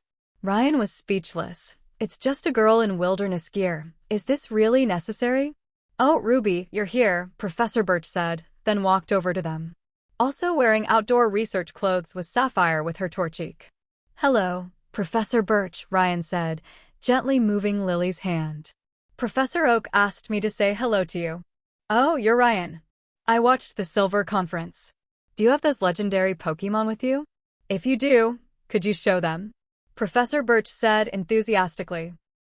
Sorry, Professor," Ryan said. "All the legendary Pokémon are back home. I only have the ones I recently caught with me." Professor Birch expressed disappointment. Meanwhile, Ruby and Sapphire were arguing. Ruby pulled out a set of clothes she had made and tried to put them on Sapphire. Needless to say, Sapphire, with a blushing face, tackled her to the ground. "You two have such a good relationship," Ryan, Lily, and Professor Birch said in unison. "We do not," Ruby and Sapphire exclaimed in unison. Then they glared at each other, almost coming to blows. But the more they argued, the more obvious their friendship became. Ryan thought he didn't need to witness this dynamic, preferring Lily's gentleness and understanding. "I want Mudkip," Ruby said, holding up a Pokeball. "Hey, why did you choose a water type?" Sapphire said, somewhat annoyed, as she adjusted the clothes Ruby had handcrafted for her. Ryan and the others had arrived at Professor Birch's laboratory, and Sapphire was also unhappy that Ruby was using a water-type Mudkip to counter her Torchic. After all, Sapphire was a very competitive girl, the classic tomboy type. Ruby looked Sapphire up and down and said, "Yep, the size is perfect." Ryan facepalmed. "This girl is asking for trouble." Sapphire's face flushed instantly, steam practically rising from her head. She grabbed Ruby's collar and yelled, "How do you know my measurements? Did you forget? Last time, Ruby was about to say something, but Sapphire covered his mouth and tackled him. Ryan and Lily exchanged glances, both their eyes filled with curiosity. But they decided not to ask now. If Ruby revealed what happened, things might get even more awkward. After much commotion, Ryan's group finally added another member, Sapphire. Her goal was to become even stronger than Ruby, so she also wanted to challenge the Hoenn League and participate in the Evergrande Conference. She decided to accompany Ryan on his journey. Ryan and Lily didn't refuse. Seeing Ruby and Sapphire bickering, they knew they wouldn't be lonely on the journey. Ryan glanced at the map and said, "Next, we'll head back to Petalburg City, but first we'll stop at Oldale Town. There's a ruin there, let's check it out." Everyone agreed, so they headed for Oldale Town. By the time they arrived at the Pokémon Center in Oldale Town, it was already dark. Ryan and his group took 2 rooms, planning to stay until they could visit the ruins tomorrow before returning to Petalburg City. But as soon as they entered the rooms, the lights went out. Ryan and Ruby exchanged a glance and immediately went out to see what was going on. Outside, they saw Nurse Joy anxiously preparing to check the power supply. Ryan then remembered that the Pokémon Center had Pokémon being treated. "Nurse Joy, let us go check what's wrong with the power supply." "The first priority is to restore the power," Ryan said. "I choose you, Gardevoir." Ryan sent out his Gardevoir, and Ruby did the same with hers. The 2 Gardevoir followed Nurse Joy to the backup power room, grabbed the prepared electrode cables, and used their full power Thunderbolt. With the Pokémon Center's power restored, Ryan and Ruby immediately went to check the external power supply, only to discover that the wires had been sabotaged. Ryan pondered for a moment and pulled out a small notebook from his backpack. He had written down notes in case they might be needed later in certain situations. After all, he'd been in this world for so long that some details had become fuzzy. "Professor Cosmo, Team Magma," Ryan muttered, glancing at the 2 names in the notebook. He instantly recalled the connection. He immediately grabbed Ruby and ran toward the ruins. When they arrived, they found a man with spiky hair surrounded by a group of Team Magma members. They watched as a Team Magma member presented a small box with 4 meteorite shards on top. "There's a lot of people. I'll handle half. Ruby, can you handle the rest?" Ryan whispered in Ruby's ear. "Let's try," Ruby whispered back. But just as they were about to act, one of the Team Magma members suddenly turned around, flicked their wrist, and fired a stream of liquid from a device on their glove, hitting where Ryan and the others were hiding. "We've been discovered," Ryan thought, unsure what the liquid was. He grabbed Ruby by the collar and jumped to avoid the liquid. At the same time, Ryan and the others were surrounded by Team Magma. Ryan instantly sent out Hariyama, Blaziken, and Metagross.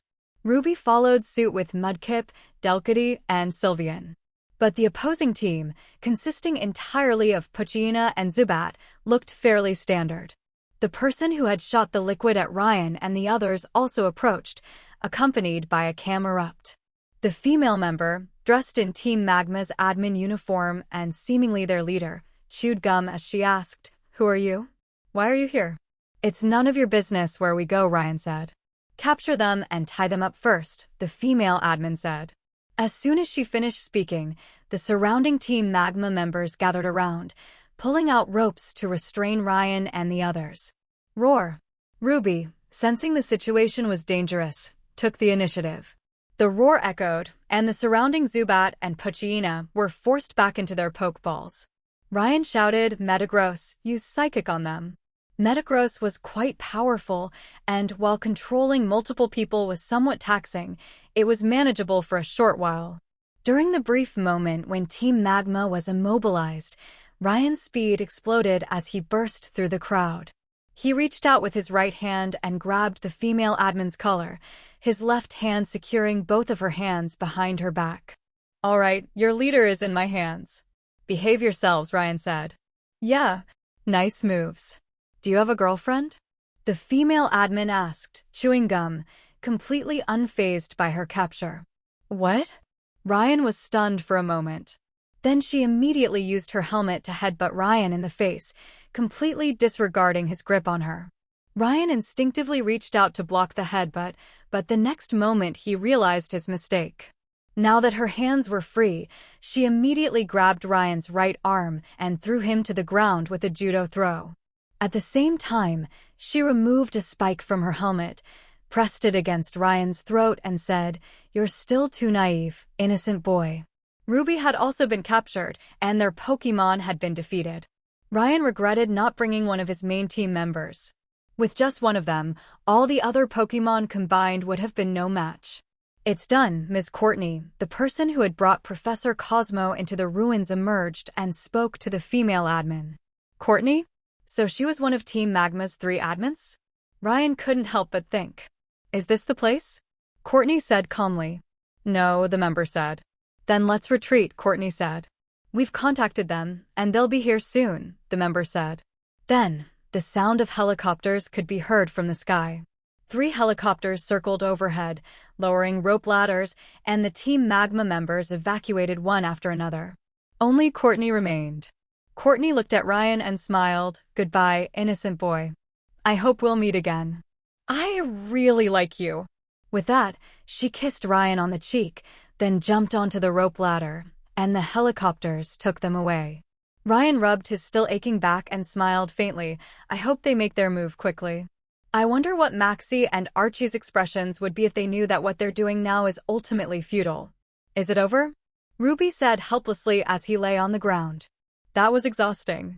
Norman helped Ruby untie the ropes. Ruby rubbed the sore spots and said, "I'm not helping you act again next time." "That hurt." Ryan smiled, patted Ruby's shoulder, and said encouragingly, "Come on now. You did great." In reality, everything that had just happened was staged by Ryan and the others. After all, Ryan still hoped Team Magma and Team Aqua would quickly awaken Groudon and Kyogre. Otherwise, how could Ryan and his friends have conveniently overheard their conversation? How could Ryan, with his natural healing power, have succumbed to Courtney's threats? After retrieving their Pokémon and restoring them with healing power, Ryan and Ruby entered the ruins and found Professor Cosmo. Seeing that Professor Cosmo was fine, Ryan and Ruby yawned and returned to the Pokémon Center, promising to visit him again tomorrow.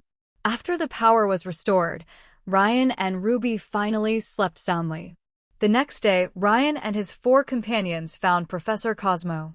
They arrived at the ruins and opened a secret passage. Entering the passage, Ryan and his companions encountered the Pokémon he'd been wanting to see, Relicanth. This Pokémon was the only missing entry for his Hoenn Pokédex quest. After all, the previous lottery draws, combined with Chris's captures, had helped Ryan obtain nearly every Pokémon in the Hoenn region. Because of this, the system's reward was modest, a mere 1,000 point. But even a small amount was still valuable, and Ryan wasn't complaining. After bidding farewell to Professor Cosmo, Ryan and his companions left Oldale Town and returned to Petalburg City. They then arrived at the Petalburg Gym. Mitsuko urged them to come inside quickly. After lunch at the Petalburg Gym, the main event, the gym battle, began. Ryan and Norman stood in the battle arena. Since Sapphire was also challenging him, Norman decided to have one-on-one matches to determine the winners. Throwing Pokeballs, Slaking, and Hariyama appeared on the field. "Oh, you're still choosing Hariyama to counter Slaking?" Norman laughed. "No choice. My main team is back home, and without a type advantage, I'll probably lose this round," Ryan said seriously. Over the past 2 weeks, Ryan had fully understood Norman's strength. With his current Pokémon, challenging Norman meant he was likely to lose, but how would he know without trying? "Hey, is Ryan really that strong?" Sapphire said, tugging at Ruby's shirt. "Very strong.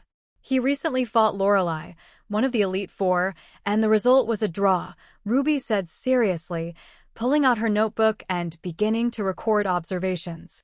"Let me see." Sapphire snatched Ruby's notebook without hesitation and began to read carefully. Ruby glared at Sapphire but decisively gave in. "Hariyama, vital throw," Ryan commanded. "Slaking, bulk up," Norman said.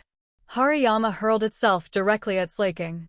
With a roar, Slaking assumed a bodybuilding stance, his muscles bulging as he took the blow. Slaking dusted off his chest and lay down with a look of disdain. He was rather lazy, willing to defeat his opponent lying down rather than stand up and fight. Bulk up. Ryan wasn't about to waste such a prime opportunity to strengthen himself. He enhanced Hariyama's attack and defense while building momentum. Smart move, but you underestimate my Slaking. Norman nodded. Hammer arm. Slaking rose and charged at Hariyama. With a powerful strike, he sent Hariyama flying, crashing through a training dummy. Hariyama, panting heavily, stood up. Ryan winced. Hariyama was already badly injured. Oh, it seems your Pokémon has been well trained lately.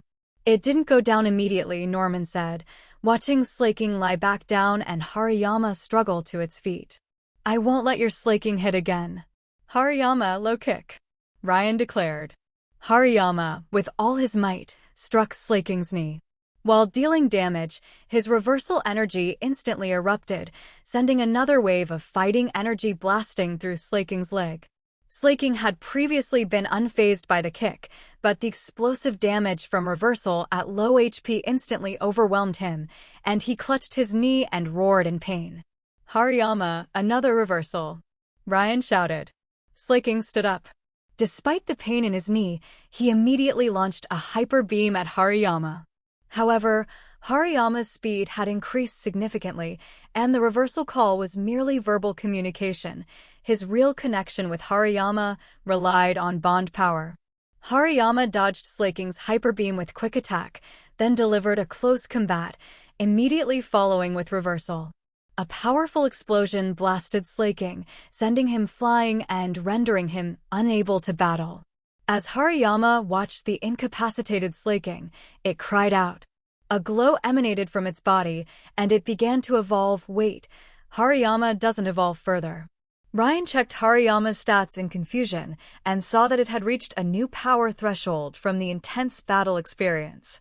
However, Hariyama's triumph was short-lived before it felt dizzy and collapsed to the ground, unable to continue. Ryan sighed. After all, Hariyama had been fighting at critically low HP for so long, so it's normal for its stamina to be completely depleted. Norman recalled Slaking and handed Ryan the balance badge, saying, "That was an excellent match. Your Hariyama is well trained. Slaking hasn't had a challenging opponent in a while, and he's gotten a bit careless. It seems I need to give him some special training. Mr. Norman, can I ask which Pokémon are your main team?" Ryan asked, accepting the badge. After training with Norman for 2 weeks, he hadn't seen his strongest Pokémon. Snorlax, Kangaskhan, Delcatty, Spinda, Slaking, and Vigoroth, Ruby said as she walked over. Those are Dad's 6 main Pokémon. Unfortunately, they're being temporarily taken care of by family back in Johto while we're settling in. We'll transfer them here once things are stable. Norman smiled and patted Ruby's head. That's right, Ruby. We've only just moved to the Hoenn region, and there's a lot to arrange. So, it's best to let the main team train back home first. We'll bring them over once we're settled here. Ryan nodded in understanding. Next, it was Sapphire versus Norman. Norman sent out Slakoth, while Sapphire sent out her Torchic. Needless to say, Torchic was dominated by Slakoth, and Sapphire was defeated soundly. While Sapphire's strength was decent, it was far inferior to Ruby's or Ryan's. This was why the strict Norman wouldn't give her a badge. Holding the fainted Torchic, Sapphire said seriously, "I'm no match for you right now, Mr. Norman. I'll go traveling, and when I'm stronger, I'll challenge you again." Norman nodded. After all, he was a principled person, so he wouldn't go easy on Sapphire in a gym match just because she was his good friend Professor Birch's daughter. By the way, Ryan, Norman stopped Ryan as he was about to leave. That Ash who left Pallet Town with you came here not long after you departed. He told me to tell you he's waiting for you at the Evergrande conference. Ryan rubbed his chin and asked, "Oh really? Did he come alone?" Ryan thought about May, wondering if she had joined Ash on his journey or if something had changed. "No," Norman said. "He's traveling with a girl, but I don't know who she is." Ryan was shocked. Ash, the oblivious protagonist, was actually traveling alone with a girl. Filled with curiosity, Ryan and his companions prepared to head to Rustboro City. Although they were curious about Ash's traveling companion, they were unlikely to meet him until the Evergrande conference. However, Ryan had underestimated Ash's tendency to get sidetracked. Shortly after entering Petalburg Woods, they heard an explosion in the distance. Probably a Pokémon using self-destruct, Ryan and his companions discussed it and decided to go investigate. Arriving at the site of the explosion, they saw a deep crater in the ground, surrounded by several unconscious Taillow. "They're Taillow," Lily said, crouching down and picking one up. Taillow are brave and tenacious, never giving up no matter how formidable their opponent. They're also migratory Pokémon, traveling in flocks and prefer warm climates. These Taillow must have flown here from somewhere else. "Wow, you're so knowledgeable," Sapphire said, impressed by Lily's gentle explanation. Ryan smiled. Lily's extensive reading wasn't for nothing. Her knowledge was truly vast. She could be considered a walking encyclopedia. Of course, it was limited to theoretical knowledge. Practical experience was almost non-existent. Ryan asked if anyone wanted to catch any, but no one was interested. Ryan caught them all with spare Pokeballs, planning to send them to the people at his manor for care. He actually wanted to catch a high-quality Taillow and try raising it. After all, no one would refuse such a determined Pokémon. Unfortunately, there weren't any exceptional ones. Most were average quality, with only one above-average specimen. Ash's should be exceptional quality, Ryan thought. Ash? Ryan instantly recalled the scene. Wasn't this the episode where Ash caught Taillow? What a disgusting feeling. As Team Rocket's signature cry echoed from afar, Ryan shook his head helplessly. It looked like he was about to run into Ash, and judging by the situation, that storyline was playing out. "Let's go see what's happening," Ryan said, also wanting to see who the girl traveling with Ash was. The four of them arrived at the riverside and saw a large flock of Taillow eating there. There was Ash, Brock, and a girl with long honey-colored hair, her back to Ryan and the others. Hey Ryan." Ash swallowed his food and waved to Ryan and the others. "You guys made good time." "It's just that you were too slow," Ryan said as he walked over. "Can't be helped." "Serena said she wanted to see Rustboro City, so we took a detour," Ash said. "By the way, you don't know her yet. She's Serena, from the Kalos region. We met at Professor Oak's Pokémon summer camp when we were kids." Ryan thought to himself, it really is her. In fact, when he came over earlier, Ryan had seen a Fennekin next to her and suspected it was Serena. Sure enough, it was. Ryan, Ruby, Ash, and Brock chatted for a while, catching up on their respective recent adventures. The three girls went aside to talk privately. As for what they were discussing, it was anyone's guess. Better not to try to figure out what girls were thinking. Ash had come to the Hoenn region with only Pikachu, and had just caught a very determined Taillow. Ryan saw it, and with its exceptional potential, he couldn't help but marvel at Ash's luck. Brock had finished his family responsibilities and followed to the Hoenn region, also carrying only a Fortress, leaving the rest of his team with his younger siblings. Ash learned that Ryan hadn't brought his main team either, only new catches, so he couldn't help but propose a battle with Ryan. He wouldn't use Pikachu, just Taillow. Ryan thought for a moment and said, "Okay, let's have a practice match. I won't take advantage of you. I'll battle with my Grovyle." With that, Ryan sent out his Grovyle, and Ash summoned the well-fed Taillow. "Then I'll be the referee. It's just a practice match. Don't take it too seriously. Begin," Brock said. "Taillow, wing attack." Ash shouted. "Dodge with quick attack." "Bullet seed," Ryan commanded. Taillow's wings glowed white as it charged at Grovyle. Grovyle dodged with quick attack, bouncing back and forth on the riverside rocks to create distance, then fired Bullet Seed at Taillow. "Peck," Ash shouted. Taillow countered with rapid pecks that intercepted the Bullet Seeds. The attacks collided and exploded in midair, canceling each other out. Taking advantage of the smoke from the explosion, Grovyle instantly used agility, moving rapidly across the rocks. At the same time, the blades on its arms glowed, and it leaped up with an X-scissor, striking Taillow. "Wing attack," Ash shouted. Taillow's wings also glowed. The wing attack clashed with Grovile's X-Scissor, sending both Pokémon back, each taking damage. But the next second, Grovile began using Synthesis to recover. Evening was approaching, but that didn't slow Grovile's recovery rate. Ash wasn't about to let Grovile recover so easily. Taillow launched a wing attack at Grovile. Grovile immediately stopped Synthesis, leaped to avoid the wing attack, spun around midair, and slashed down with Leaf Blade, striking Taillow to the ground. Its twin leaf blades pinned Taillow down, immobilizing it. "Alright, that's enough," Brock said. "Grovile is superior. This match goes to Grovile." Grovile retracted its leaf blades and bounded back to Ryan. Ryan patted its head and recalled Grovile. Taillow, looking dejected, flew back to Ash's shoulder, chirping softly at him, acknowledging its defeat. "Don't be discouraged, Taillow," Ash encouraged it. "This is only your first battle with a trainer, and you did very well. Besides, our opponent is a trainer much stronger than me, and my goal is to surpass him. Let's work hard together." Ryan smiled and said, "She's truly an excellent Taillow, talented and strong-willed. Ash, you must train her well." "Of course," Ash said, patting Taillow's head. "Okay, it's getting dark. Let's set up camp here for now," Brock said. "We have guests, so I'll cook extra. Let me help." "I've got plenty of ingredients," Ryan said. After setting up the tents, Ryan and Brock worked together to prepare a sumptuous dinner, which everyone enjoyed. However, Ryan didn't plan to go to Rustboro City with Ash and the others tomorrow.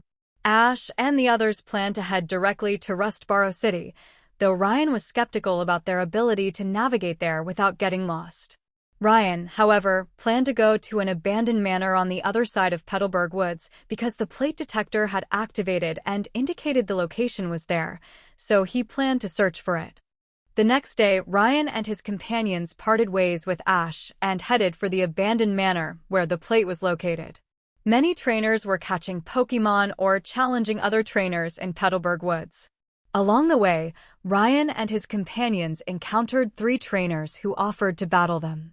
However, Ryan had no desire to fight, while Sapphire enthusiastically accepted their challenges and, of course, won all 3 matches. Sapphire's current Pokémon were Torchic and Poochyena. Torchic had exceptional potential and Poochyena was high quality. Ryan envied the protagonist's luck. Almost every Pokémon they caught was at least high quality, and exceptional potential wasn't uncommon either. Although his Pokémon were all high quality, without the system's appraisal ability, their performance would likely be much worse. After walking for a long time, Ryan and his companions arrived at the dilapidated manor. Ryan released Metagross, and Ruby followed suit with Mitina and Gardevoir. "What's wrong?" Sapphire asked.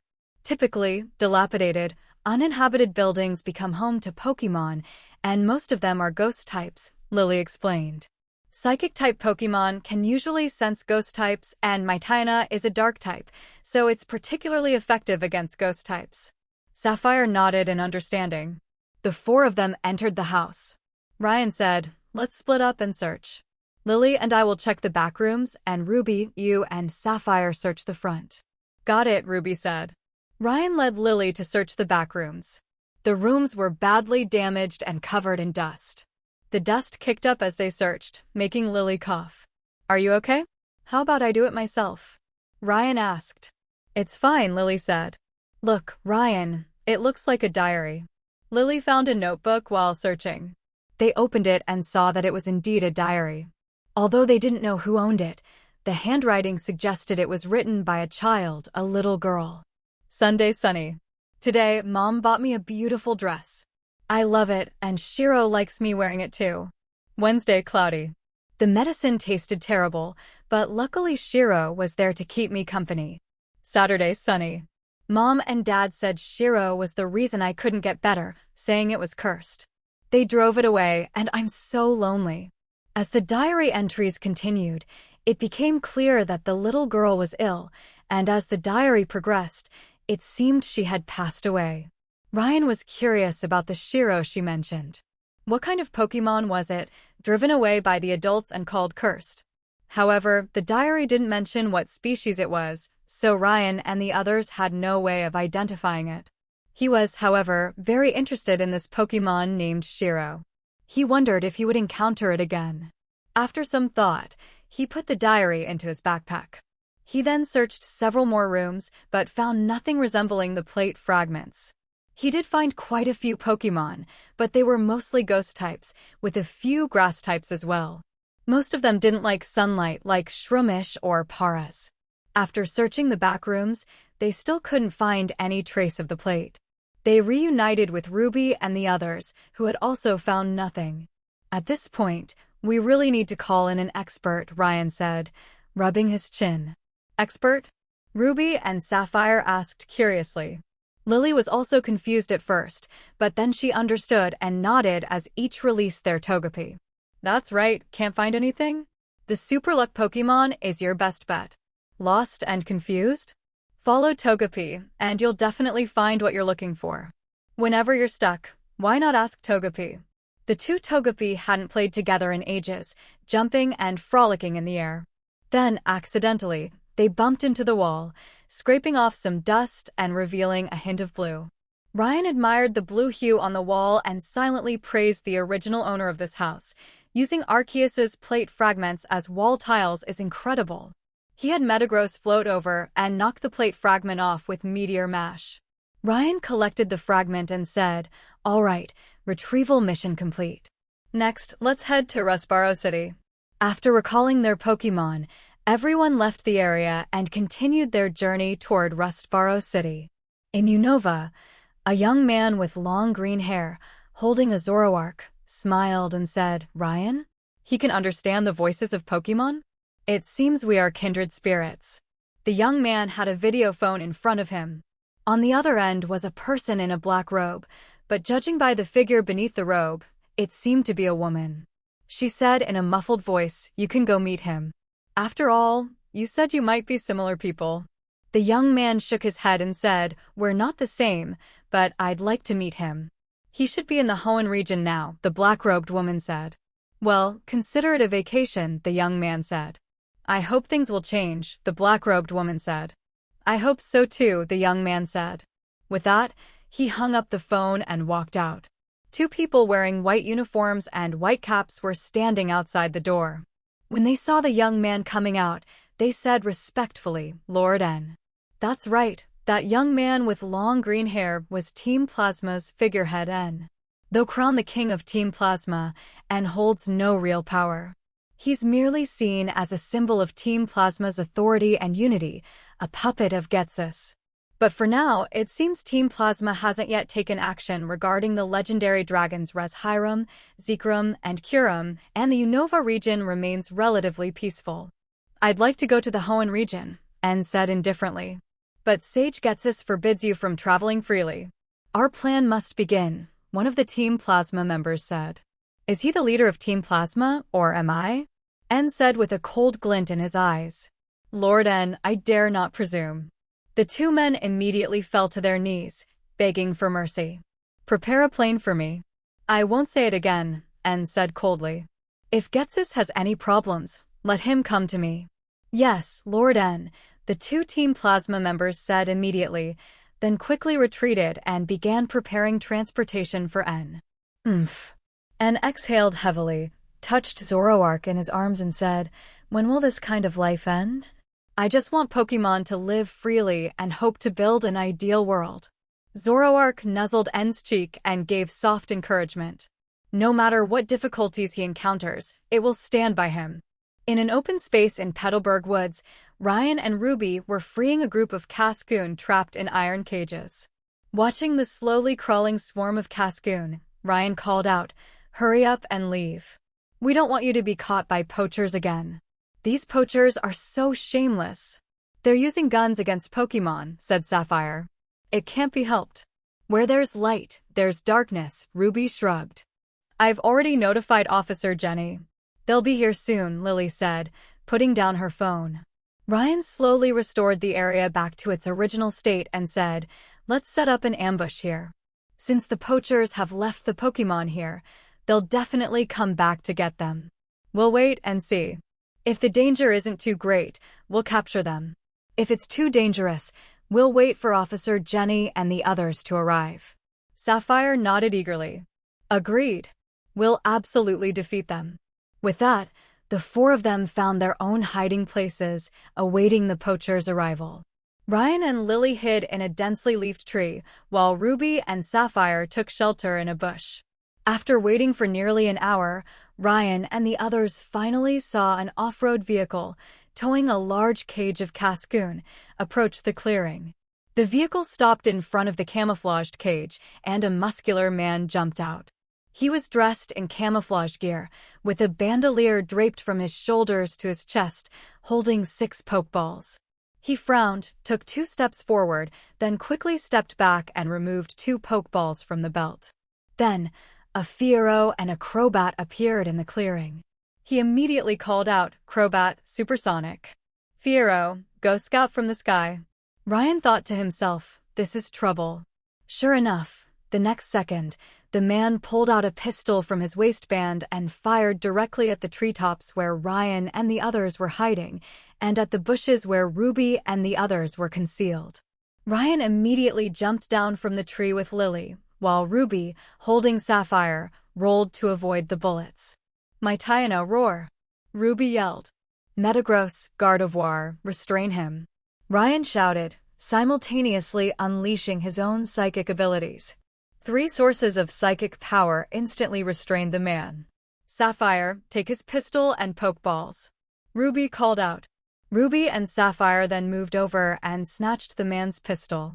Just as they were about to collect the pokeballs, Ryan yelled, "Get back immediately." He then lunged at Ruby and Sapphire, pushing them aside. Then, a pokeball from the man's bandolier fell, rolling in front of Ryan. A massive explosion from a self-destructing electrode sent him flying like a ragdoll. "Ryan!" Lily screamed in horror. Alolan Ninetales, Ice Beam. Gardevoir, Shadow Ball. Lily immediately sent out Alolan Ninetales and Gardevoir, aiming directly at the man. A cold glare flashed in Lily's eyes. She had snapped. "Hee, the price of underestimating me will be severe," the man said, twisting his still mobile neck. He then flung a pokeball directly at Lily. Lily looked at it and realized it wasn't a normal pokeball, but contained a Voltorb that would self-destruct. And it was another Voltorb that had just blocked the explosion, protecting the man. Boom! An explosion erupted, sending dust flying into the air. But when the dust settled, Metagross stood protecting Lily. A massive explosion was nothing to a Steel-type Pokémon. Ryan wiped the blood from his mouth and stood up. His abdomen had been blasted, but his healing power had already restored him, stunning everyone. "Even though it heals quickly, it really hurts," Ryan said coldly. "I won't give you another chance." In an instant, he vanished from the spot. The man stared at the scene in shock, then immediately released Pokémon to block him, an Aggron and a Tyranitar. But the next second, Aggron was sent flying by a Blaze Kick from Blaziken, and Tyranitar was struck by Hariyama. Then, like a flash of green light, Grovile's dual leaf blades slashed at Tyranitar. Ryan, using Shave for acceleration, instantly reached the man, thrusting his fist upward with an uppercut that stunned him.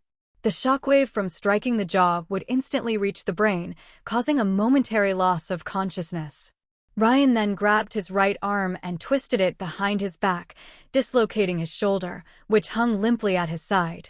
The man let out a scream of agony, but the next second, Ryan repeated the same move, dislocating his left arm as well. The pain was unbearable, and he collapsed to the ground, his eyes rolling back. Phew, Ryan exhaled. The combat techniques Norman had taught him were indeed very effective. But before he could finish his thought, someone lunged at him from behind. Lily clung to Ryan tightly. He could clearly feel her body trembling. It's okay, Ryan said, turning around and hugging Lily. Ruby rubbed her cheek and walked over. "I knew you'd be fine. Ryan's healing ability is insane. How could anything happen to him?" Ryan rolled his eyes at Ruby and said, "Just because it heals doesn't mean it doesn't hurt, okay? Next time, please think carefully before you act. You could have used your Gardevoir to telekinetically remove his weapon." Ruby rubbed her cheek and said sheepishly, "Sorry, I forgot. By the way, what's wrong with your face?" Ryan asked. There was a clear handprint on Ruby's face. Then, looking at Sapphire, who was blushing and approaching, and the two muddy handprints on her chest, Ryan understood instantly. It's all your fault, Ruby said helplessly. Although grateful to Ryan for saving their lives, Ruby felt the slap was unfair. It was clearly Ryan who pushed them, and their hands landed where they landed. It was force majeure. Lily turned to look at Ruby, her darker side clearly visible. Her message was clear: say another word and I'll deal with you. Ruby quickly backed down. After all, an angry Lily was not someone to mess with. Ryan had Grovyle find thick vines and securely bind the man. He then collected the 6 defeated Pokémon into their Pokeballs and disabled the release mechanisms, preventing them from escaping. Leave it to Officer Jenny and the others, Ryan thought after releasing the caged Cascoon. His priority now was to quickly clean up. After all, he was covered in dust and blood, his clothes tattered, and he looked terrible. A little later, Officer Jenny and her team arrived and apprehended the man. They also stated that this poacher was extremely dangerous, using firearms and Pokémon to harm people. He wouldn't see freedom again for the rest of his life. After consulting with Ryan and the others, Officer Jenny and her team departed. Ryan and his group quickly found a stream to wash up. Lily saw that Ryan's torso was indeed completely healed, so she and Sapphire went upstream to clean themselves. The next day, Ryan and his companions encountered a dead tree blocking their path in the forest. It was a single tree, but only half of one, as if it had been split in two. Curious, Sapphire decided to investigate. The others agreed, and they followed the dead tree to a large crater. Inside, many Trico were watering a young sapling. Seeing Ryan and his companions, they stared at them warily. Don't worry, we're just observing. We won't disturb you, Ryan said, using his bond power to communicate with the Trico. Seeing that Ryan and his companions didn't make any threatening moves, the Trico left them alone. It wasn't that they believed Ryan's words, but rather that Celebi often sat on his shoulders, and Ryan carried a certain aura of the legendary Forest Guardian. Because of Celebi's presence, the Trico wouldn't be suspicious of someone who could carry the aura of a legendary Pokémon. Most of these Trico were of low quality, and Ryan had no intention of catching them. Besides, he already possessed a high-quality Grovyle, so he immediately lost interest in them. Sapphire wanted to catch one, but Ruby held her back, shaking his head. After all, Ruby had traveled with Ryan for so long, and he knew that Ryan could discern a Pokémon's potential. If it wasn't too poor, he would have caught one or two. But this time, Ryan hadn't made any move, suggesting either they were difficult to catch or their potential was lacking. That's why Ruby held Sapphire back and explained, then said, if you're traveling with Ryan now and want to catch a Pokémon, it's best to ask him about its potential. Ryan won't lie to you about this. A Pokémon with high potential will be much faster to train. Sapphire nodded, her eyes shining with understanding. She usually accompanied her father on field research, so she wasn't familiar with some of the more well-known facts, and Ruby always explained them to her. After observing the Trico for a while, Ryan and the others continued their journey. A few days later, Ryan and his companions arrived at a forest sanctuary. The forest was indeed home to a vast number of Pokémon, but unfortunately, it was a protected area, making it impossible to capture them. Watching several exceptional Pokémon scurry past, Ryan's heart ached with longing. As for why they stopped now, one reason was that it was almost lunchtime, and another was that Ruby's Kirlia was about to evolve, and he was setting up his camera, preparing to film the evolution. Ruby's Kirlia was female, undoubtedly evolving into a Gardevoir. Ruby steadied the camera and gestured toward Kirlia. Kirlia removed the Everstone from around her neck, and instantly light enveloped her. Kirlia's body rapidly grew, and when the light dissipated, a Gardevoir stood in her place. That's a Gardevoir, Sapphire said, pulling out her Pokédex and examining its details. Then, remembering something, she asked Ryan, don't you have a Kirlia too? When will it evolve into Gardevoir? Ryan smiled and said, my Kirlia is male. I don't plan on evolving it into Gardevoir, I want it to evolve into Galade. Galade? Sapphire asked in confusion. What kind of Pokémon is that? Lily smiled and tried to explain, but Ryan shook his head and said, explanations are nothing compared to seeing it. My Kirlia is on the verge of evolving anyway, so why not show you how Kirlia evolves into Golade? With that, Ryan released Kirlia and simultaneously pulled a Dawn Stone from his backpack and handed it to Kirlia. Kirlia took the Dawn Stone and was instantly enveloped in light. When the light faded, a Golade appeared before everyone. Ruby faithfully filmed the scene with his camera. Comparing the two, everyone could see the difference clearly. Gardevoir was white, resembling an elegant evening gown with a green hem. Its hairstyle had changed, becoming curly and extending below its head.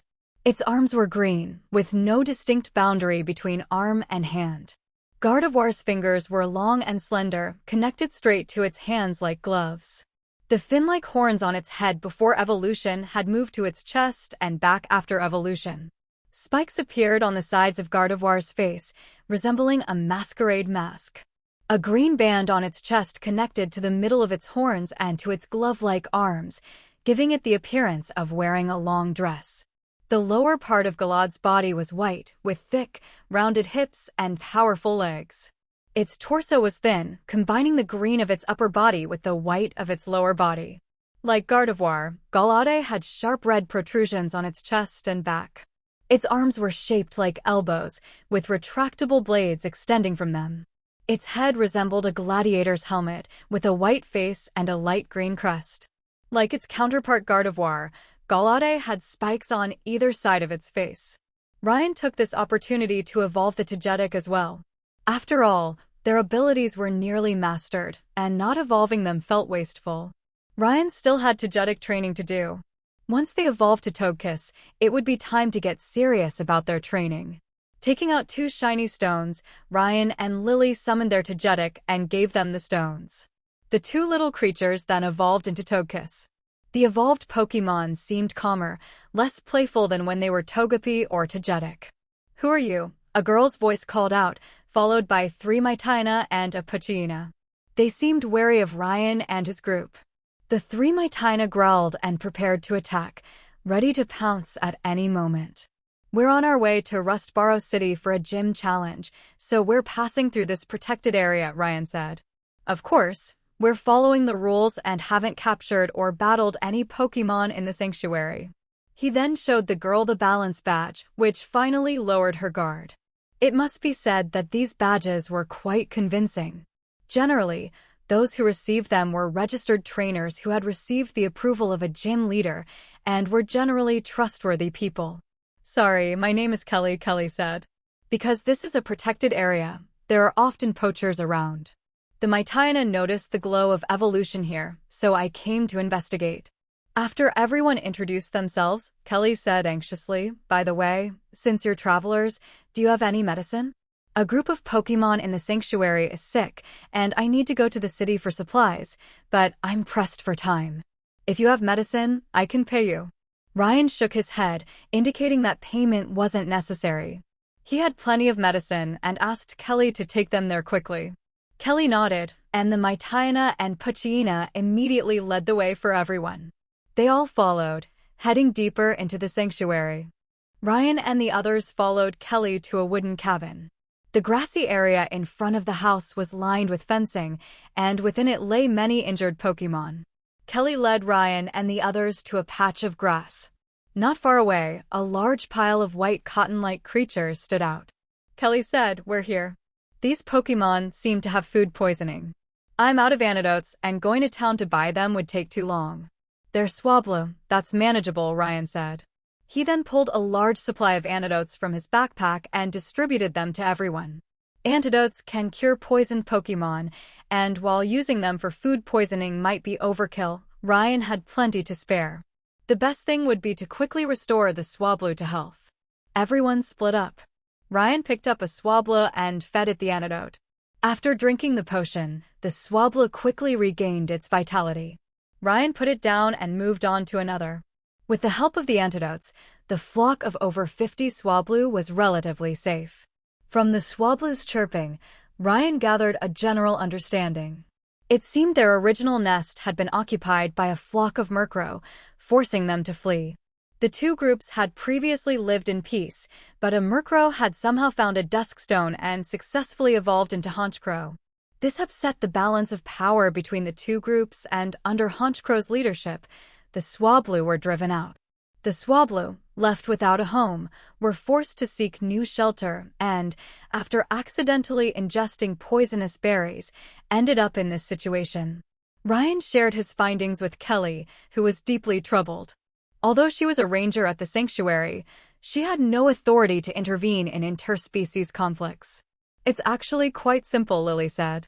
The first option is for someone to catch Honchkrow, but this is a protected area, so that's probably not feasible.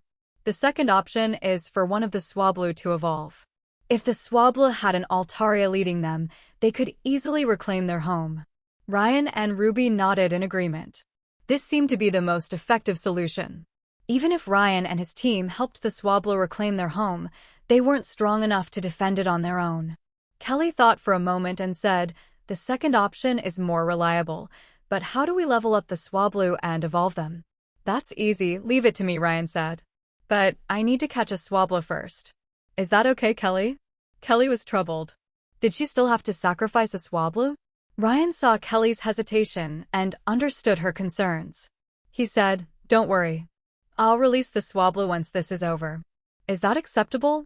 Kelly thought for a moment and agreed. Ryan approached the flock of Swablu and said, "I can help you reclaim your home. But I need to train you to evolve into Altaria. Those with determination, step forward." The Swablu chirped, discussing something among themselves. Then, 6 Swablu stepped forward. Ryan smiled and captured one of the high-potential Swablu with a pokeball. Then, he said to the other 5, "Come with me. I'll train you and help you evolve within a day." With that, he led the 6 Swablu into the forest, ready to battle wild Pokémon and help them level up. When it came to power leveling, Ryan was arguably the most qualified person to do it. Activating his long-unused 8x experience multiplier cheat, Ryan led the Swablu to find some Pidgeotto and Golbat. After all, they were going to battle Honchkrow, which would undoubtedly involve aerial combat, so he decided to let them experience aerial battle tactics beforehand. Watching Ryan lead 6 Swablu into the forest, Kelly asked with some concern, "Will everything be all right?" "Don't worry," Ruby said. "He's a reserve Elite 4 member after all. He won't covet a few Swablu from your sanctuary.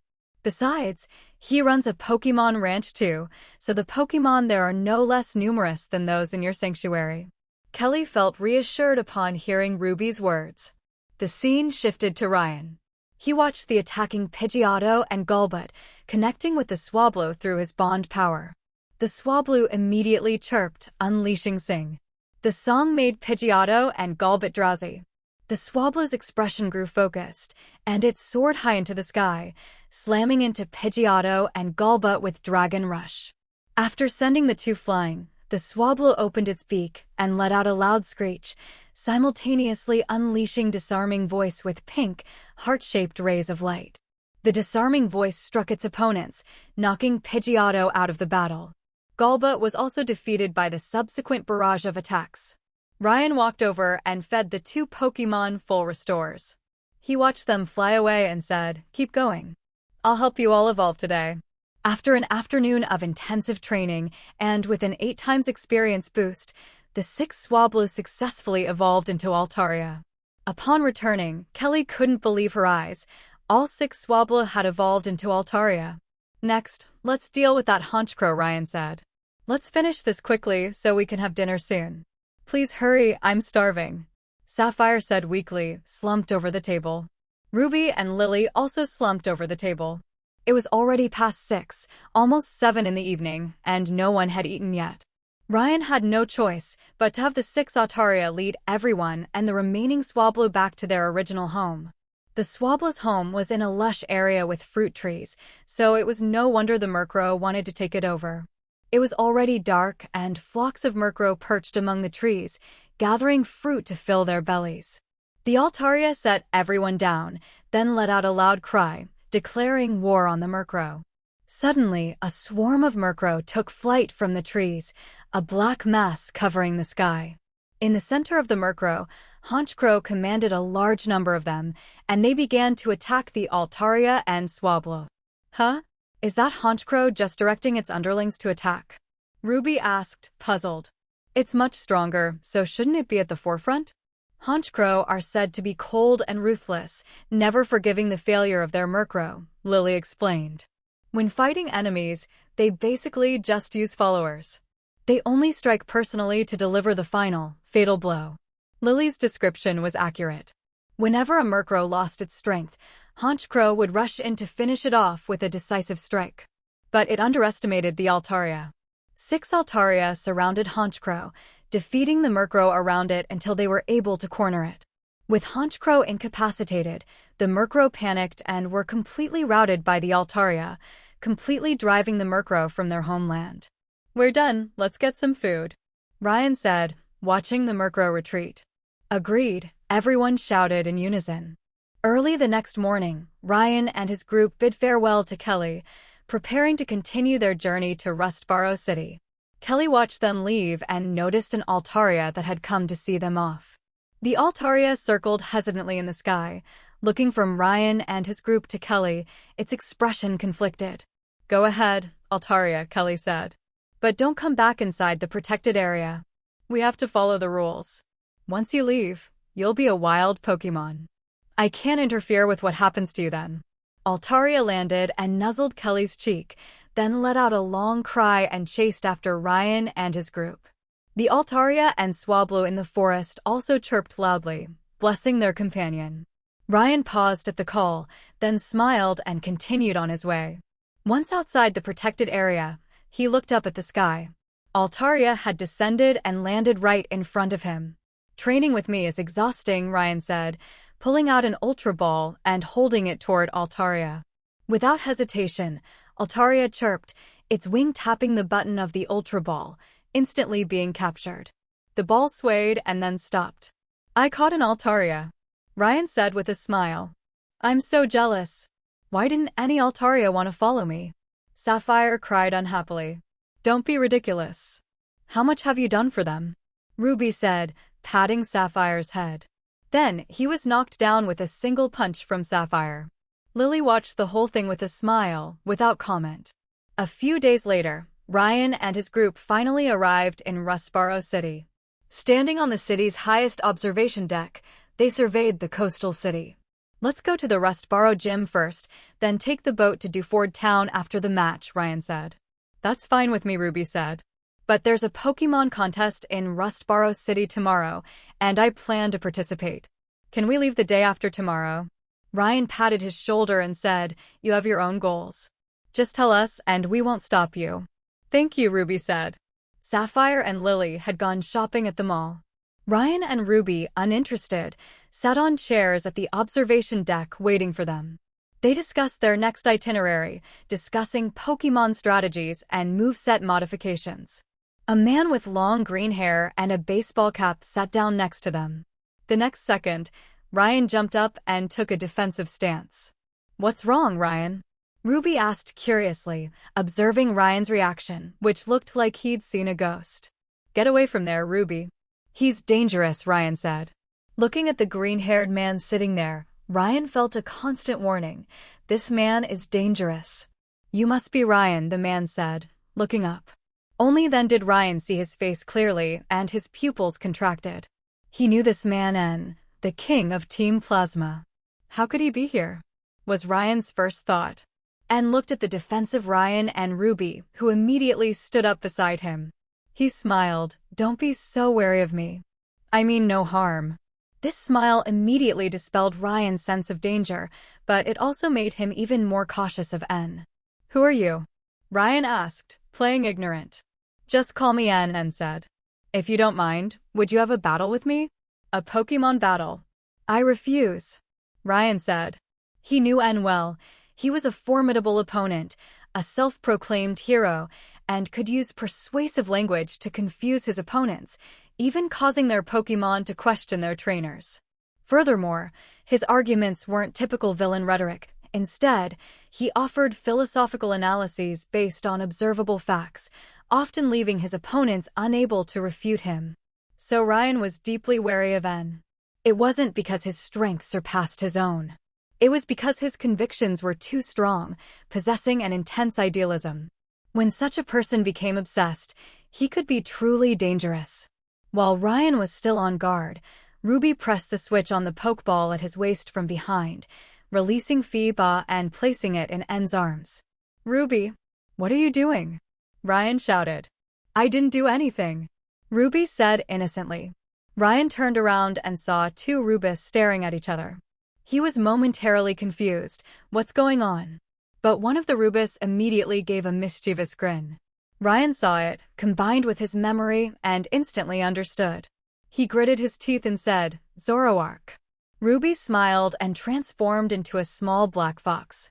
Its body was gray-black, with light blue pupils and black fur on its neck. Its limbs, around its eyes, and the flame-like protrusions on its head were all dark red. Who else could it be but Zoroark? Seeing this, N smiled, held Phi-Ba, and asked it, "Where are you from? Why were you caught?" Phi-Ba made blank sounds for a few moments. N nodded and said, "So you were caught by Ryan to repay a favor. That's wonderful. But don't you think Pokémon should be free? Pokeballs are just constraints." Phi-Ba shook its head and responded earnestly. N nodded and said, "I understand. As long as you feel happy." After that, he returned Phi-Ba to Ryan. Ryan immediately picked up Phi-Ba and said, "N, what exactly do you want?" "Nothing. I just wanted to meet someone who can communicate with Pokémon," N said with a smile. "If possible, I'd like to join you and travel with you for a while. Do you think we'll agree?" Ruby frowned. He also sensed that this N was no ordinary person. It would be too dangerous to bring him along. "Don't worry, I only have one Zoroark," N said with a smile. "And Ryan, I want to give this to you." N finished speaking and handed a white orb to Ryan. Ryan took the white orb and examined it. 3 groove-shaped marks appeared on the otherwise perfectly round orb, making it look ancient, weathered by time. "What is it?" "This white orb." Ruby leaned over and asked. Ryan's face was serious. "Do you know what this is?" "Yes." "Ideals and reality," N said, pulling out another black orb from his pocket. Ryan hesitated and said, "Are you sure? Will ideals become reality? Or will they be crushed by reality?" "I really want to know," N said. "That's not how ideals work," Ryan said in a serious voice. "Well, I've roughly understood some of it. I'm also grateful for some people's advice, but my ideals won't change," N said seriously. "Fine, I agree," Ryan said helplessly. "Ruby, huh? What the hell are you two talking about?" Lily and Sapphire finished shopping and were stunned by the sight of the extra person. Upon learning that N would also be traveling with them, the easygoing Sapphire immediately agreed. Lily looked at Ryan, and she could see something in his expression. He nodded, and Lily didn't object. Next, Ryan and the others arrived at the Rustboro gym and found Roxanne preparing for class. Roxanne, knowing there were 2 challengers, hesitated for a moment and said, "Then you can each battle one at a time. You can only use 2 Pokémon. But can I record it? I want to show it to my students as teaching material." "No problem," Ryan and Sapphire said in unison. "Ryan, I'll go first this time," Sapphire said. Ryan nodded. He knew that Sapphire had diligently trained her Torchic and Aaron along the way to improve her skills. Ryan and Blaziken had also provided a lot of help to Sapphire, and her skills were improving rapidly. After the staff positioned the 4 cameras, the gym battle officially began. Well, first up, Geodude. Roxanne sent out Geodude as her first Pokémon. "Aaron, go." Sapphire also sent out Aaron, whom she had nicknamed. Sapphire has a strong advantage in a Steel-type versus Rock-type match, Ruby said from the stands. "Not necessarily. It depends on the trainer's performance," N said calmly. Ruby glared at N, but regardless of their discussion, the match was about to begin. The rock terrain would be quite challenging for Aaron, as there were many boulders scattered around. "Aaron, Ironhead," Sapphire shouted. "Geodude, Rock Throw," Roxanne called out. Aaron lowered its head and charged toward Geodude. Geodude punched the ground, shattering rocks into rubble that pelted Aaron. But Aaron, being a steel type with an iron body, offered exceptional defense and was unfazed by the rubble. With a loud crash, Aaron rammed into Geodude, sending it flying. Then, Rock Tomb pinned the immobilized Geodude, and Metal Claw followed, finishing off Geodude and rendering it unable to battle. Well, that combo works well, Ryan nodded. This combo was inspired by Sapphire's frequent observations of Ryan's battle strategies. While Aaron couldn't finish opponents as quickly, Sapphire had considered the coordination of moves. Although slow, it still caught Roxanne off guard. Recalling Geodude, Roxanne sent out her Nosepass. But as soon as Nosepass entered the field, Aaron was in immediate trouble. Nosepass was a compass Pokémon, its large red nose possessing strong magnetic properties. Roxanne's Nosepass, presumably having magnet pull as its ability, should have even stronger magnetic properties. Tragically, Aaron, with its steel body, was directly attracted to Nosepass's large red nose. Nosepass, Zap Cannon! Roxanne shouted. Aaron, hang on! Sapphire was helpless.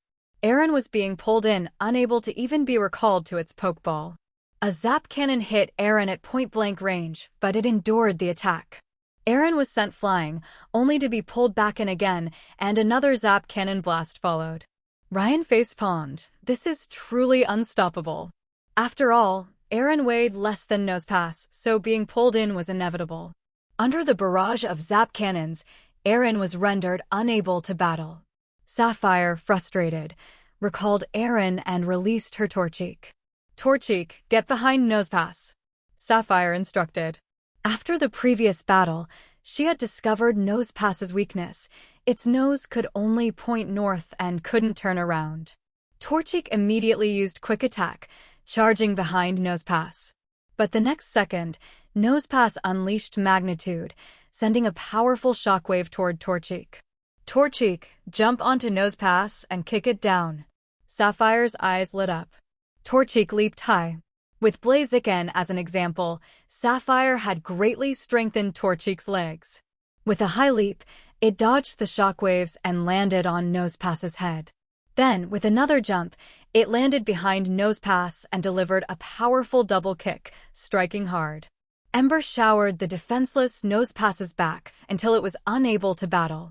Nosepass is unable to battle, so the winner is Sapphire from Little Root Town, the referee declared. Roxanne reluctantly recalled Nosepass. Once Nosepass's weakness was discovered, it was basically over.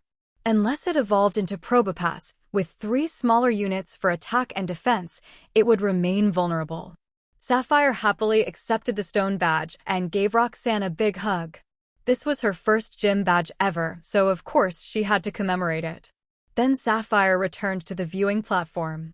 Ryan leaped down from the stands. Standing at the battlefield, he looked across at Roxanne and said, "Gym leader Roxanne, do you want to take a break?" "No, let's continue. You can go first," Roxanne said, releasing the first Pokémon to battle Ryan. A massive Aerodactyl appeared above the field, its eyes fixed on Ryan. Ryan smiled and said, "Aerodactyl? I have an Aerodactyl as my main powerhouse, so I won't use a type advantage against you. Altaria, I choose you." "You have an Aerodactyl too?" Roxanne asked, puzzled. Then, a thought struck her and she said, "Ryan from Pallet Town." "Are you that Ryan?" "Yes." "That's me," Ryan nodded. Altaria also took to the air, preparing for its first gym battle. "Oh, then I won't hold back," Roxanne said. This Aerodactyl is a Pokémon resurrected by the recently developed Fossil Revival Machine, and its combat power is also very high. "Alright, then we'll attack first."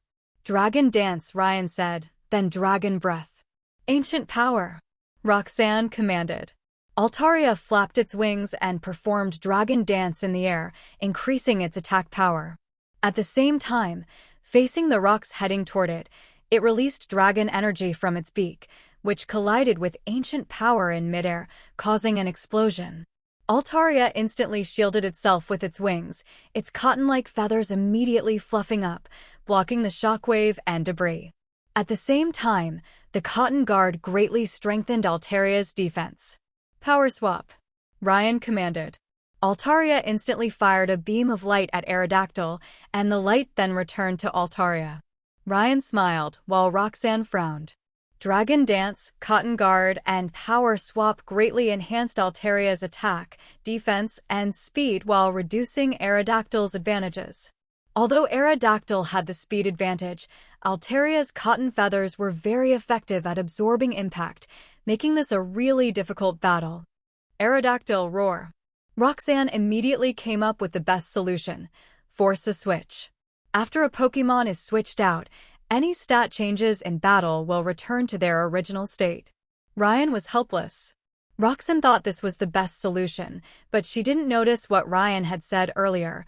Altaria had only recently been trained and was his weakest Pokémon. Even Feebas was capable of defeating Altaria, let alone his other Pokémon. The roar successfully drove Altaria back, but the next Pokémon to appear was Togekiss. Ruby and the others watched Togekiss enter the field and immediately mourned for Roxanne. It was for no other reason than Togekiss's incredible luck. It was simply too unfair. Togekiss, Air Slash. Ryan simply wanted Roxanne to understand Togekiss's fearsome power. A disc-like blade of compressed air lashed out at Aerodactyl. Roxanne frowned and ordered Iron Head to counter Togekiss.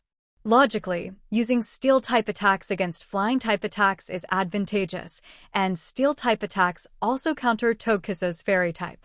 However, Roxanne forgot one crucial thing: Air Slash has a chance to cause a Pokémon to flinch. The chance wasn't high, but Togekiss's luck was incredible. Ryan had never seen Togekiss fail to trigger flinching. Even Ryan's main team had to use their full power to block air slashes and prevent the flinching effect in order to defeat Togekiss. As for Roxanne's Aerodactyl, let's mourn for it. As the disc-like air blade struck Aerodactyl, Roxanne realized something was wrong. Why was each strike causing it to flinch? The flinched Aerodactyl was unable to fight back and was left vulnerable to Togekiss's repeated air slashes. Roxanne retrieved the incapacitated Aerodactyl. This was a heavy blow to her. After all, Aerodactyl was her ace, but being gradually overwhelmed without being able to fight back was truly agonizing. Cradily, please. Roxanne sent out her last Pokémon. Aura Sphere. Ryan decided not to bully Roxanne. A single strike would suffice. Ingrain, Roxanne commanded. The Aura Sphere struck Cradily at breakneck speed, but Cradily dug its roots into the rocky ground, absorbing nutrients to restore itself. It took a deep breath and withstood Togekiss's Aura Sphere. Keep charging, Roxanne said. Scatter the Aura Spheres, Ryan declared. Cradily took 2 quick breaths, reaching maximum power. Simultaneously, Togekiss flapped its wings, launching countless smaller Aura Spheres toward Cradily. Energy Ball, Roxanne exclaimed. Extreme Speed, Aura Sphere, Ryan called out. Togekiss tried to dodge with extreme speed, but Cradily's energy ball was too fast, clearly the product of specialized training. Reluctantly, Togekiss abandoned extreme speed and instead condensed a massive Aura Sphere, launching it at Cradily. The 2 attacks collided, and 2 massive explosions echoed through the arena. Both Togekiss and Cradily were blasted back, simultaneously knocked out. Cradily and Togekiss are both unable to battle, so the winner is Ryan from Pallet Town. With the referee's wave of the flag, the match concluded. Ryan recalled Togekiss, walked over, shook Roxanne's hand, and said, "You're the first person to defeat Togekiss." "Well, I'll take that as a compliment," Roxanne said helplessly. "And thank you for not using Air Slash again. That's a terrible move to face." "Then you haven't seen its metronome technique," Ryan said with a grin. Roxanne imagined the scene and shuddered with fear. She forced the terrifying image out of her mind and quickly handed the stone badge to Ryan. "By the way, Gym Leader Roxanne, you mentioned that your Aerodactyl was revived from a fossil. Can you tell me where it was revived?" Ruby asked, approaching. "I have a claw fossil that I'd like to revive." "Then you should go to Devon Corporation," Roxanne said. "They have a whole fleet of fossil resurrection machines. You could ask them to help you revive it." Ruby nodded and said, "Thank you. I'll check it out." Ryan rubbed his chin and said, "Count me in. I have a lot of fossils to revive, so let's go together." Under Roxanne's guidance, Ryan and his group followed the electronic map and arrived at Devon Corporation, the largest building in Rustboro City. After explaining their purpose to the security guard, Ryan and his group were led to a nearby lounge to rest. After a while, a middle-aged man in a purple-striped suit pushed open the door. He looked at Ryan and his group and asked, "Who said they wanted to restore fossils into Pokémon?" "That's me, Ryan from Pallet Town. And this is Ruby from Little Root Town. We both have fossils and hope to use your company's fossil resurrection machine to revive Pokémon," Ryan said, standing up. "Oh, you're Ryan from Pallet Town. I've heard of you. Your breeding center is quite famous," the middle-aged man said. "I know you too. You're President Stone, right?" Ryan said respectfully. "Your son, Steven. I've had the honor of receiving his guidance." "Oh, you're an acquaintance of Steven's," President Stone said with a smile. "Since you're an acquaintance, let me explain. This fossil resurrection machine was invented by our company, but it's not fully mature yet. There's a chance it will damage the fossils and prevent Pokémon from being revived. Be prepared." "It's okay, no problem. I have a large number of fossils here. I wonder if President Stone has enough equipment to revive them all," Ryan said. "Well, that should be sufficient," said President Stone. "So what about payment?" Ryan asked. "As for money, I don't need it," President Stone said. "Since you have a sufficient supply of fossils, I hope you can share some with our company and give us 1 or 2 Pokémon for display. In return, we'll promote your breeding center." "How does that sound?" Ryan pondered for a moment. His business was the breeding center, while Devon Corporation focused on technology and machinery. They wouldn't interfere with each other and could benefit mutually. "Deal," Ryan said. Afterward, Ryan and his companions were taken to the research center behind the company. Looking at the rows of fossil resurrection machines, Ryan's heart surged with excitement. He had anticipated this situation from the beginning, so he had put all the fossils he'd obtained into his backpack, a total of 82, plus Ruby's 1, for a total of 83. Ryan gave President Stone 10 fossils, and the rest were prepared for fossil resurrection. His own breeding center happened to be lacking fossil Pokémon. With the publicity of a breeding center with fossil Pokémon, Ryan was certain his business would soar to new heights. The researchers placed the fossils into the machines, and after a series of complex operations, they simply needed to press the start button to begin cultivation. At this point, Ryan stopped the researchers as they were about to press the switch. Then, Togekiss and another Togekiss appeared. Ryan didn't trust random luck. He left this kind of luck-based process to his Togekiss. With Togekiss's help, the embryos of each fossil Pokémon took shape in the incubator. Ryan was overjoyed. 73 fossils, excluding those that failed, had been revived for a total of 58, a success rate of nearly 80%. This was already a staggering number, considering the researchers' calculations. A 50% success rate would be considered incredibly lucky. "Cranidos, Shereldon, Tortuga, Arhen," Ryan murmured with delight, counting the fossil Pokémon in the incubator. "Almost all of them," he nodded. "Is this a fossil Pokémon? It's truly astonishing," N said, hugging Zoroark. Looking at the Pokémon in the incubator, he felt a genuine sense of awe. Perhaps Team Plasma should consider shifting its research focus to ancient Pokémon. They'd just discovered the fossil remains of an ancient Pokémon. They could consider resurrecting it as a final battle force. And couldn't help but think of the ancient Pokémon fossil remains that Team Plasma had previously discovered, which could be used for research. Ryan didn't know that, because of him, Team Plasma had accelerated its research on Genesect, perhaps bringing it to life sooner. How would the mightiest hunter from 300 million years ago break into the world of legendary Pokémon? That would have to wait for another time. The embryos had already emerged. After another day of nurturing, they could be captured with Pokeballs. Ryan and his group then left Devon Corporation. After all, there was a Pokémon contest in Rustboro City tomorrow, and Ruby was going to participate, so she had to prepare her outfit. Ryan had no talent for this, as evidenced by his black casual clothes. His motto was, "Clothes, as long as they worked, were fine," and black was stain-resistant. So, he was helpless.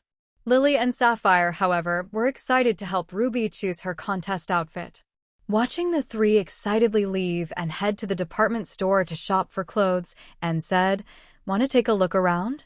Then let's find a quiet place to talk," Ryan nodded. The two walked in silence and came to a park in Rustboro City. They found a secluded corner and sat down on a bench by the roadside. Ryan said, "Okay, there shouldn't be anyone here. Let's talk." Anne nodded and said, "Actually, I don't have any ill intentions. I just wanted to go out for a walk. After all, I'm really happy to know that there are people in the world who can understand the words of Pokémon and know their hearts." Ryan sighed and said, "She told you."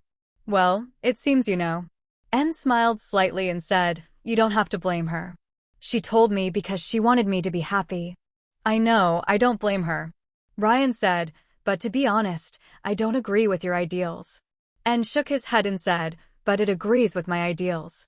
As long as Pokémon are locked in Pokeballs, they will never be perfect.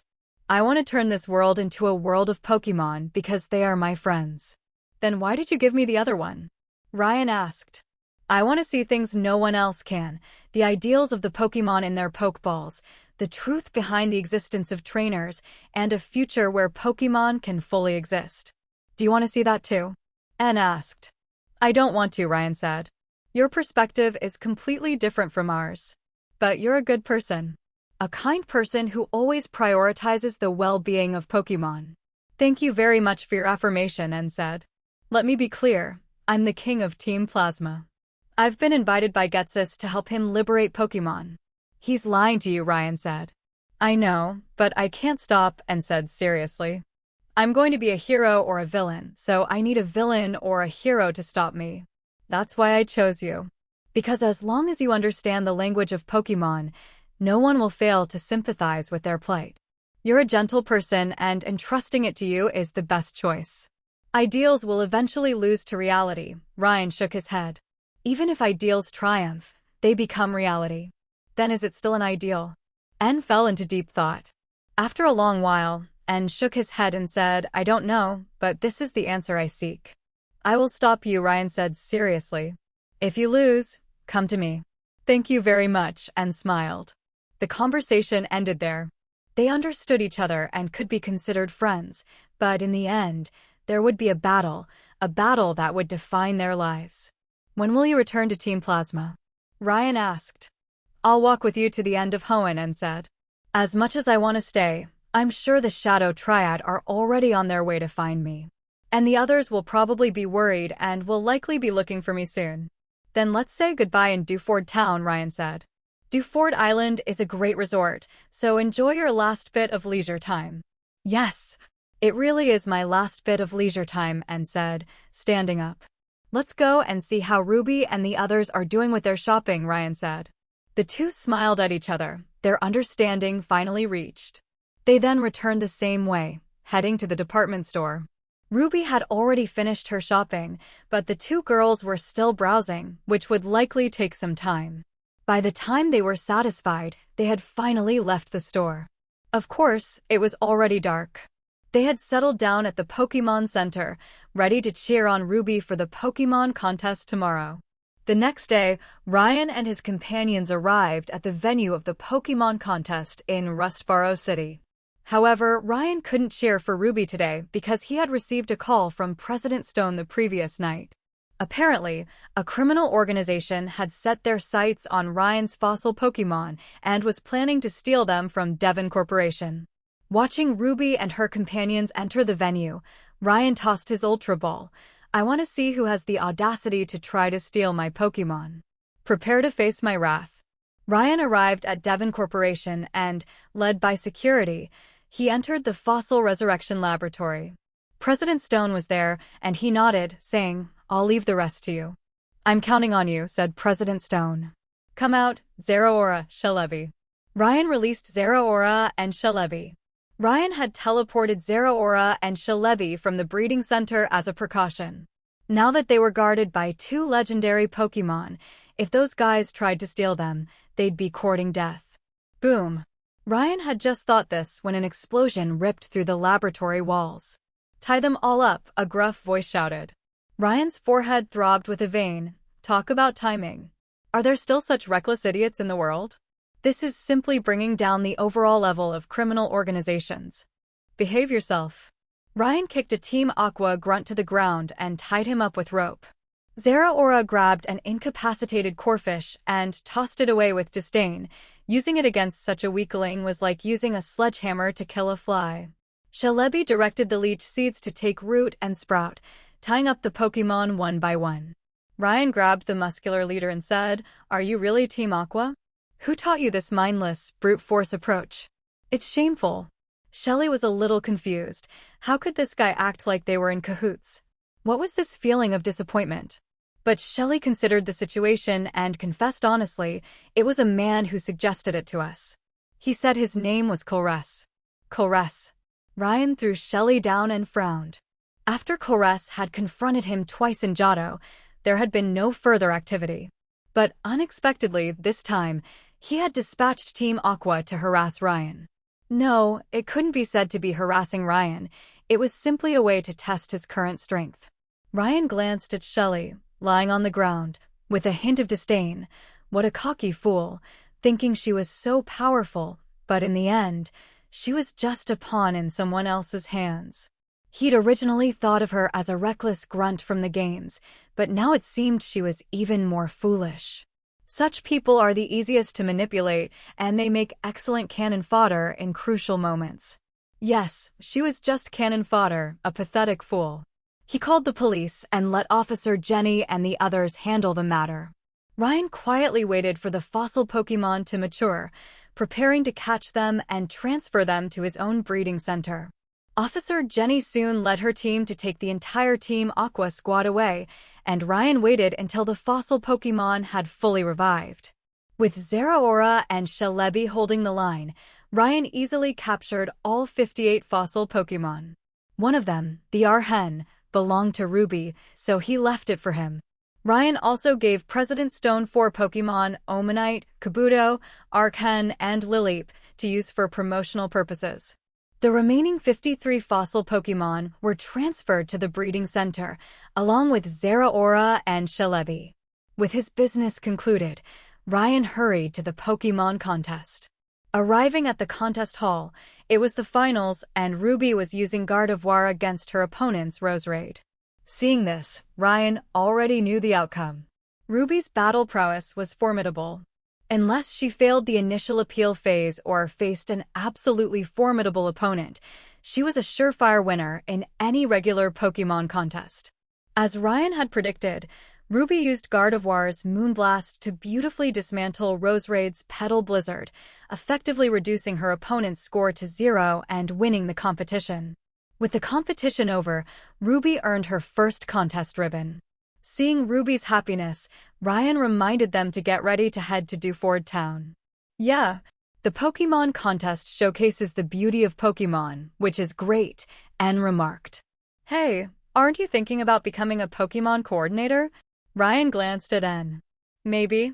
After all, if I had nothing else to do and was bored, I'd really go out and have some fun. Being a Pokémon coordinator, showcasing the beauty of Pokémon, feels good to me," N said seriously. Ruby and the others looked at Ryan and N, a huge question in their heads. How could these two be so close? Arriving at the dock, Ryan and his group prepared to buy tickets for Dewford Town, but Sapphire said, "No need. I have Wailord. It's a water Pokémon my dad gave me for traveling. It should be arriving soon." Then Sapphire stood by the beach and called out Wailord. A long, drawn-out whale call responded, and a Wailord surfaced. Watching Sapphire happily leap onto the back of the Wailord, Ryan and his group followed suit. Following Sapphire's command, the over 40-foot-long Wailord slowly turned and swam towards Dewford Island. A few days later, Ryan and his group finally arrived at Dewford Island, their faces pale. They weakly called out water. There was no other way. Sailing across the ocean, the most essential resource was fresh water. Since they'd always crossed the sea by boat, fresh water was plentiful, so the amount they had brought was insufficient. Furthermore, Wailord was a bit slow, and the days of sailing had worn on Ryan and his group. This should be near Dewford Island's famous Granite Cave. There should be a water source nearby, Ryan said. He then took out a town map and checked it, finding the nearest lake. Everyone immediately ran towards it. Arriving at the lake, everyone unceremoniously dove into the water to drink. After guzzling their fill, they breathed a sigh of relief and exclaimed, "We're finally alive." "Where are we going next?" Ruby asked. "Should we go straight to the gym?" "Don't worry, since Granite Cave is nearby, let's go there first," Ryan said.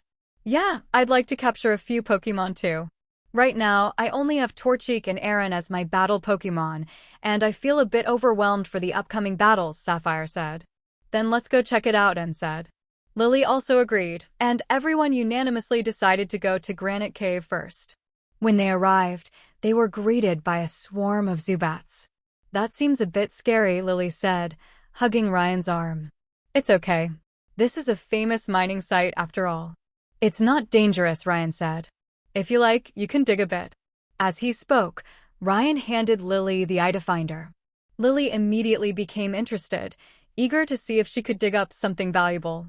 They walked a distance further in.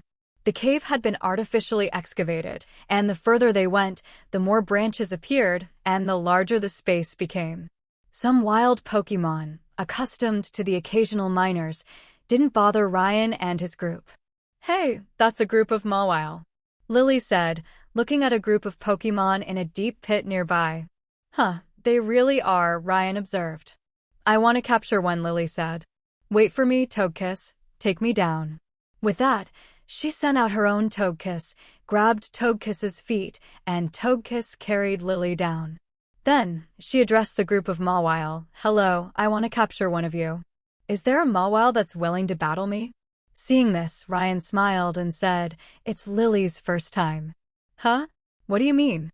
Sapphire asked Ryan, momentarily confused. "Most of Lily's Pokémon were given to her by me, and some followed her voluntarily. But this is her first time actually battling and capturing a Pokémon herself," Ryan explained. Regardless of Ryan and the others, Lily had already sent Togekiss to battle a Mawile. "Togekiss, flamethrower," Lily said. Togekiss opened its mouth and blasted a stream of flames at Mawile. Mawile winked at Togekiss, and a wave of hearts shot towards it, striking before vanishing. Togekiss rolled its eyes dismissively. "I don't swing that way." Then, the flamethrower hit Mawile directly, dealing heavy damage. The next second, an air slash slashed directly at Mawile. The disc-like blade spun rapidly, striking Mawile's massive jaw. However, Mawile had already activated Iron Head, giving its jaw a metallic sheen. The air slash had little effect on it. But as it flinched, Mawile trembled and retreated. Lily was sure not to miss this opportunity. Another flamethrower hit Mawile, sending it limp to the ground, unable to battle. "Go, Pokeball," Lily said, throwing the Pokeball and successfully capturing Mawile. Lily picked up Mawile's Pokeball, apologized to the remaining Mawile, grabbed Togekiss's feet, and flew up. "Congratulations," Ryan said with a smile. "How does it feel to capture a Pokémon in your first battle?" "It feels great," Lily said, releasing Mawile. "Mawile, please take care of me from now on." Ryan looked at En, who was frowning and knew he was feeling a little uncomfortable. En squatted down and looked at Mawile, saying, "How does it feel to be captured by someone else?" Mawile looked at En in confusion and called out to him twice. Ryan almost burst out laughing. Mawile's meaning was, "Losing is just a matter of being weaker, and I'm not interested in males anyway." Ryan secretly praised this Pokémon's personality. Looking at Mawile, who was getting along so well with Lily, Ryan considered buying Lily a Mawlite for Mega Evolution. Perhaps inspired by Lily, Sapphire scanned the dimly lit cave and spotted a Pokémon. Her eyes lit up, and she shouted, "Don't run. I'm going to capture you." Immediately, she chased after the Pokémon. Before anyone could react, Sapphire had already vanished from sight. "Sapphire, wait for us," Ruby called anxiously. After all, the place was so interconnected, she might get lost. It was too dangerous for Sapphire to go alone right now. Seeing Ruby chase after her, Ryan and the others shook their heads and hurried after them, fearing they would be separated. During the chase, Ryan discovered the Pokémon Sapphire was after, a top-quality Sableye. Ryan smacked his lips, marveling at the protagonist's good fortune. Any Pokémon they wanted to capture was usually either excellent or top-tier quality. For example, the Mawile Lily had just captured was top quality, and now they were chasing after a top-quality Sableye. Their luck was incredible. Everyone was chasing Sableye, but Ryan felt a sense of familiarity in this situation. He and Lily exchanged glances, and instantly, understanding dawned on them. They shouted simultaneously, "Everyone, stop!" Huh? Everyone was still chasing, but they were startled by Ryan and Lily's voices. The next moment, the rock beneath their feet shattered, and everyone screamed and fell. Splash! With a crash, everyone fell into an underground river on the next level. Tui, Ryan surfaced, spitting out water. Everyone else also surfaced, helplessly looking up at Sableye, who was laughing loudly above. Ryan, furious, used his psychic powers to slightly loosen the rock holding Sableye. Then, bewildered, Sableye fell, gulping down a few mouthfuls of water before sinking deeper into the underground river. Well, I hate being pranked, but I have to catch it anyway. I'll go save it, said Sapphire. Then, with a sudden dive, she dove to the bottom, swimming like a nimble fish. Ryan and the others reluctantly made their way to shore. Their clothes were soaking wet, so they decided to light a fire and change. A moment later, Sapphire dragged the now unconscious Sableye ashore. She then pressed on Sableye's stomach, creating a fountain of water. Then, she pulled out a Pokeball and tossed it at Sableye, capturing it. Everyone watched, sweating nervously, as Sapphire captured Sableye. Ryan asked Sapphire, "Is it really okay to capture it like this?" "It's okay. We agreed on this back underwater. I saved its life, and it'll be mine." "That press just now was just a way to vent my anger," Sapphire said proudly. Ryan took out a large tarp to separate the area, and everyone cleaned themselves up and changed into dry clothes. After changing, Ryan said, "Let's continue on our way. I hear there's a mural here, and I'd like to see it." "Yes, let's go too," Ruby said. Seeing that they'd both made up their minds, the others couldn't refuse. Only N said, "I'm not going. I guess my escort will be here soon." "Ryan, let's say goodbye here." "So soon?" Ryan asked. "My friend knows their scent all too well. They should be at the cave entrance." "Zoroark has already sensed them," N said. Zoroark nodded, confirming N's words. Ryan was silent for a moment, then said, "Then take care of yourself. I'll come to Unova as soon as possible." "I'm looking forward to it," N said. Then N and Zoroark turned and left, leaving Ryan and the three confused people behind him. Ryan turned and looked at them, saying, "There are some things you're better off not knowing. I'll handle them myself." "Call me if you need anything," Ruby said. "Yes, I will," Ryan said. While the path ahead was more complex, Ryan and his group were fortunate to have two Pokémon native to this region. Led by Mawile and Sableye, they finally came upon the massive rock mural. The mural depicted two behemoths facing each other. Ryan immediately recognized them as Groudon and Kyogre. Groudon and Kyogre released streams of energy into the sky. Beneath them lay clusters of volcanoes and surging waves, and the sky was split in two by scorching sun and torrential rain. However, Ryan didn't see Rayquaza in the mural, which puzzled him. Could it be them? Ruby asked, turning around. Ryan nodded and said, "They are, but I need their power, and I have the power to stop them." "That should be manageable," Ruby said. "I hope it won't come to that." Ryan remained silent. He knew that without his intervention, Ruby's father, Norman, and many others would have perished in this catastrophe. In the end, it was only thanks to Celebi's ability to reverse time, allowing the future in which everyone survived to become reality. But Ryan had experienced the time tunnel and knew how difficult it was to reverse time and space. That Celebi must have paid a huge price. After leaving Granite Cave, Ryan arrived at the Pokémon Center on Duford Island. After restoring his Pokémon, Ryan and his companions journeyed to Duford Island's famous beach, where the sun, sand, and waves were all quite beautiful. Here, Ryan and his companions also spotted Brawly surfing. After all, it was hard not to notice him. Brawly was a bit of a celebrity on Duford Island. There were still many fans following him around, and with his good looks and strength, he was always the center of attention. Ryan and his companions waited for Brawly to finish surfing before heading over. Ryan said to Brawly, "Hello, I'm Ryan from Pallet Town. You are Brawly, the Do4 gym leader, right? Can you have a gym battle with me?" "Hey, you're that Ryan." Brawly's eyes lit up and said, "I watched the Silver Conference, and your Lucario really impressed me. I really want to battle with you and see if our big wave style can match your skills." Looking at the enthusiastic Brawly, Ryan said awkwardly, "I'm sorry, I didn't bring my main team when I traveled to the Hoenn region. I only have newer Pokémon at the moment. I'm sorry to disappoint you." "Is that so?" Brawly said with some regret, "but there's nothing I can do about that. I accept your challenge, come with me." After that, Brawly brought Ryan and his group to the Do4 gym. Brawly stood at the battle arena and said, "Then let's start." "Wait, how about I go first?" Sapphire said hurriedly. "No, I'll go first," Ryan said, shaking his head. "Sapphire, you're no match for Brawly yet. I'll battle him first, and you can get some experience watching." "Oh, you see that I'm going all out?" Brawly said. "But don't worry, I'll go easy on the newcomer afterward." "Let's finish this battle first," Ryan said. The referee stepped forward and said, "Now, Ryan from Pallet Town challenges Brawly, the Do4 gym leader, to a gym match. Each side will use 2 Pokémon, and the match will continue until one side loses all of their Pokémon.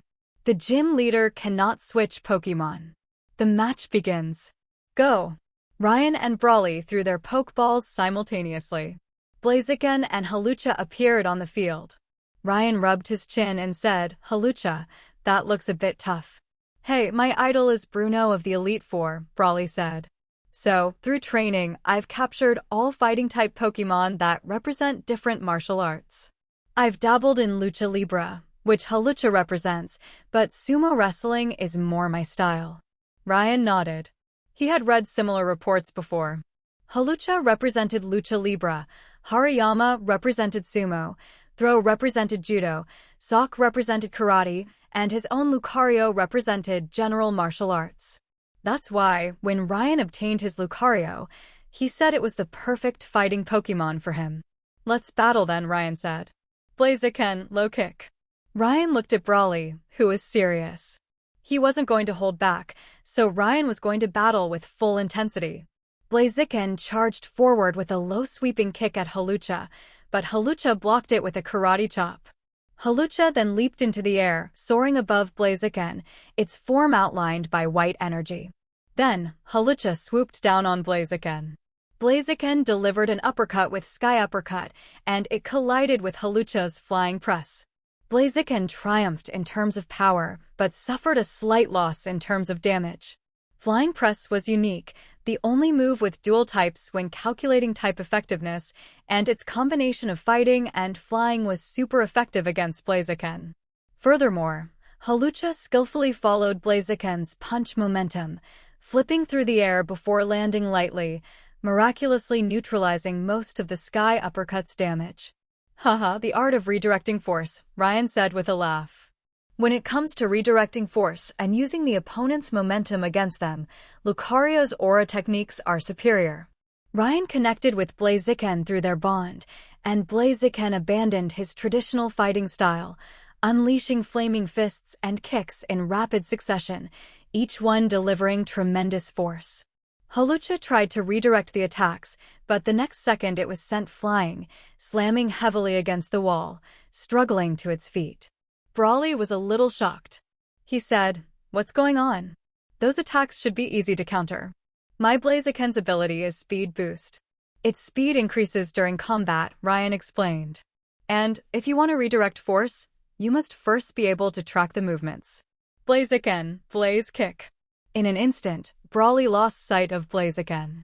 When he next saw it, Blaziken had already kicked Hawlucha away, then quickly followed with a powerful roundhouse kick that sent it crashing to the ground, rendering it unable to battle. "Come back, Hawlucha," Brawly said, recalling Hawlucha. "Forget speed-based battles. Go, Hariyama. Show him what it means to be immovable." A massive Hariyama landed on the field with a thunderous thud. Ryan saw its size and thought, well, the thick fat ability must be active. Ryan's most frustrating ability to face right now was thick fat. It made Pokémon incredibly bulky, and fire-type attacks were essentially weakened by half. It was particularly counterproductive to Ryan's speed-based attack style. Then, come back, Blaziken. Ryan recalled Blaziken. Go, Metagross. Since speed-based attacks weren't working, let's try a different strategy. Ryan said, Bullet Punch.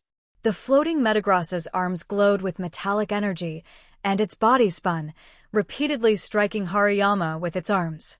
Hariyama relied on its bulk to withstand Metagross's punches.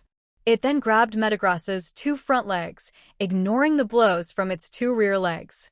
It used Metagross as leverage and threw it with Vital Throw. Ryan was silent, so there's also throwing techniques. Metagross used its psychic powers to stop itself in midair, preventing much damage. Then, with powerful psychic energy, it lifted Hariyama directly with Psychic. Once it had control, Metagross unleashed a Zen Headbutt that struck Hariyama hard. As it sent Hariyama flying, it unleashed a second burst of Psychic, dealing massive damage. Surf! Brawly declared. In an instant, a massive wave engulfed the entire arena. Ryan and his companions, looking at their soaked clothes, simultaneously groaned in frustration. But Hariyama also used the wave to approach Metagross, striking it with one force palm after another. Metagross, utterly furious, launched a hammer arm, sending Hariyama flying.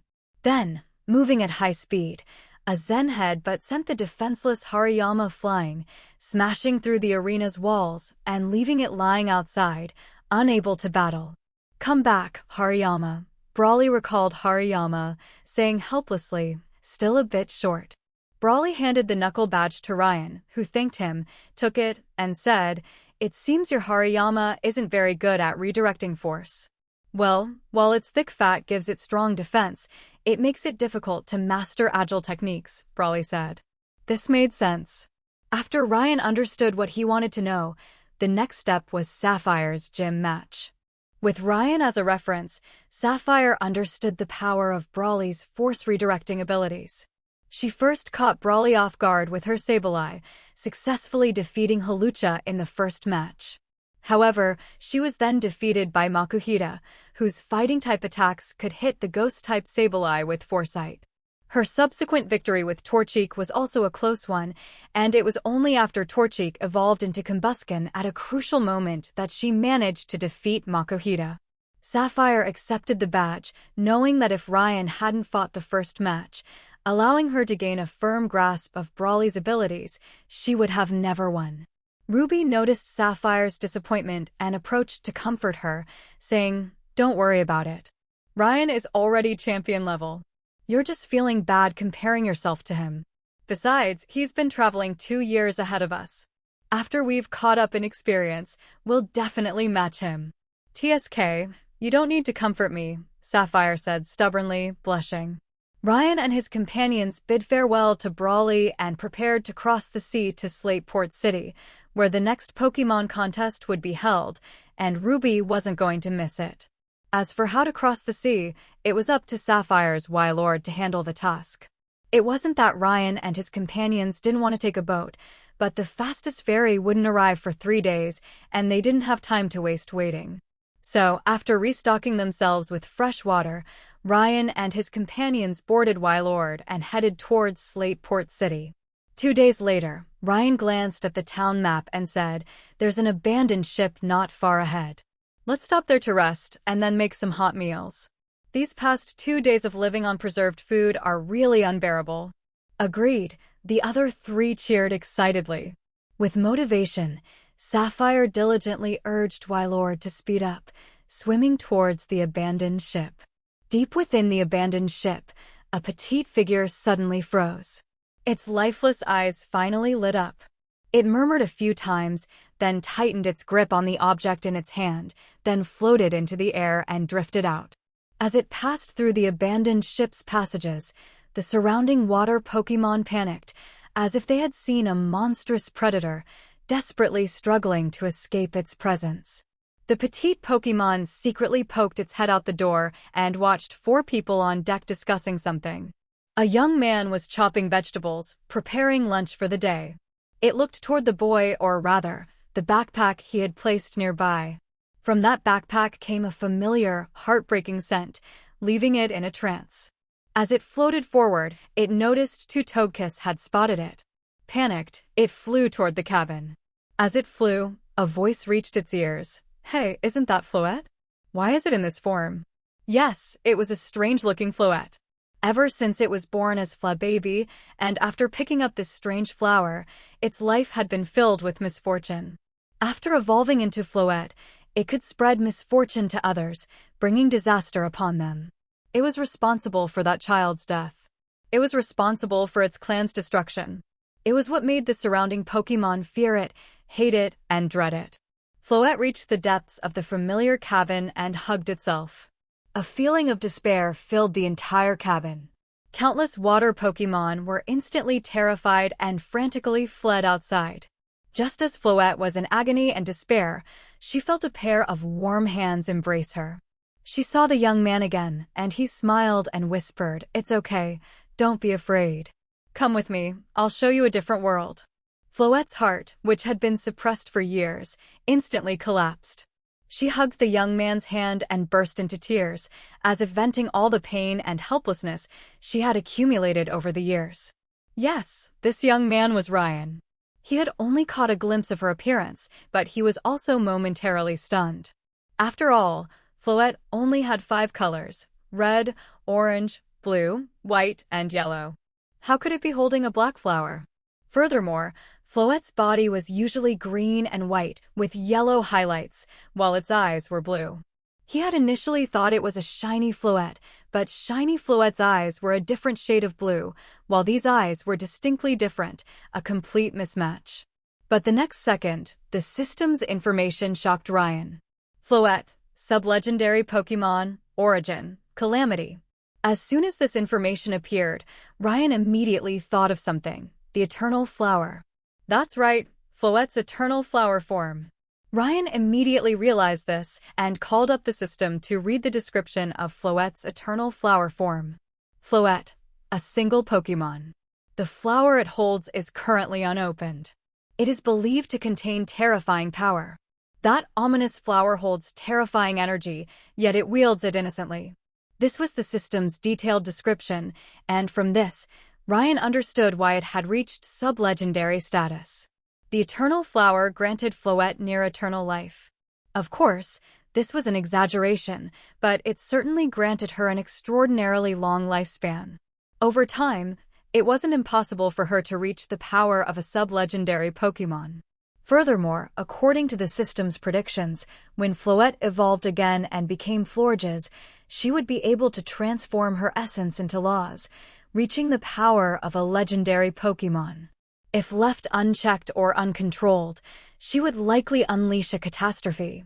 Indeed, the very thought of laws that could create disaster was terrifying. "Would you like to travel with me?" Ryan asked, looking at Floette. Floette's eyes flashed with longing, but the next moment, she instinctively hugged herself tightly. She understood that she could only bring disaster to others. Being kind-hearted, she simply didn't want to bring such disaster to others. Therefore, she chose to distance herself from humans and Pokémon, hoping to slowly fade away, never again bringing disaster to the world. Ryan looked at Floette, who shook her head in fear and felt a sense of empathy. He said, "I can seal your power until you can master it yourself." Floette cried out in disbelief, not believing what Ryan said. Ryan smiled, pointed a finger at Floette's head, and contacted the system, spending 100 points to seal Floette's source of calamity. However, this seal was only temporary, sealing its essence for only 1 day. Furthermore, Floette must be willing to seal her essence, and Ryan must be able to communicate with her. Only when these conditions were met could the seal be achieved. Floette felt the despairing power gradually fade, and a smile finally appeared on her face. It was a bright, yet also sad smile, a very contradictory expression. Ryan took out an Ultra Ball and said, "Follow me and master this power. Once you control it, you will no longer need this seal." Floette hesitated, then called out to Ryan a few times. Ryan nodded and said, "No problem, I promise." Floette, relieved, gently tapped the Ultra Ball and slipped inside. "Looking forward to traveling with you, Floette," Ryan said with a smile. The Ultra Ball shook twice, also in response to Ryan. Ryan walked out of the cabin with Floette. Lily approached and said, "Ryan, are you okay?" "It's okay. I just captured a very troubled Pokémon," Ryan said, stroking Floette sitting on his shoulder. "Huh. Why is the flower on this Floette black? Are there any Floette in this form? Or is it a shiny form?" Lily asked curiously, examining the peculiar Floette. "Well, this is the eternal flower form, a very rare form. After all, eternal flowers died out a long time ago, and even if they still exist, there are only a few left," Ryan explained. "Oh, it seems you captured a very rare Pokémon, Ryan," Ruby approached and said. "Ryan, can you cook first?" Sapphire said, "I'm really hungry." It'll be ready in a moment." Ryan reluctantly introduced Floette to his Pokémon. Everyone was very happy with Floette's arrival, except for the little Rayquaza, who was a little jealous. Nourished by the meteorite fragments, the little Rayquaza began to grow rapidly, now nearly 6 feet long. So, it was trying to get close to Ryan, but Ryan couldn't handle its size. So, seeing Floette and Ryan so close, it was jealous. "We'll have dinner soon." "There are still many water Pokémon living in this abandoned ship," Ryan said as he cooked. "If you're interested in catching any water Pokémon, go and try." "Really?" Sapphire's eyes lit up, and she pulled Ruby up, saying, "Come in with me." "No, my feast." Ruby protested, and Sapphire forcibly pulled her into the cabin. Sapphire forcefully overcame Ruby's struggles. But Ryan thought, Ruby must be secretly enjoying it.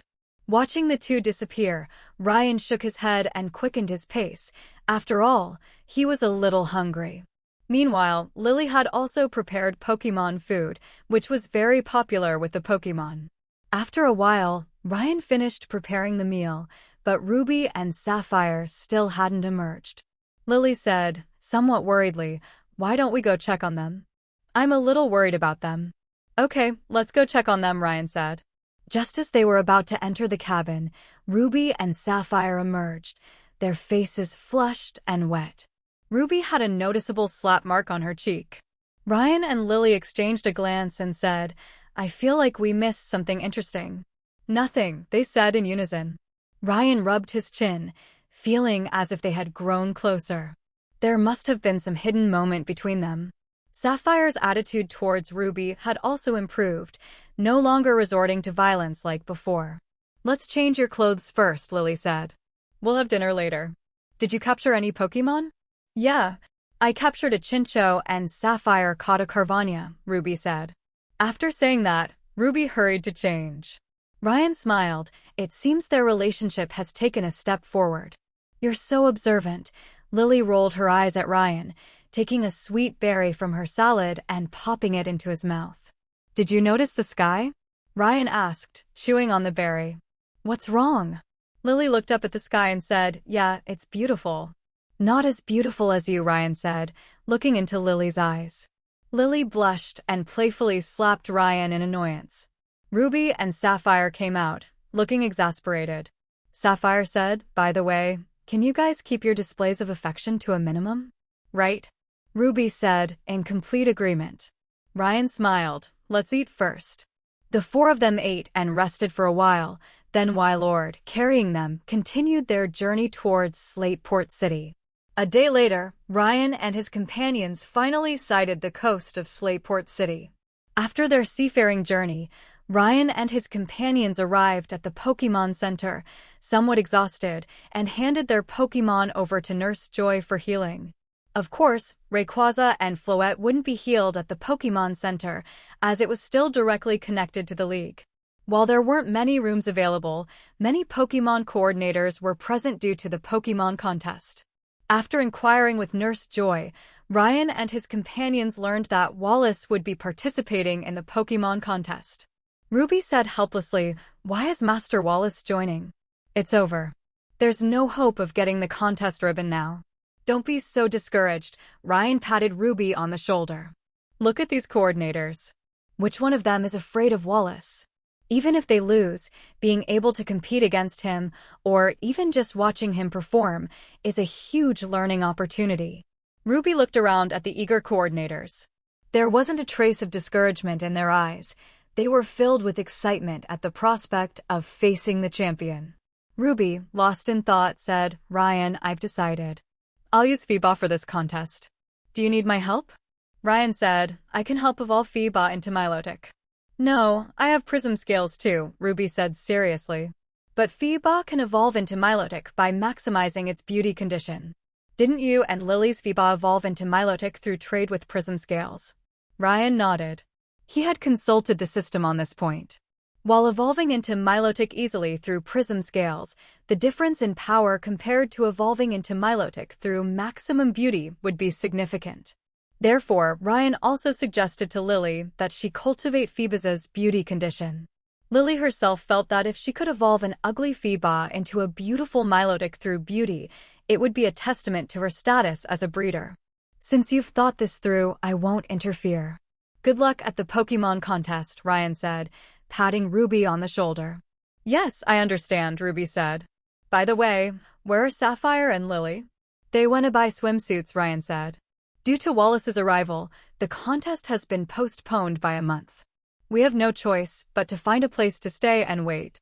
By the way, let's train our Pokémon during this time." Then why did we rush all the way from Dewford Island?" Ruby looked up at the sky in silence, tears welling up inside. Ryan was speechless as well, but there was nothing he could do. The situation was more important than anything else. Although Wallace didn't care about the contest standards, the organizers certainly had to pay attention, hence the announcement of the month-long postponement. "Let's go play for a while and relax," Ryan said. "We've got plenty of time anyway." "Okay, let's go," Ruby said. As they turned to leave, they bumped into a girl with a Ponyta. Ryan was quick to catch her and prevent her from falling. He then said, "I'm sorry I bumped into you. Are you okay?" "Oh, I'm okay," the girl said. "Hey, you're Ryan from Pallet Town, right?" "Hello, I'm Platinum Berlitz. You can just call me Platinum." Ryan only then noticed the girl's appearance and was startled. "I didn't expect to run into her." Speaking of Platinum Berlitz, most people probably don't know her. But if we talk about Dawn, everyone should know her. Dawn is the heroine of the Sinnoh region, and the girl who later accompanied Ash on his journey through that region. But the Platinum Berlitz in front of you is also Dawn, but like Sapphire, she is the heroine of the Pokémon Adventures manga, and she is the eldest daughter of the Berlitz family. The Berlitz family is the wealthiest family in the Sinnoh region, with a history of 200 years. The family's wealth includes a thriving business empire, many large hotels throughout the Sinnoh region, and a mansion in Celestic Town. Several family members are also famous scholars in the field of Pokémon research. The Berlitz family not only provides funding, but also participates in various research projects and has a certain connection with Ruby's family, because one of their plans was called the Rayquaza Capture Plan. That's right, it was the plan that Ruby's father was involved in. In this project, the Berlitz family collaborated with the League to research various methods of understanding Rayquaza, including the Jade Orb. The technology was provided by Devon Corporation and other major companies. Ryan looked at Ruby and Platinum, wondering if they would feel awkward knowing their connection. However, Platinum had no idea about this project. After all, the leaders were Norman and Platinum's mother Yanasi. If Ryan hadn't told Ruby, she wouldn't have known about this, let alone Platinum. "Hello, Platinum.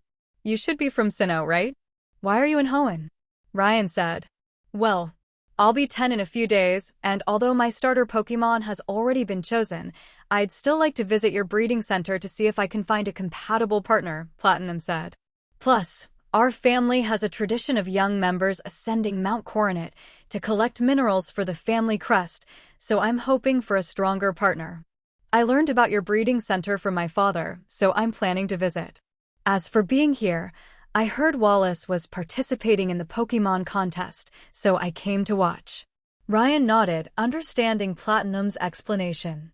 His breeding center's influence was growing, and the children of prominent families, including Platinum, were willing to come to him to select one or two Pokémon as their main team when they set off on their journeys. Ryan thought for a moment, then pulled a notebook from his backpack, tore off a piece of paper, and wrote a message. He then handed it to Platinum, saying, "As an apology for bumping into you, take this note and try it out at my Safari Zone. There are Pokémon of the highest quality there." "Thank you," Platinum accepted graciously. Ryan smiled and left with Ruby. It wasn't that he was being overly generous, willing to give away top-tier Pokémon, but rather that he was slowly building connections. Ryan generally tried to win over the protagonists he encountered. After all, each of them was treated like a protagonist, a chosen one, and their future achievements were practically limitless. He invested a small amount now to cultivate their goodwill. If he ever had any trouble, he could reach out to these protagonists, and they could easily handle even a major organization's formidable strength. Of course, they were still quite young, but Ryan was optimistic about their future. With Ryan's support, their achievements would definitely go far beyond what they had shown in the manga. "Ryan, who is she?" Ruby couldn't help but ask after exiting the Pokémon Center. "Right now, she's just a wealthy young lady. But she might become our ally in the future," Ryan said with a smile. "Oh," Ruby nodded, understanding. Ryan and Ruby found Lily and Sapphire choosing swimsuits at the beachwear store, struggling with what to choose.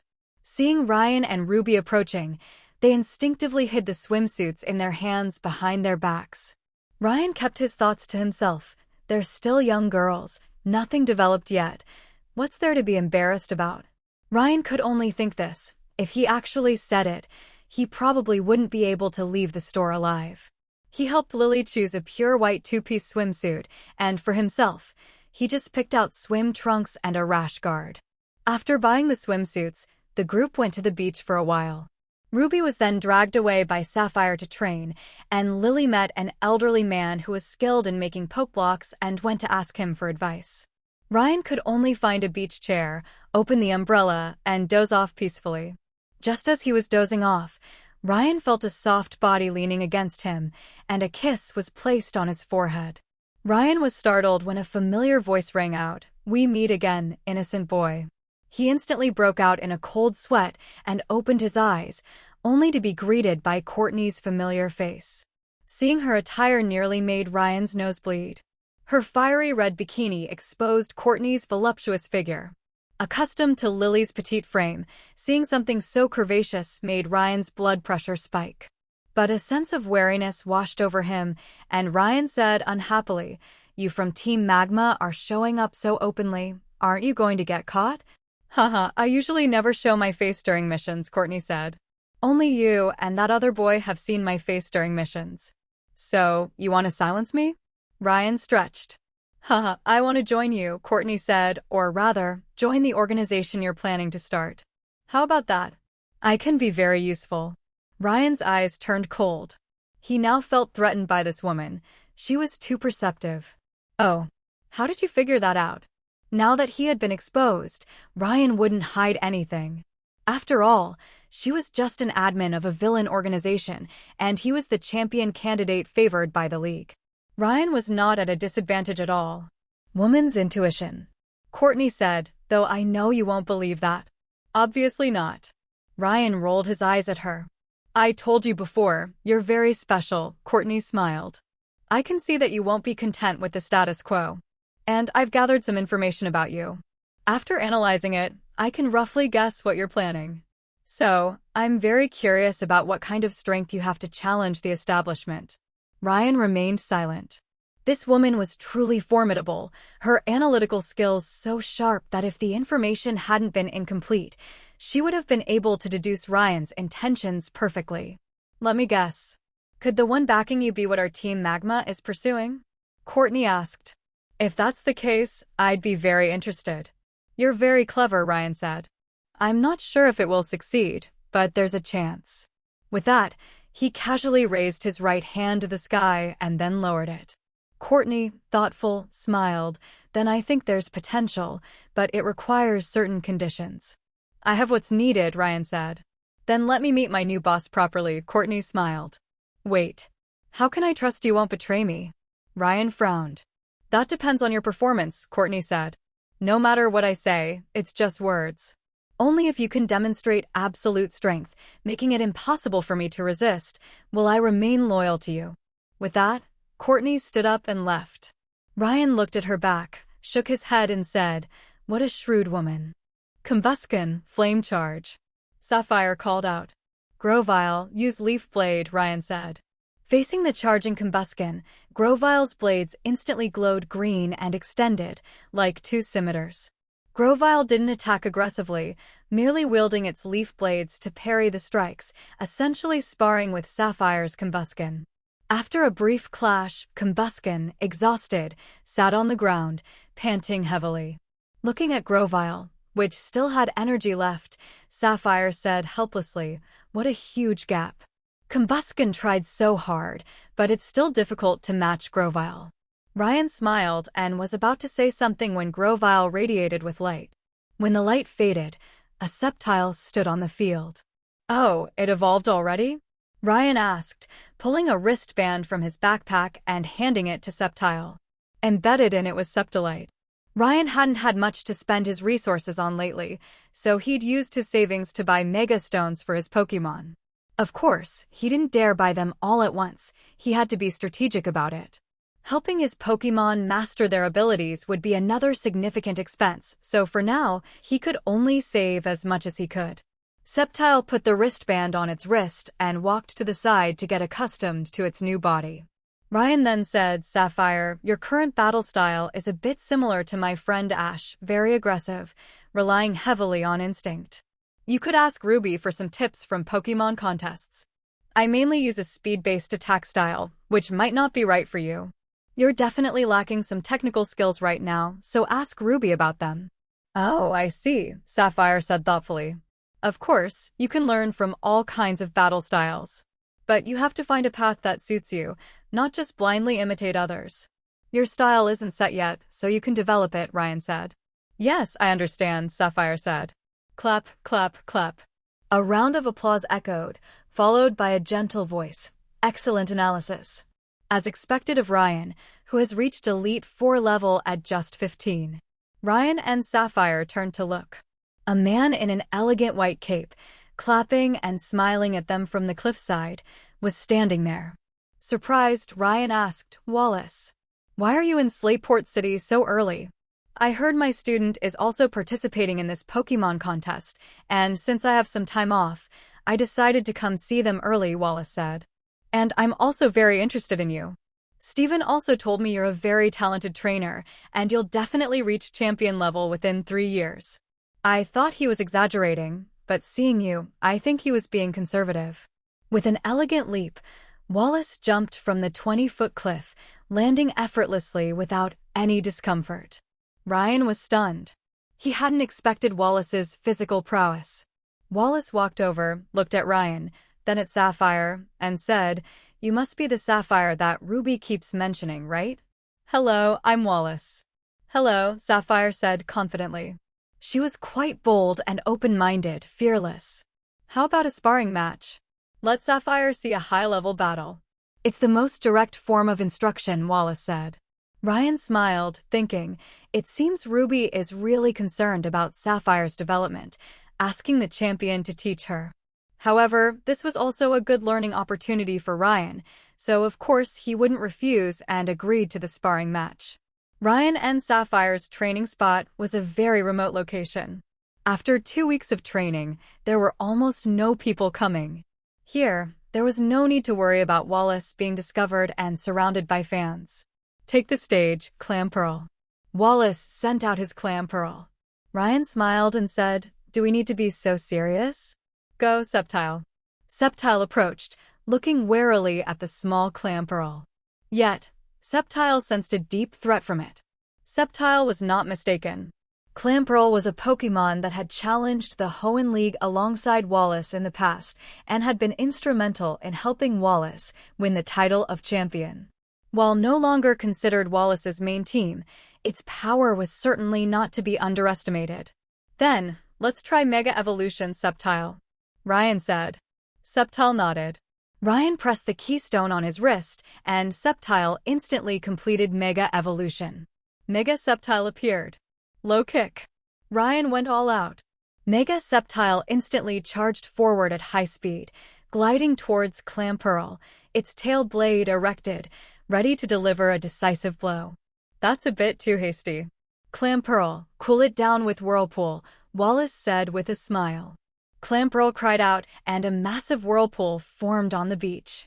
Mega Sceptile was caught in it, unable to attack effectively. Blizzard, Wallace said.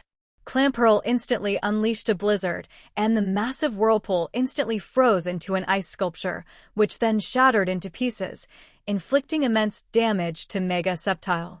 The scattered tiny ice fragments, illuminated by the sunlight, created a breathtaking scene. Beautiful! Sapphire exclaimed as she watched the scene unfold. Ryan pursed his lips.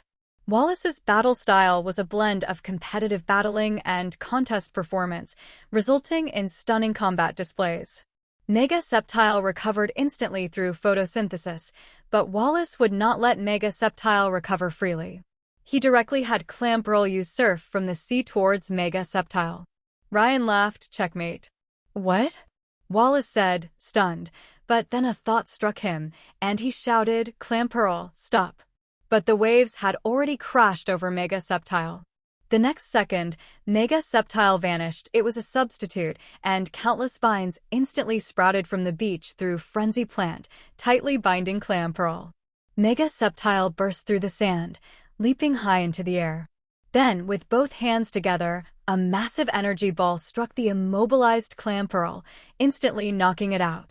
I was careless, Wallace said helplessly, recalling Clamperl.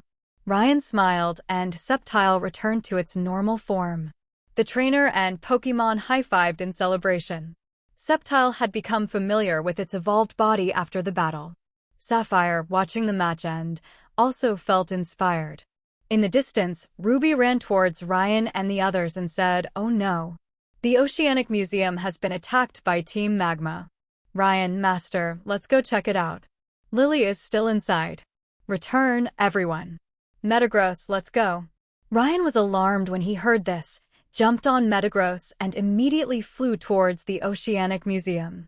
Metagross and Ryan rushed to the Oceanic Museum, but it seemed the incident was already over. Ryan spotted Ash and his group. Lily was also there, seemingly talking to them. Ryan quickly had Metagross fly over and asked, "Lily, are you okay?" "I'm fine," Lily said. "It's just that Team Magma escaped, and they took most of the meteorite."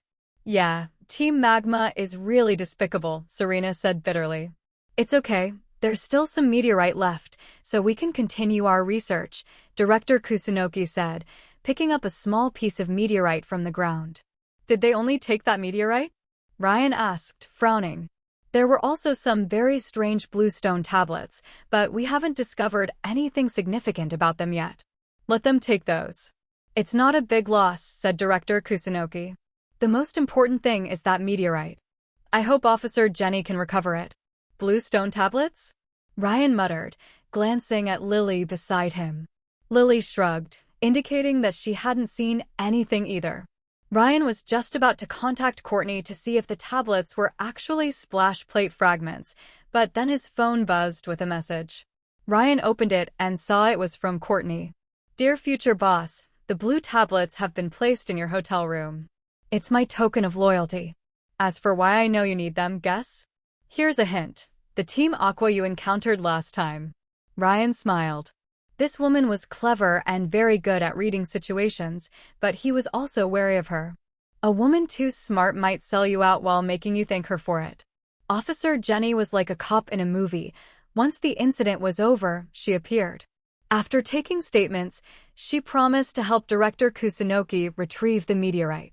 Of course, everyone should take that with a grain of salt. If Officer Jenny were this efficient, Team Magma and Team Aqua wouldn't be running around freely. Ryan chatted with Ash and the others for a while, learning that they had also heard that the champion would be participating in the Pokémon contest and had decided to stay for a while to watch the champion's performance. They were currently staying at the Pokémon Center. Ash suggested they battle when they had time, and Ryan wouldn't refuse. After all, Ash was quite skilled now, and battling was a good way to train. However, the first priority was to get back to the hotel to verify the authenticity of the blue tablets. It would be terrible if they turned out to be fakes. Separating from Ash and the others, Ryan prepared to return to the hotel. Lily glanced at Ryan, then took the newly arrived Sapphire to explore the market in Slateport City. Seeing that Lily was occupied, Ruby said goodbye to Ryan and went to train with Wallace. Ryan hurried back to the presidential suite of the luxury hotel where they were staying. He and his friends had Platinum to thank for this room. The already bustling contest season, coupled with Wallace's arrival, had pushed all the hotels to capacity. Ryan and his friends were devastated to find themselves without a place to stay. Platinum then helped them out. The Berlitz family already had a hotel business, so finding a place for Ryan was no problem. With Platinum's help, they checked into the presidential suite of the hotel. When Ryan returned to his room, he found a stack of blue tablets prominently displayed in the lobby. He was alarmed. If the housekeeping staff discovered this, he'd be in big trouble. He quickly walked over and picked up a tablet, only to discover it was covered in a thin film. He peeled it off, and the device in his backpack instantly reacted. Ryan was overjoyed. These tablets were actually splash plate fragments. He counted them, exactly 21. Adding the 3 pieces Ryan already had, a total of 24 plate fragments. Ryan stuffed the plate fragments into his backpack and hurried to the Pokémon Center. He would teleport Greninja and Charizard over to fuse the plate fragments back together into a complete plate. After visiting the Pokémon Center and teleporting Greninja and Charizard, he returned to the hotel, locked all the doors, and contacted the system. System, please help seal off the entire space. Are you sure the fusion into a complete plate won't cause too much commotion? Ding. Host, rest assured, this system will contain the fluctuations, the system said confidently. Ryan nodded and summoned Greninja. He then retrieved the 3 plate fragments, the splash plate pieces, and the 21 tablets from his backpack. The fusion of the plates produces a strange resonance. It had occurred the previous time, but it was very faint. The second time, while also weak, was slightly stronger. Ryan was about to fuse all the fragments together, but there was a risk of a disturbance, so he decided to use the system as a safeguard. Ryan and Greninja peeled off the film from the fragments one by one. Then, Ryan stacked all the fragments together in one go. With the system's help, the fragments gradually began to fuse together, and a blue energy swirled through the room. It wasn't violent, but it felt like being at sea, like floating peacefully in water, a comforting sensation. It was the purest power of water, gentle and all-encompassing, yet it possessed a profound depth beneath its gentleness. This unfathomable depth filled him with genuine awe. The system suppressed the blue energy, making no significant noise. Unbeknownst to Ryan and the others, a pure white being lifted its head in a mysterious space. It was the plate's original owner, Arceus. Arceus was a white equine being, resembling both an alpaca and a unicorn. Its torso, mane, tail, and face were outlined by gray vertical stripes. Arceus's 4 pointed feet were tipped with golden hooves. Its mane rose high from its head, and its face was gray, with green eyes and red pupils, surrounded by green circular patterns. Arceus smiled, then lay down, muttering to itself, "One plate has already been completed. Don't worry. Wait a little longer. Once all the plates are gathered, I can recover."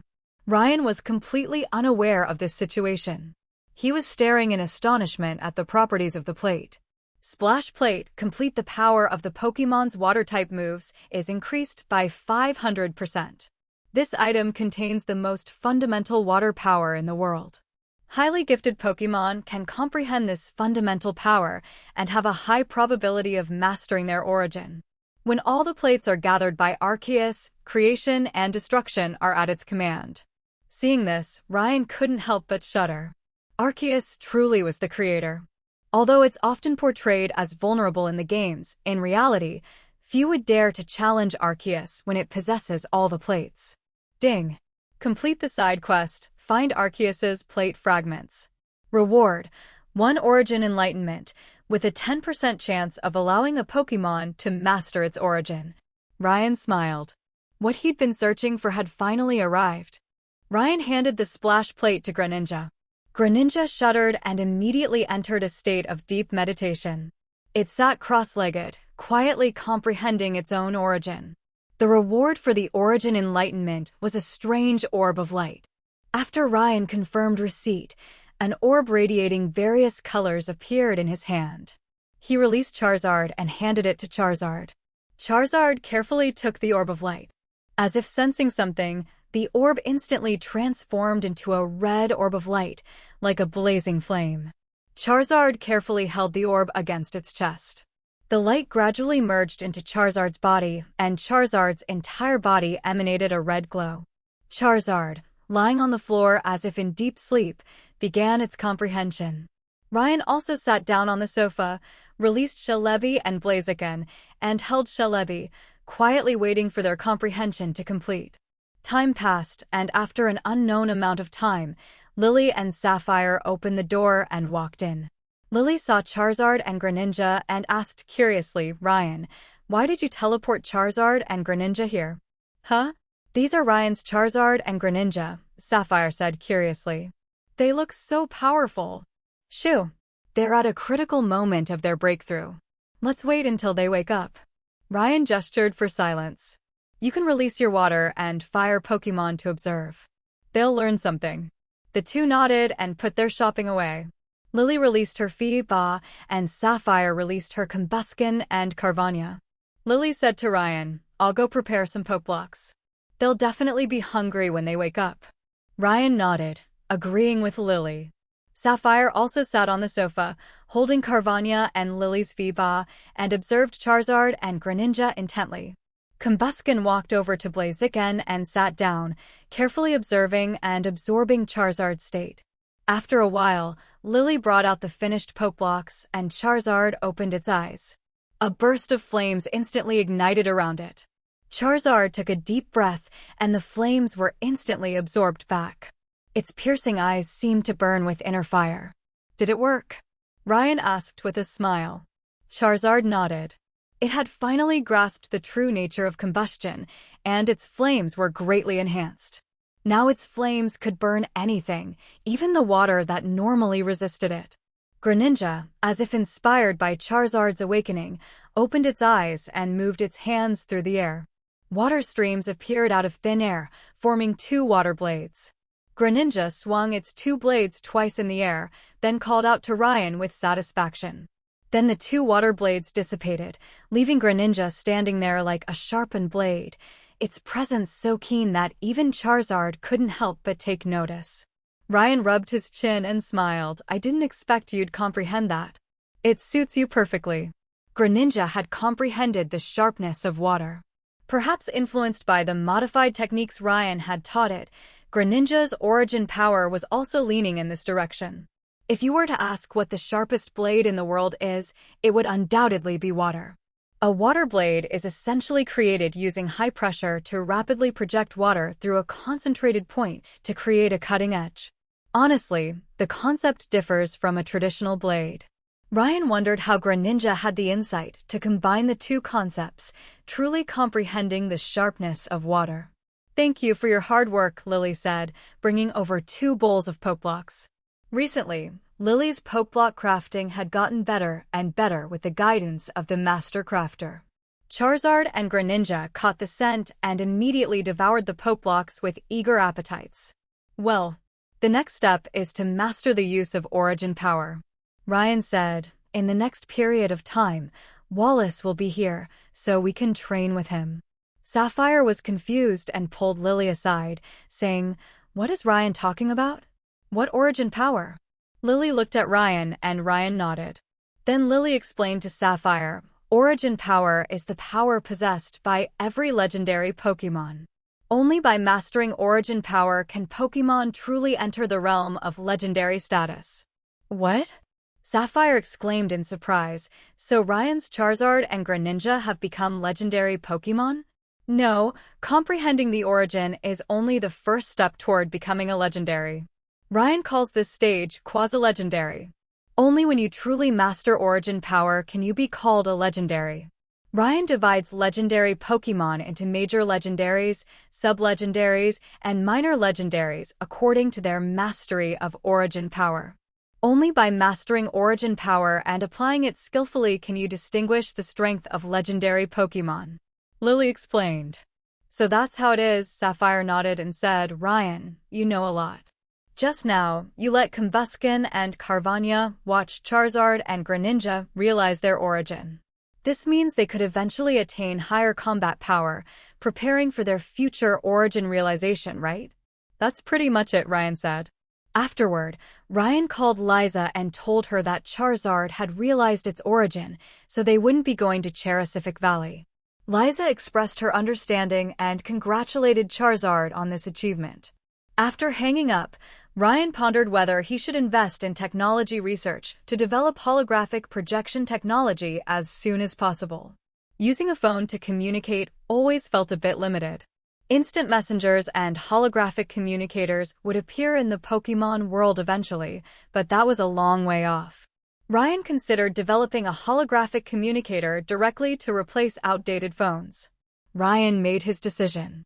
Next, he let Charizard and Greninja rest first, let them get familiar with origin power, and then have them train on the legendary island.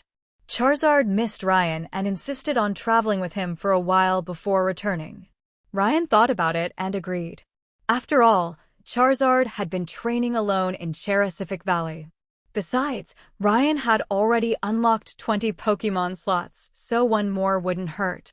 To celebrate Charizard and Greninja's enlightenment, Ryan took Lily, Sapphire, and a group of Pokémon to the hotel restaurant and ordered a large feast for them. Ryan also called Ruby and asked her to come back for dinner. Upon hearing about the feast, Ruby immediately set her training aside. After all, she still had time, but meals like this were rare. Less than 10 minutes later, Ruby dragged Wallace to the hotel's private room, eyes lighting up at the dazzling array of dishes on the table. Wallace stared at Charizard and Greninja in amazement, then asked Ryan, are these two your main team? Yeah, they're pretty solid, Ryan said casually. Wallace nearly choked, thinking to himself, that's the understatement of the century. After dinner, Ryan offered to battle Wallace. Wallace refused without hesitation, rolling his eyes and saying, I'm the league champion after all. I understand the power of legendary Pokémon. My main team is exhausted. Wouldn't battling yours be asking for defeat? Tisk, Ryan pursed his lips. He had been hoping that with Wallace's main team tired, he could test his strength against him, but now his hopes were dashed. Wallace glanced at Charizard and Greninja and said, but Ryan, you're certainly very talented. Charizard and Greninja are already on the verge of legendary status. I'm curious how you train them. Can you tell me? Just train with legendary Pokémon regularly, Ryan said casually. Although this was misleading Wallace, it wasn't entirely false. Regular training with legendary Pokémon does help one comprehend the essence of origin power. If Wallace wanted his Pokémon to reach legendary status sooner, he should train with some legendary Pokémon at the league. Wallace pondered Ryan's words and nodded thoughtfully. Ryan watched as Wallace seemed to actually consider going to the league to train with some legendary Pokémon someday. It was none of his business anyway. Half a month later, the Slateport City Pokémon Contest, which Ryan and his friends had been eagerly anticipating, officially began. Over the past 2 weeks, Ryan, Ash, and Wallace had been battling regularly, and Lily had been discussing breeder matters with Brock, and they had gotten along quite well. They arrived at the contest hall, but the venue was already packed. After searching for a long time, they finally found seats and waited for the contest to begin. When will Ruby appear? Ryan asked Sapphire beside him. Looks like she'll be first and Wallace will be last, Sapphire said. That makes sense. If Wallace went first, he'd probably overshadow all the other contestants, Brock said from behind. I wonder what kind of Pokémon Ruby will use? Ash asked from the side. If the plan remains unchanged, it should be Feeba, Ryan said. Feeba? Ash asked curiously, quickly pulling out his Pokédex to check it. After a moment's inspection, he said, no way. taking such an ugly Pokémon to a contest? No matter how it looks, as long as it has a beautiful heart, it's the most beautiful, Lily said. As they discussed, host Vivian emerged to introduce the judges and the competition rules. As she finished her introduction, the contest officially began. Ruby emerged, dressed in her stage costume, and the staff brought up a transparent water tank. Ruby glanced at Ryan and the others, then took a deep breath and said, "Even if the body fades, the heart's beauty endures. Carrying the tears of longing, it blooms into hope." Phoeba, take the stage. Phoeba entered the stage, and waves of water erupted, creating the silhouette of Milotic in a cloud of mist. Then, Phoeba, carrying Milotic's misty image, dove into the water, completing a perfectly executed opening. "Phoeba, jump," Ruby commanded. Phoeba leaped from the water, sending up a spray of droplets. The ensuing ice beam froze the water droplets, gradually forming an ice sculpture of Phoeba.